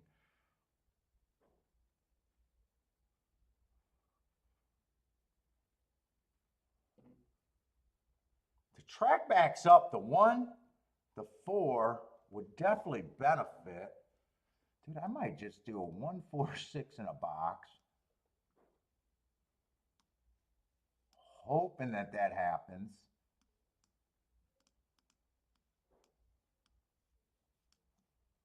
Four and 6 win tickets.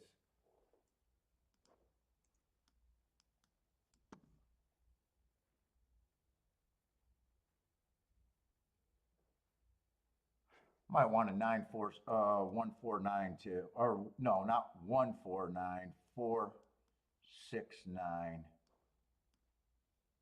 Actually, I think I play it like this. 4 and 6. The 1, 4, 6, 9. Try to beat the 3 completely because I think 3 and 4 has to hook up. Or no, I think 3 and 2 has to hook up. Do I want to add the 2 here? No, I don't want to add the 2. Do I want to add the 3 there? 3 would be the horse that I add.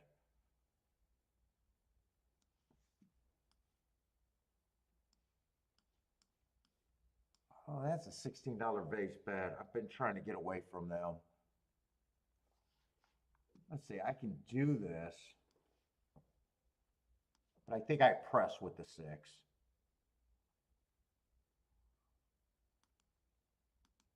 Or I play these 2 tickets and play everything for less. But if I get the perfect scenario, I got press tickets. Maybe that's how I do it.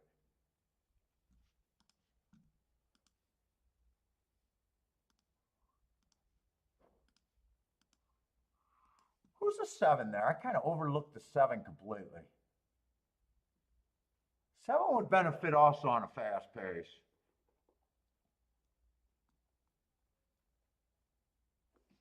Yeah, I'll do the key box. I'm not sure if I'm going to get the exactas in, actually. Oh, shit. I got 0 exactas in. Fuck, I hope that's not a... Either I saved a lot of money or that's a huge mistake.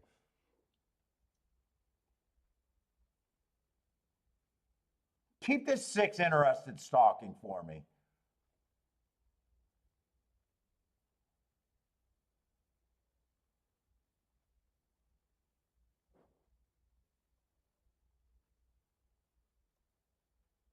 Yeah, 6 able to stalk. I'm not even sure. There he goes. Keep the 6 interested. Fuck. Keep the 6 interested.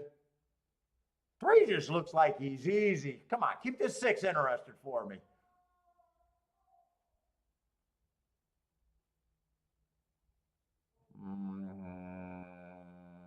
Come on, 6. Let the gear go. Come on, 6. Come on, 6. Bring this 4. Come on, 6 and 4. I just want to be right.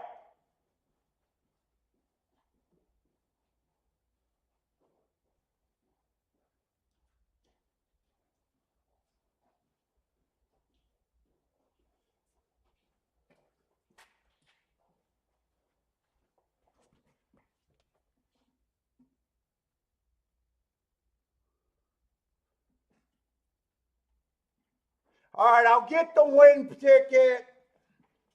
If 4 gets second, that's going to be a huge shutout. If 2 gets second, that's going to be a good shutout. Oh, wait, if the 5 gets second, I didn't have the 5 either. Come on, 6. Come on, 6, get there. Get there.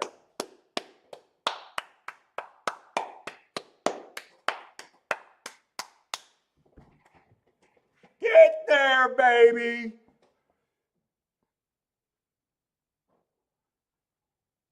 You know what? I would have wasted a lot of money on the exactas and missed the exacta. I actually getting shut out made that bet great. As long as 6 gets his nose down. 6, 2, 6, 2, 6, 6, 6, 6.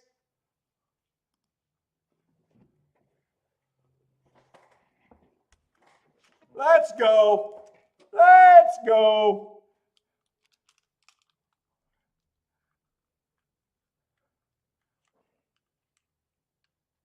Yeah.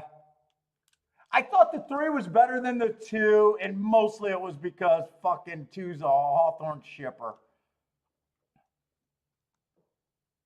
I'm actually glad I got shut out of exactas. I would have had a nightmare, though, if it came in 6-4. If 4 would have continued that closing move. 1 got third. Bob got the 6-2. Nicely done, Bob.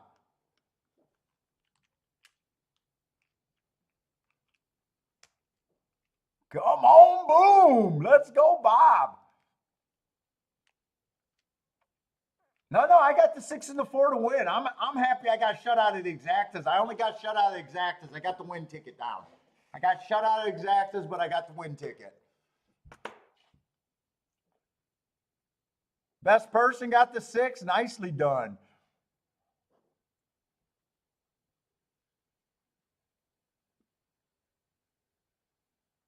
Bob had 6-2-9 boxed.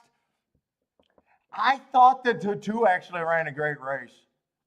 All right, to put away the 3. I thought the 3 I probably thought the 3 would have been better than the 6. Or better than the 2. I didn't completely trust the Hawthorne horse shipping in.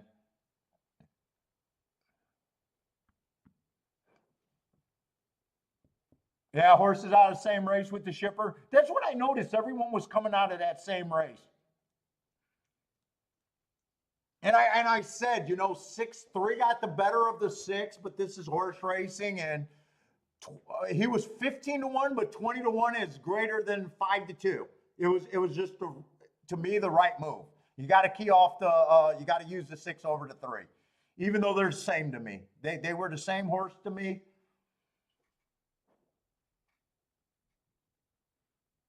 What's up, Frankie Tubbs? Mega boom finally for Bob. Nicely done, man. It better be official. I didn't see. I hope there's not objection.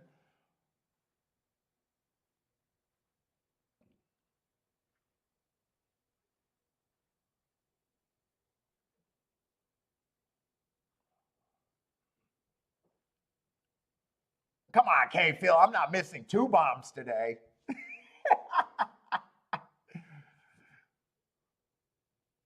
I'm actually very glad that I got shut out of the exacta, because this would have ate a whole bunch of this. This would have ate a whole bunch of that. And I would have missed the exactas on both tickets. I probably got 6-4 too many times. I probably got 6-4 too many times.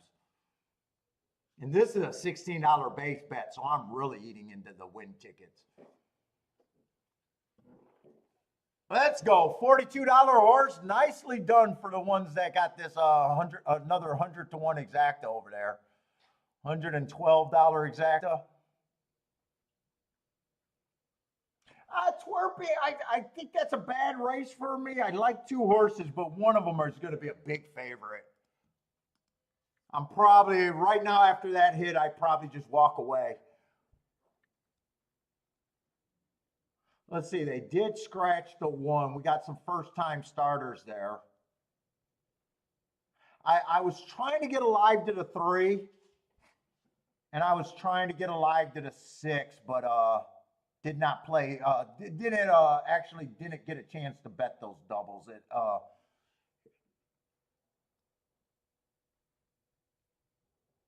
And 7, I don't got a problem with, other than him being route to sprint. He got great marks. I just hate route to sprint. If 7 wins here, I'd be like, I should have trusted the marks at 11 to 1.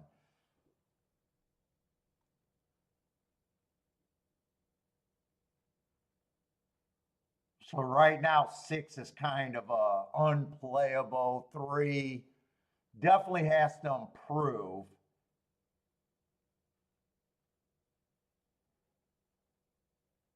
Six is probably good enough to where, since I had that last ticket, I probably don't need to do a ticket with the 3. If the 3 would have lost, I probably would have tried to get cute with the 3 here.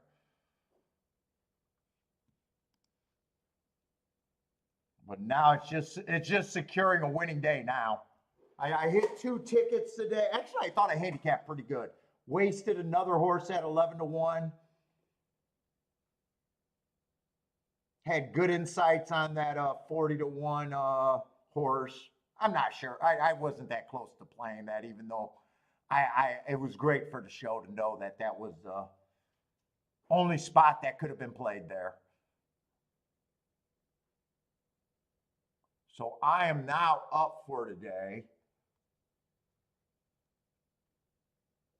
So like I said, if I had to play this race, if I was down, I'd probably try to get cute with the 7 and the 3. I don't even know if 6 could be played on top of those 2 horses. Now, 6-3 is paying $10. 6-7 is paying 8. So if 6 wins, I would be in a spot where I would just have to lose here.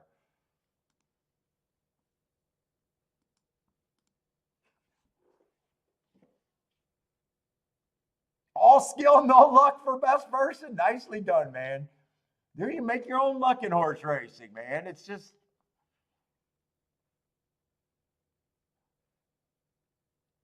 And no cheating, said Marco Lou. I'm still pro cheating at the racetrack.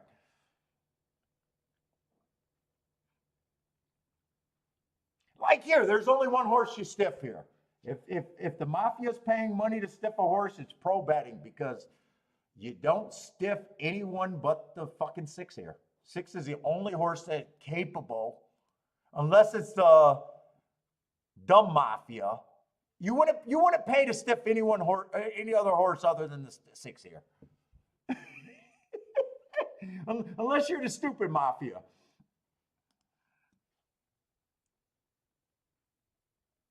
Any other horse that's cheating to win is a price. It's good for you.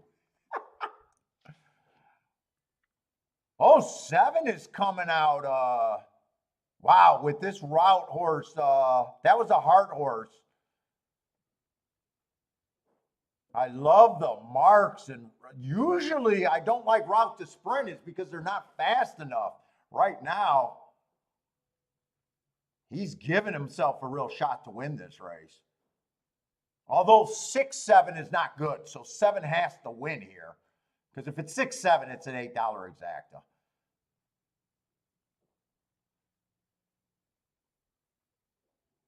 Seven still got a shot, but 6 looks like he's going to win the race. Seven actually tried his hardest, but yeah, that's just going to be an $8 exacta. So I'm glad I hit the last race because, you know, I would have probably tried to get cute there.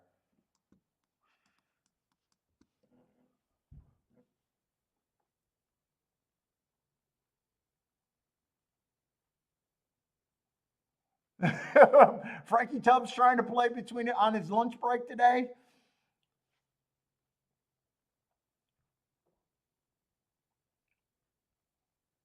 Yeah, see, money. We could make our own luck out here, and we year after year, day after day, we keep finding. Not every day, but you know, week after week, we're finding spots like this. If you're new to the channel, like I said, I know Twerpy checked us out again after finding us. I think yesterday was his first day. I noticed him. Not every day is like yesterday. Not every day is like today, but you know, we do find these good spots.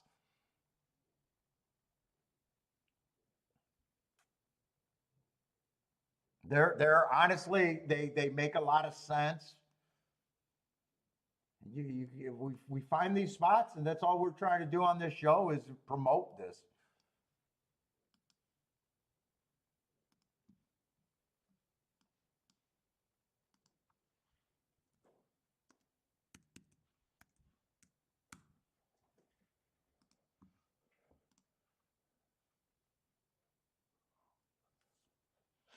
Try might pay okay here. Maybe the super. I mean, if you're trying to improve an $8 exacta, there's only a couple horses that can help you. The 2 and the 3 and the 5. 2 is the best horse that can help you in the third spot. Yeah, well, hey, Twerpy, I have bad days. I have very bad days on the stream. I don't erase them because I can't talk shit and celebrate the winning days without being honest about the losing days. You know, I don't think I make bad content saying, hey, I hit 50% of the races. I would be insane. They're out there. They're out there.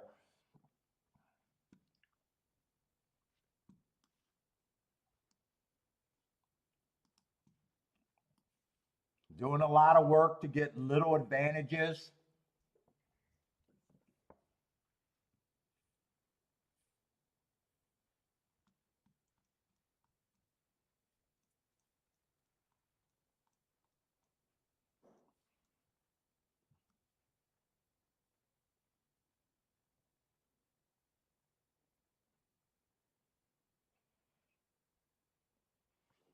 Let's see, is this the last race at Churchill? Oh no, there's 2 more races at Churchill. So Aqueduct's done. We got 2 races at Churchill.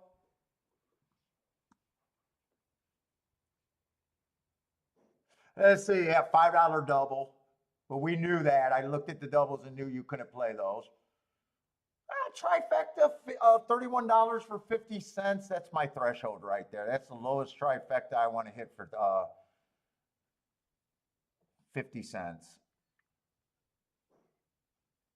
Yeah, okay, Phil. Yeah, I'd say those aren't bad, especially if your opinion was just 6 on top of the 7, maybe 6 on top of the 7 and 3, and then just playing. You don't even got to handicap the third spot. I got shitty exactas. Give me a couple horses that can beef up a shitty exacta. That's how you land on it. You don't even got to handicap the 2. You know there's a couple horses that won't help that trifecta. And there's only like 2 or 3 horses possible that can help that trifecta.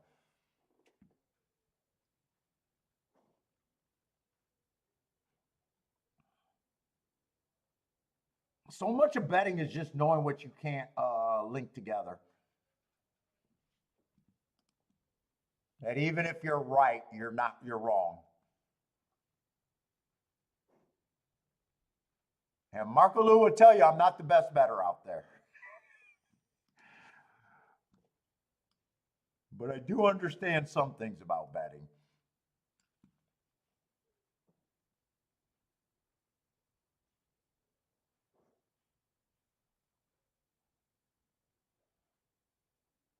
Not a bad looking race with a single favorite and then pay raises everywhere. I do prefer these races. Although I don't know how crazy I am about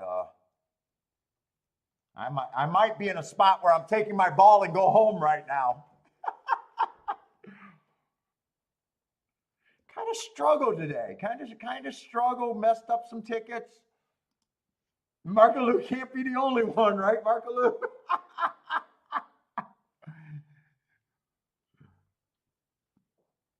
I think the biggest complaint people would have on me that I could do too many combinations. I'm willing to defend it because I'm the only one that sees the ROI at the end of the year.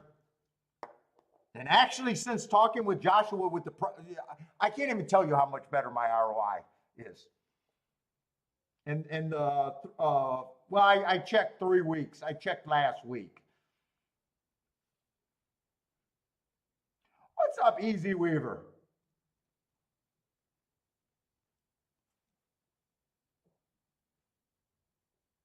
Thank you, Bob.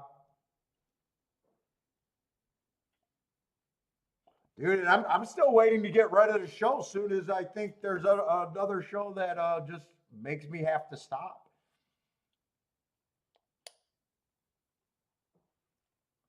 What's up, Roger? How's it going, man? Roger, that looks like a new name. 9 to win? What track, man?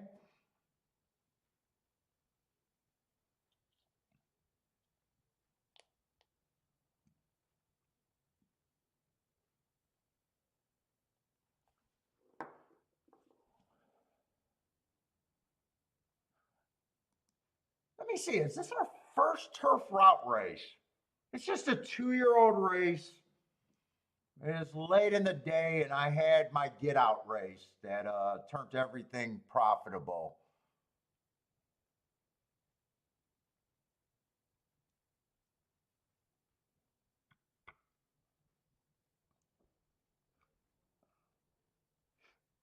I think is this our first turf route race of the day?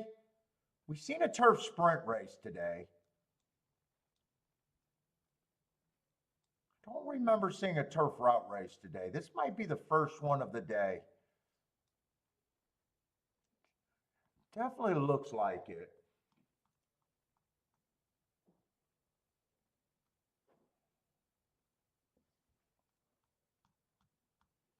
Two-year-olds lightly raced. Although it's late in the year, they're about a month from being 3-year-old. But this is one of those races, and that to me are one step above a bunch of first-time starters, which I don't like. We got optional claiming 100,000. Super lightly raced 2-year-olds. I'm a guy that needs running lines.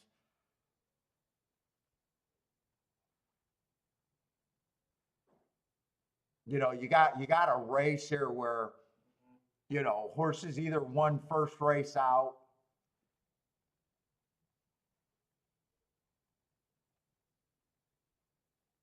Some of them like the one, you know, ran one first race out at a tough track. I got no problem with that win. Average match strides with the slowest winner of the day average at a tough track. Then he goes up and runs a very nice running line on a 1-race sample at Keelan in a grade 2 race. Even though we know that grade 2 race is just going to be quick developing 2-year-olds. But, you know, I do squirrel up with 2-year-olds. You know, it feels like, is that a huge step? You know, unless you pull up the form and even pulling up the form in that race isn't going to tell you how stacked that was, because it's probably just a bunch of horses that ran one you know, quick developing maidens. You know, you got the 2, stalking day was a stalker, average, won easily, did nothing wrong, trying something a little new, again at Kentucky Downs.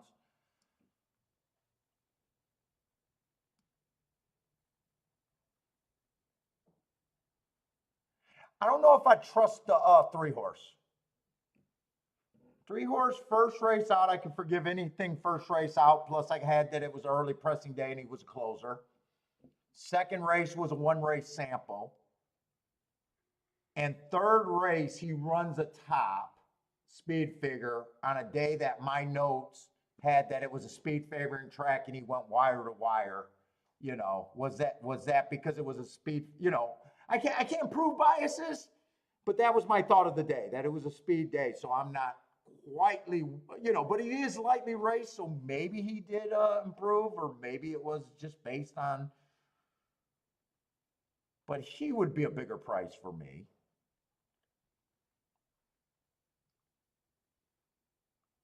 For just a little bit lesser of a circuit, Indiana, but I mean, he won first race out.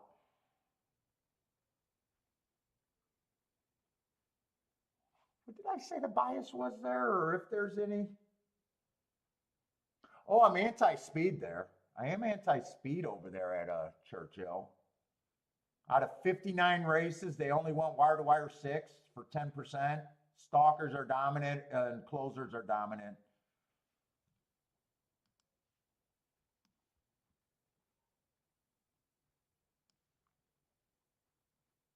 5 I got no problem with, but he's trying turf for the first time. This is just a race that I'm probably not playing myself.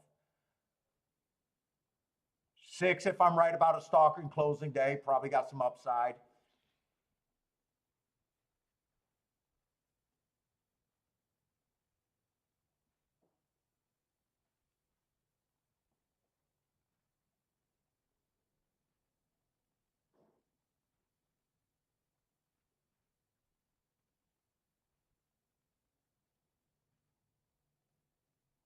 Boy, 9 got some good marks, but he's speed, and I'm anti-speed there. 3 races ago, I got a bad rail. He was on the 2-hole going too fast to win. 2 races ago, I got a closing day. He was on the front end running against the bias. Last race, I got the inside. He had the 5-hole going too fast to win. I'm just going to say I'm glad I don't need this race. I'm not trying to dig out or anything.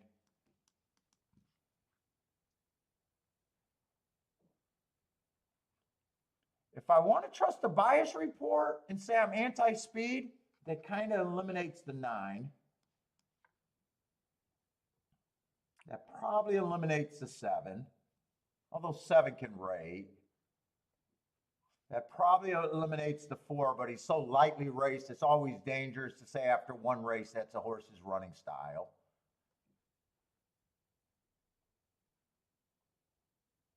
In a dangerous race, why would I be interested in just game theory here now? Just talking game theory, trying to fill up a show. If I think the race is dangerous, why the hell would I land on a 3-1, even though I have no problem if the 1 wins?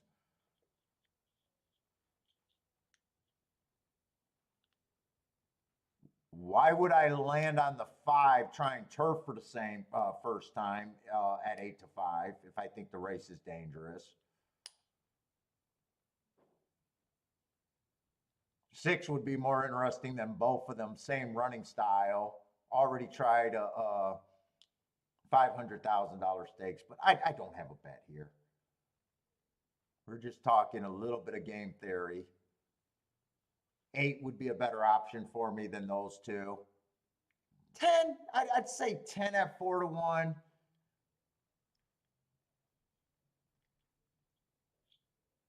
Probably not high enough either.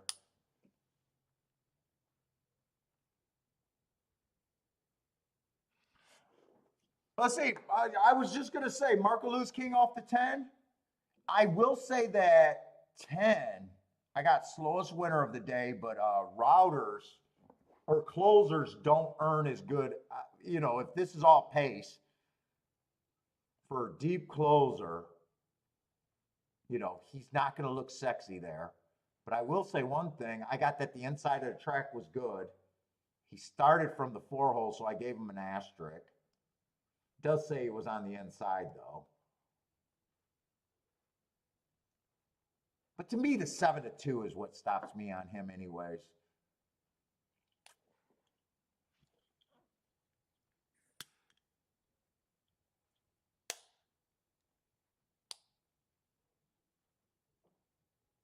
Let's see. C Money is paying attention to running lines over there. He's saying that the one horse at Churchill Downs just finished behind Can Group, who finished fourth in the Breeders'. Yeah, that's not a bad angle there. I still have no problem if he wins. It's just, is that worth 3-1? And that's where we just, good handicappers are supposed to argue about price. C Money, what do you think of the price? I like the angle you got.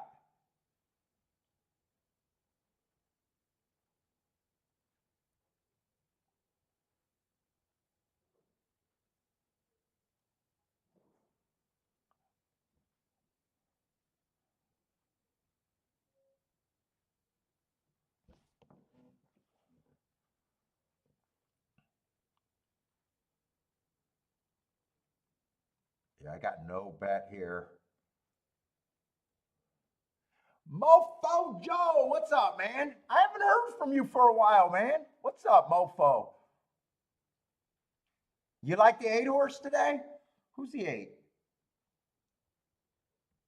Well, I think I scrolled down to the wrong race. Yeah, 8. If he takes it to turf, I have no problem. 8 in the 8, 2, and I think it was a 6. I could get to reasonably, but at the same time, I'm not like jumping here.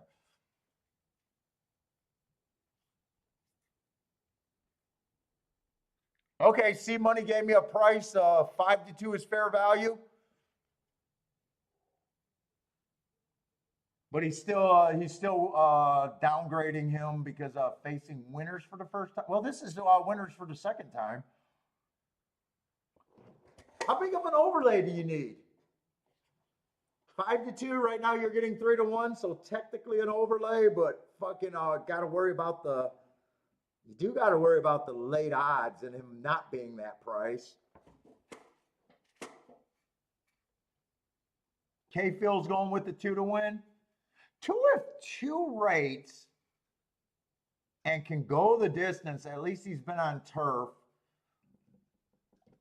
And at least to me, he's a giant price.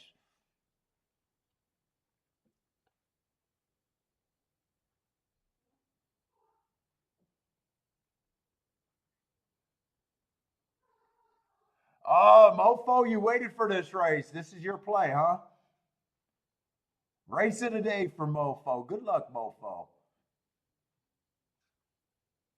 Now, I got him being, well, it was a stalking closing day. But he was the fastest winner of that day while closing. You don't see that you do see that every once in a while on a stalking closing day, that a horse coming from 6 lengths behind gets rated on the pace being the fastest winner of the day. That doesn't happen almost never on a fair track, never on a speed favoring track, sometimes on a stalking closing day. 9 would be interesting to me if I thought speed was holding up. Already ran in some graded races, got great marks, but I'm anti-speed there.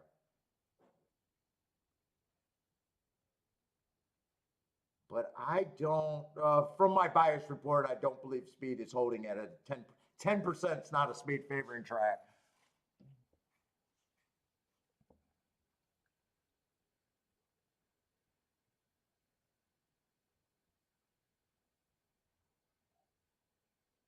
What's up, Christopher? If I missed you earlier, who else slid in here? Seen Frankie's Mofo just jumped in. Easy Weaver, what's up, man? Said hi to Roger. I got a few new names.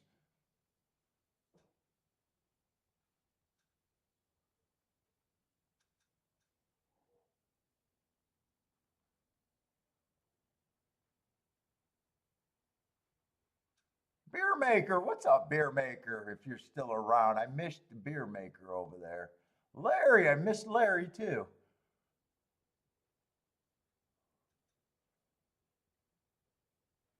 That's far enough back. Oh,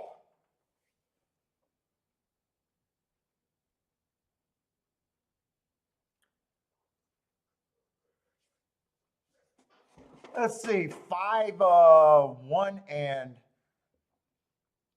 10 are the ABCs.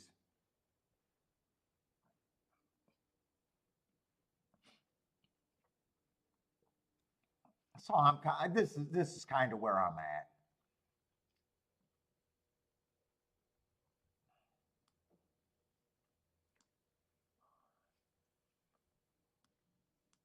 Eight. Is that? Oh no, 6 was in there. So I kind of got too many horses. I got a lot of horses there. I'm not interested in any combination that involves 1, 5, and 10 in the exacta. So I would need the 2, the 8, or the 6 to get first or second there. Let's see. Frankie's looking at the 3, 4, 6. 8 to 1 and 14 to 1 with win tickets on both. Martin, what's up, Martin? Coming in here. Cox twins working on the tab together. They can be in the exacta. Yes, they can. Will it happen? Question mark. Hector, what's up, Hector? Looking at the 718, but no bet for Hector. 718. Ooh, got the. Ooh, that 8778 would be a huge. They open up tickets. All right. Oh, why did I think this was on the turf? Wait a minute. It wouldn't have made a difference, but for some reason, I thought this race was on the turf the entire time.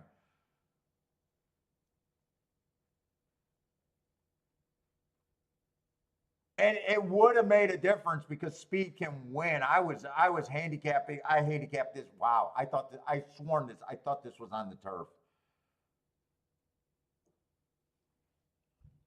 It's even better that I didn't make a bet. Fucking A.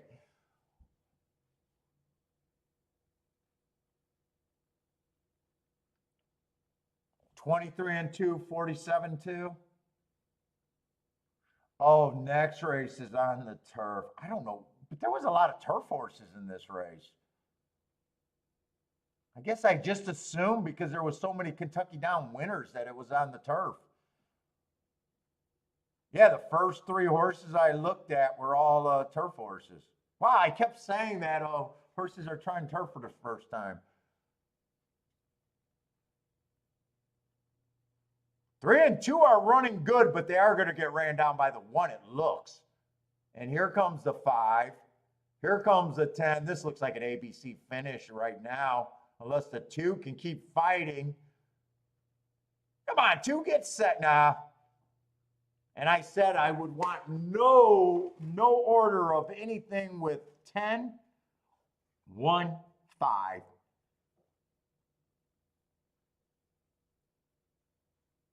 Two would have had to get second there to lighten up that up. I'm not sure if it came in 110 or 10-1. There was 5 up there. I just knew it was the 3 of the chalks. 10 did go up to 5-1. 10-1-2. 5 got behind horses, but I think he did it himself.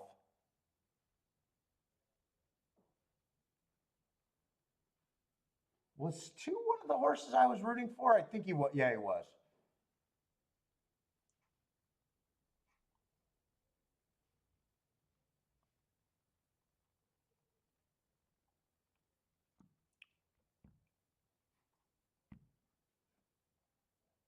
Marco Lou, 10 was your horse, right? He went up in odds.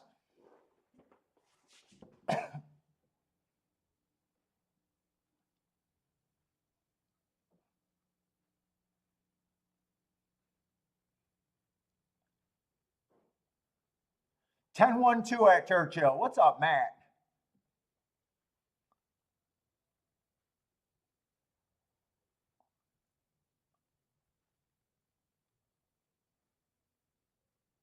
C Money's adding the 5 to his stable mail.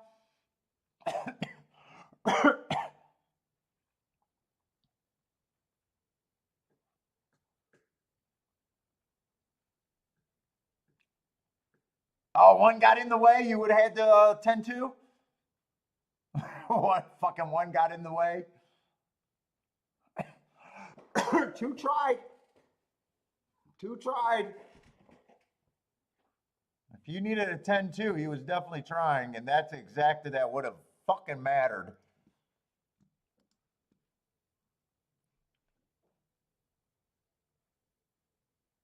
10-1's not terrible, but man, when you seen the other horses, I'd be like, yeah, I don't know about oh no, those are doubles. Wait a minute, those are doubles.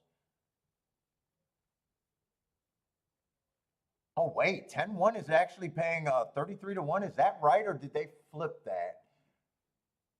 Oh wow. What the hell? They must have overplayed the 1-5-5-1. No, not really. Well, yeah, they did. 1-5 was 11 to 1. 5, yeah, they overplayed that. Wow, they underplayed the 10-1. I take that back. I didn't think 10-1 would be a good exacta. I thought any order of those three horses in the exacta would be bad. Actually, 66 to 1 sounds unreasonably too much if that's right. Or not 33 to 1. 33 to 1 sounds too much right there.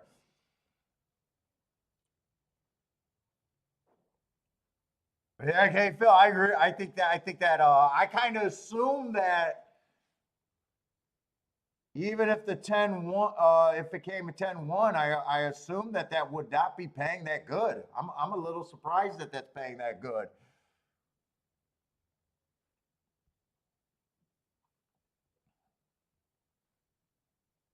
$33 to 1 actually sounds a little bit like a steal right there.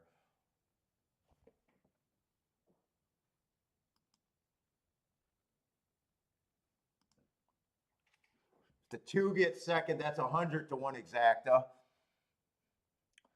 107 to 1. So this try should be good, actually. Try should definitely be good. I thought the try was going to be okay with the 2-horse getting third. The 2-horse with that being a 33 to 1 exacta.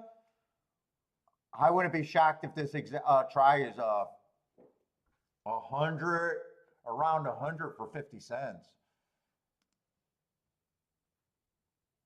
But buy stocks, you like the 1-2? Yeah, you did not want to see that 10 roaring down the middle.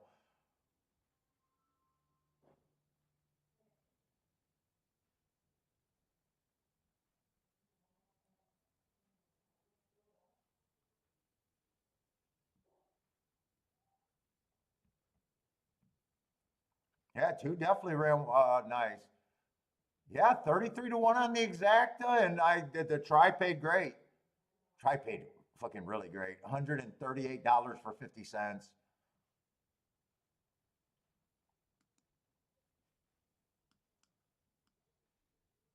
Yeah.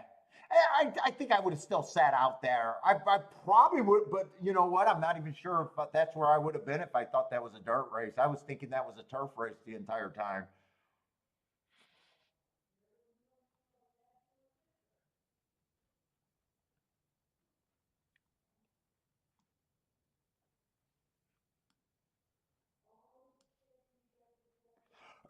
I'll be right back. I gotta go to the restroom.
One more race for me, and I'm done. I think all this week we're doing Churchill. I think I'm doing Churchill all the way through Sunday, and I think Gulfstream and Churchill for the rest of the week.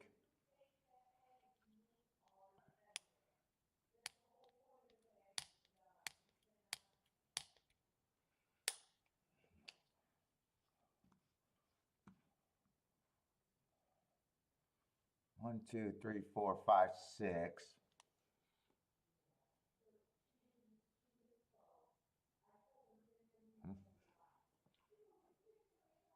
So now we got a turf route race.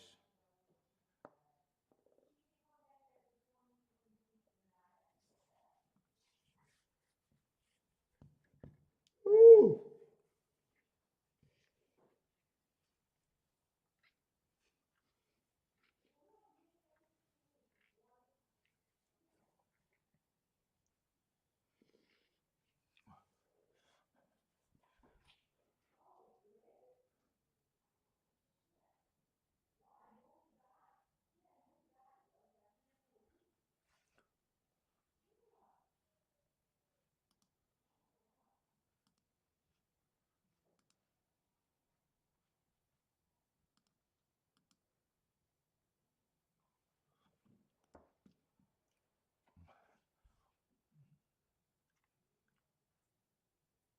Super high five, pay $5 grand. You could have hit it if you played it.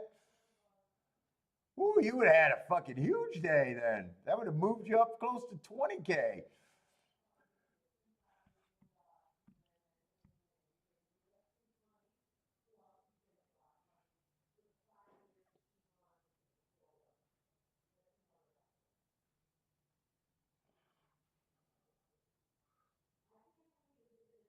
Let's see, 3 and 2 are on the front end there. I'm just watching this replay.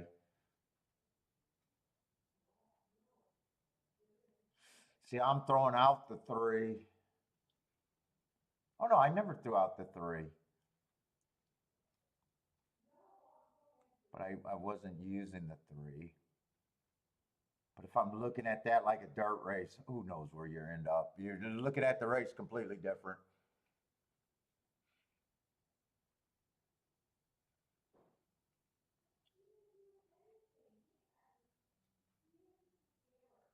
Let's say 10 definitely closed. That race melted down. To 2 random. Oh no, 2 stalking. Who's that on the front end? Oh, 3 and 4 are dueling. Was 2 up there on the lead for a while? I missed something there. I always thought 3 and 2 was dueling. 2 came back on that rail. 1 was getting the perfect trip there. It looked like it could have been a 1-2, and then this 10 just came. A 10 kind of cut out and boxed that. Not the 10's fault, not really the 5's fault.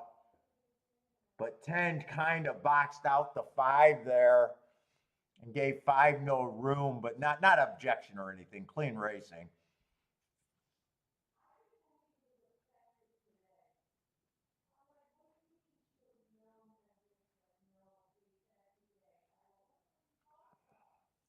Two gave the 1 a little nudge at the start.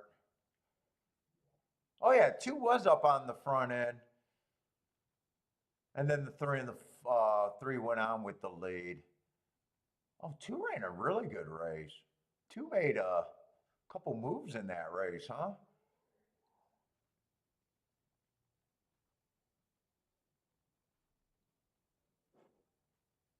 Four probably made his move too early.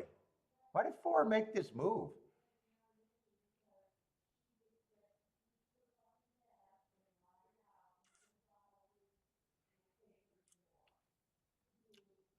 Might have been a mistimed ride on the 4 right there a little bit. Or a lot. Yeah, 2 I would have thought would have been done from here. Is dueling on the front end or up on the front end? Kind of got shuffled back. And then re-rallied. I think 2 ran a pretty nice race there. 5 definitely got in trouble. 5's just boxed in here. 5 had some horse.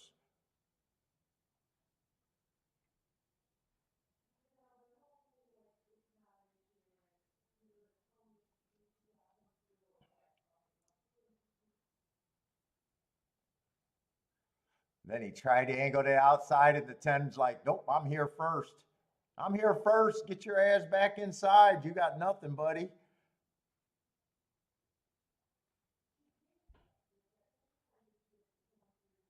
Two just missed second, too. Looks like that was pretty close for second.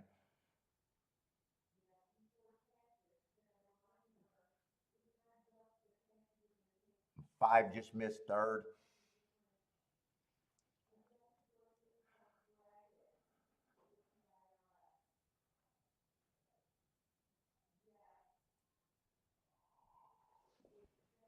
Oh shit, I'm tired. I'm ready to be done.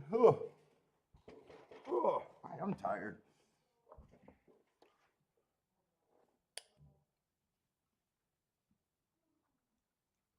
All right, turf at turf over there. I'm anti-speed.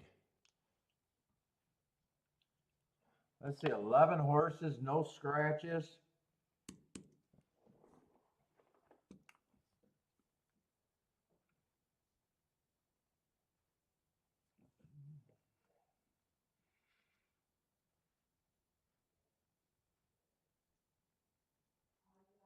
Why are they betting here? They're betting the 1. What kind of race we got? Just a maiden special weight on the turf?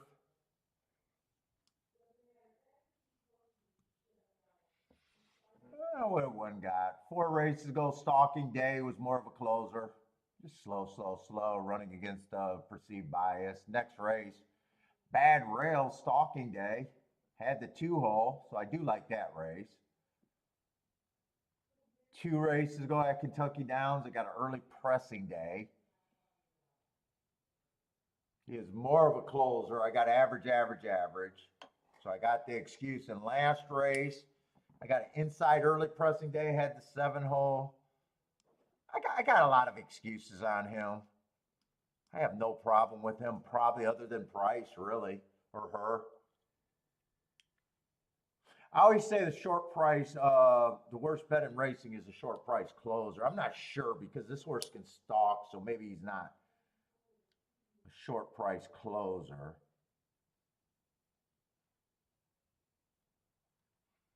Two feels like he has to improve a lot, even though he's a closer. I do agree he should be a giant price.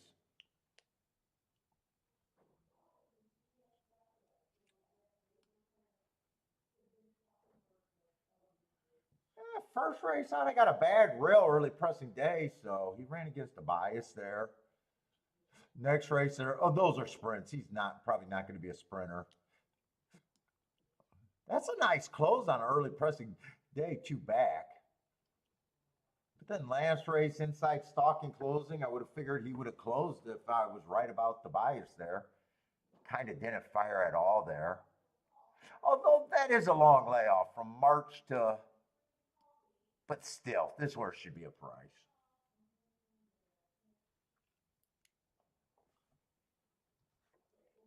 Let me see where we're at.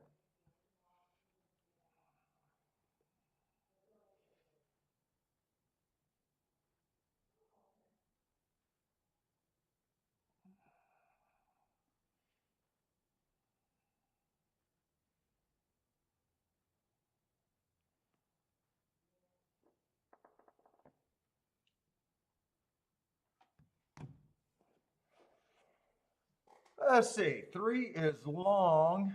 Oh, Belterra. Belterra just sounds rough. Sounds rough to me. 4 only ran 1 race, stalking closing day. Just an average type of race. Probably just a useful race first time out. Let's see. I think these 2 horses should be long.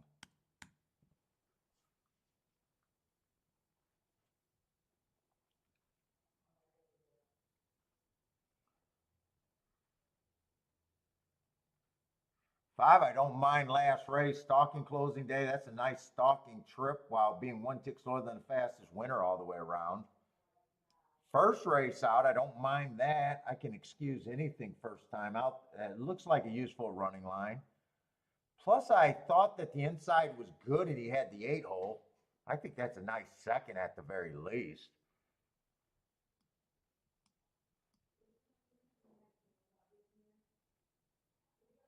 Then I think last race was definitely a nice second. 5-2 though. I could get to the favorites.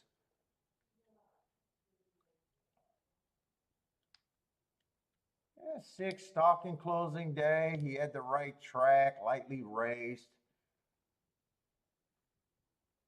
I'm not sure what I think of him.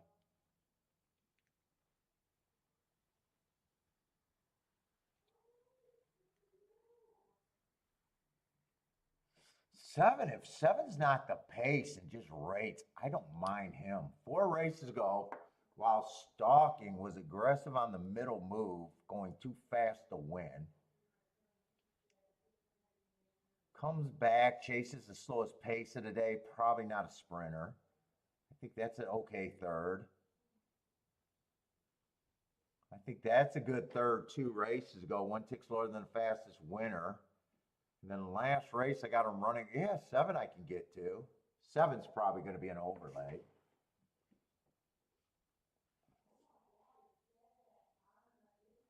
Eight, I think 8 should be taking money, even though I don't know what he is.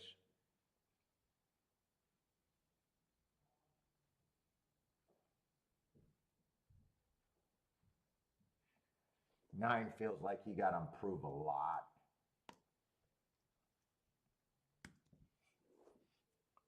Why do I always feel like I'm getting sick?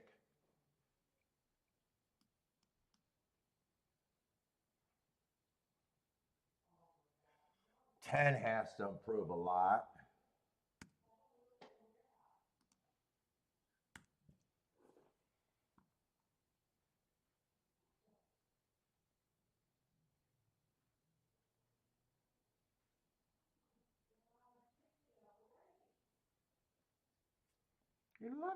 Eleven has to improve, but I think he offers a little value here. So I got 7 horses. Where the hell am I at here pricing?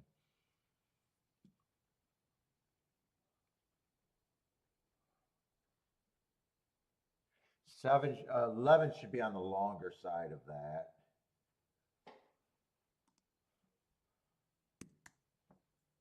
Eleven's going to be on the longer side of that.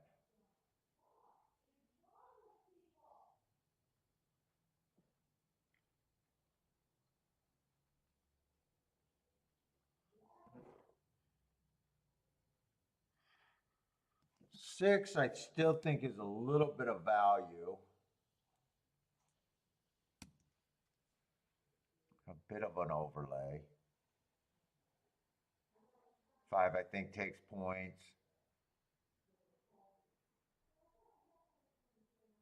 4, I probably would think that 4 is on the longer side of that too. So that leaves 1 and 5. 7 and 8. I think that is the group that I think does have the best chance to win this race.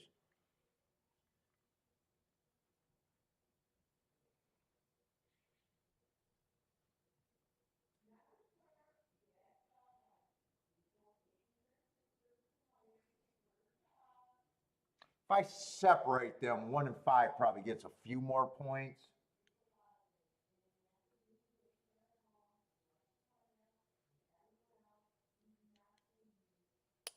Seven's probably at the worst a 15%er.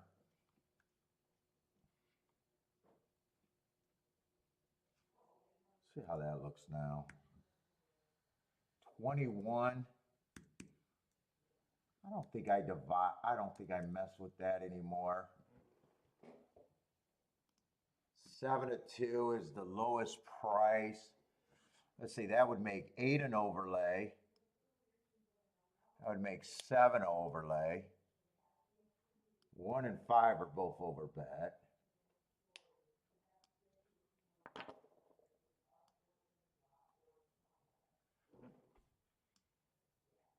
4 I probably got a little interested in. 6 I would have a little interest in. I think that's at least my group. Maybe even 11.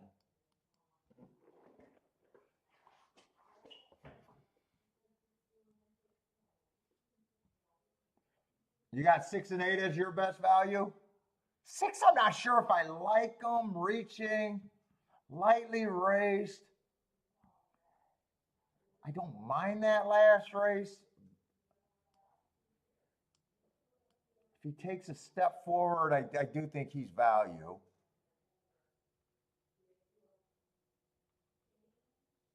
Love it, I think, is a notch below. 11, I probably, it just depends on if I bet and who I'm king off of.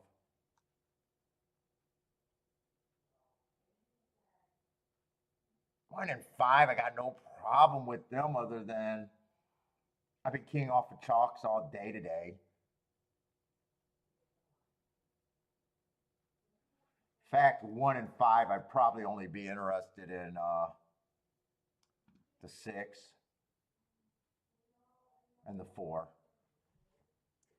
I'm not even sure I'd be interested in 7 and 8 with those two. Not sure if I'm going to do that, but I think that's, let me just see. Yeah, 1 5's paying 10 to 1. I don't want that. 1 9 8's paying 15 to 1. Oh no, it's not 1 5, it's 1 7. 1 7 is actually 20 to 1.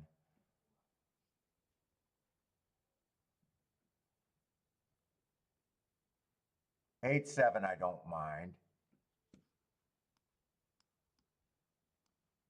But I could go for bigger hits. I'm not even sure if I'm betting this race yet. I'm just writing down some areas I can go.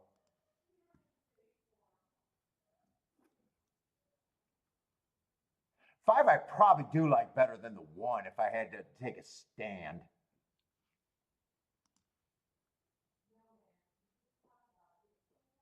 Five, 7 and 5, 8's not all that good.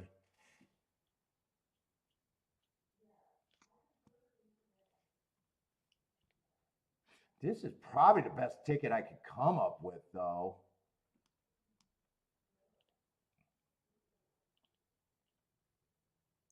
Is the 4 and the 5, 4 and the 6, really?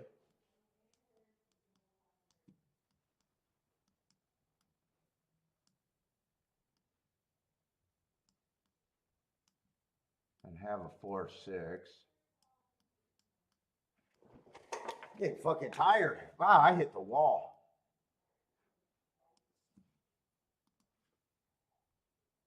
But 6, I honestly don't know if I like. That's the problem. I think 6 definitely has to take a step forward. And 6 and the 4 are the same horses. I think they're value. But do I really like them? And that's the real question. I'm not sure if I got an answer.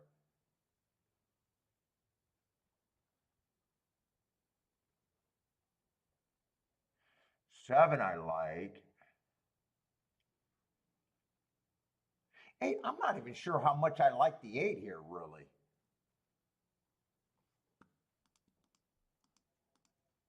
Seven, I know I like. 7, I know I like.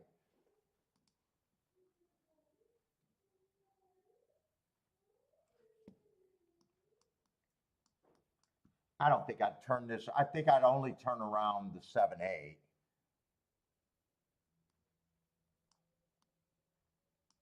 Play that straight. Do I want to do this, though? Do I want to do that?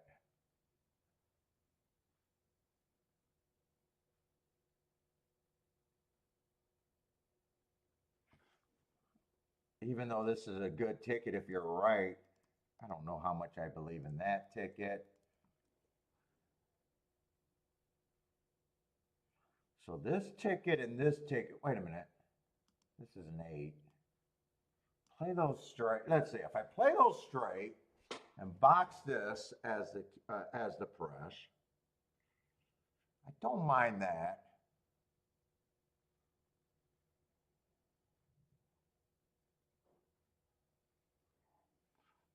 I don't know if I want to do the 7 and 8 to win. I don't know if I want to do that. I'd probably just do the 7 to win. So really, this is the only ticket that I'm questioning if I even want to do. Let's say 1-4 is 45 to 1.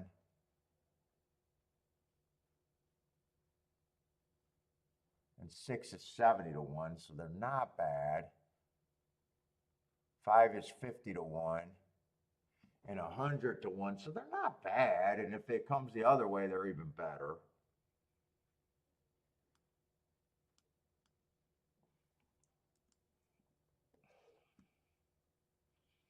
So if I play this on top, I only got 3 combinations. This is a press.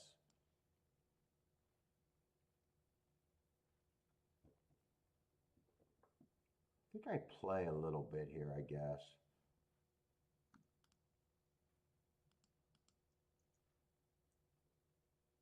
Do I want, and then I got to decide if I really want to bet the 7 or the 8 to win.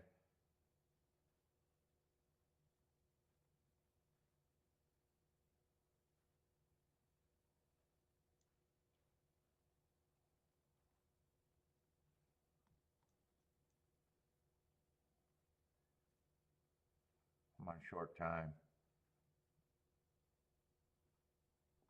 I think I do play the 7 to win.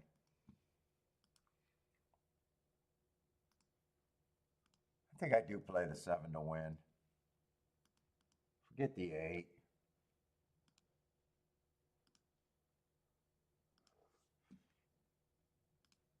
Do the 7 and 8 box.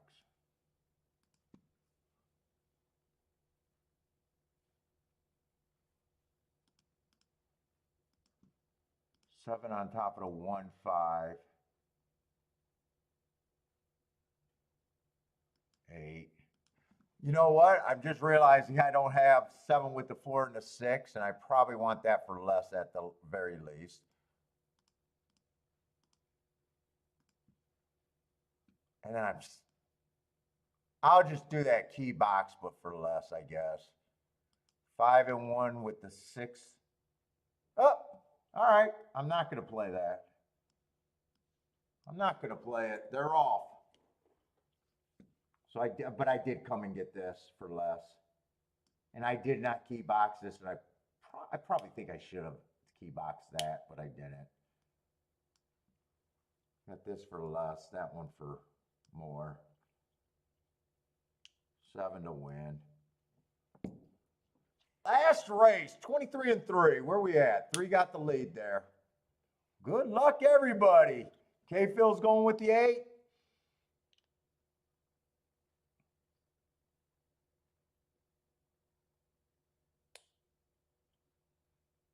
Oh, I'm not sure. Okay, there's the 7. I'm not crazy about where he's at, though.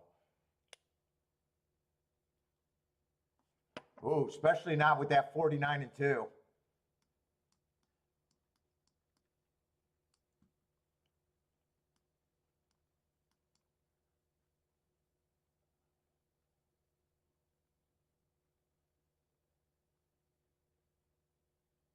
He's still there, but the 10 now pulling up in front. Okay, that didn't affect the 7.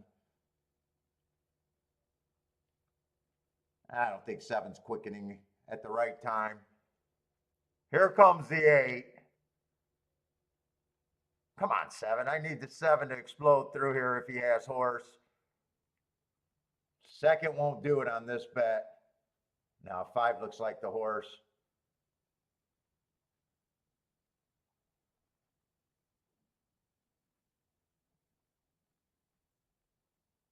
Looks like it's going to be 5-1-8 or 5-8-1.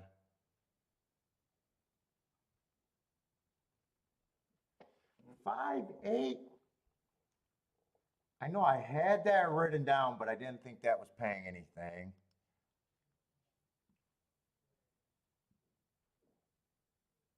Yeah, 5-8 is paying like 8 to 1.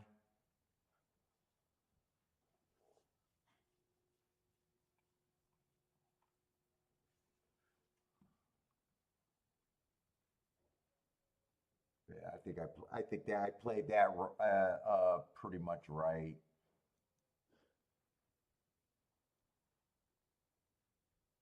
Shows between the 7 and 8. Both of them I would have been wrong. Didn't do any key boxing, and if the 5 wins.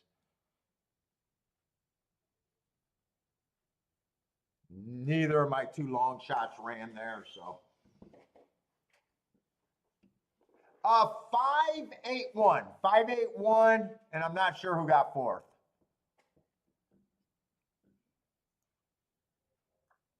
Five, 8-1-9. 5-8-1-9.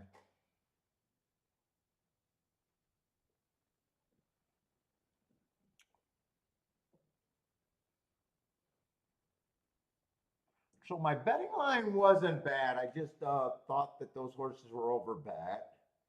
The try gave the best chance to. So my betting line's not bad. If I bet that race, I'm definitely supposed to lose that race.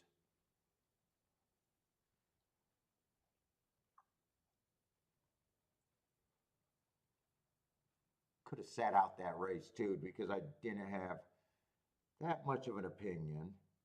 But yeah, 5 was much the best there. 5, I said I liked 5 quite a bit better than the 1, really.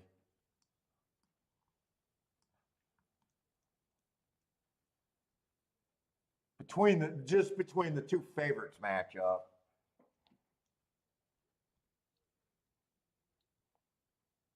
But 5-1 got to be about I don't know, $4 or $5 exact, I imagine.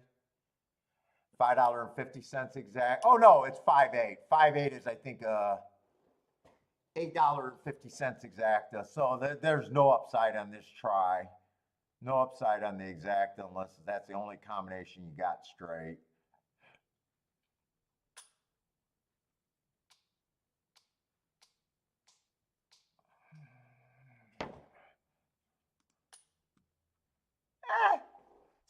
Seven, I did feel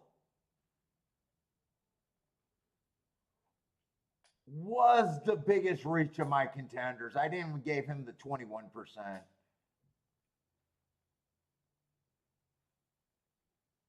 I wasn't even going to bet him to win until I seen that. I looked up to see who this King's Secret was and realized that was the 1 horse, and that's what made me do the win bet. Other than that, I would have got away with a little bit less.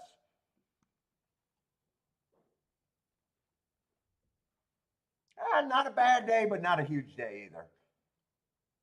Only hit 2 win tickets. I needed an exact. Probably wasted better tickets than I hit. Well, other than that 20-1 winner. Yeah, you like the 7? Well, 7, yeah, that's what made me bet the 1. Or I'm sorry, that's what made me bet the 7. As soon as I seen that, I was like, well, he does belong. At first, I thought I was reaching too much for the 7. 5, when we were going through that, I thought 5 had the most upside, but 5 with the 1, 7, or 8 on top, everything is bad. I could have used that to sit out, though.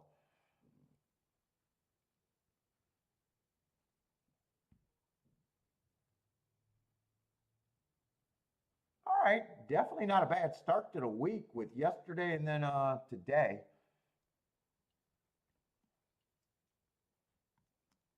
Tomorrow we're going to have Churchill and Gulfstream. For the rest of the week, too. For the rest of the week.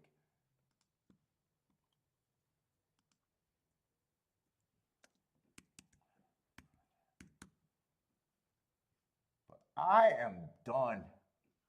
I don't even think I need to watch that ABC ticket.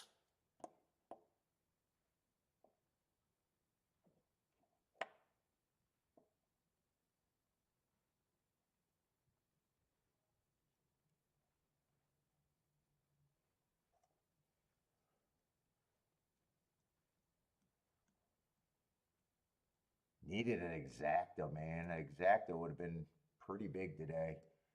That 11-3 might haunt me. Or no, not that 11-3, that 4-3. The 4 at 11-1. And even if I would have got the win bet, it would have been quite a bit better of a day. I had them and I decided not to do the win bet. Woodbine's just started. Let's go. I am done, man. I don't know how the fuck you guys can gamble all day and all night, but I am definitely done. Good luck if you guys are playing tonight. Tomorrow going to be golf stream and Churchill. Good luck, everybody. Hope to see everyone tomorrow. Take it easy. Stay safe as always. But I am done, guys.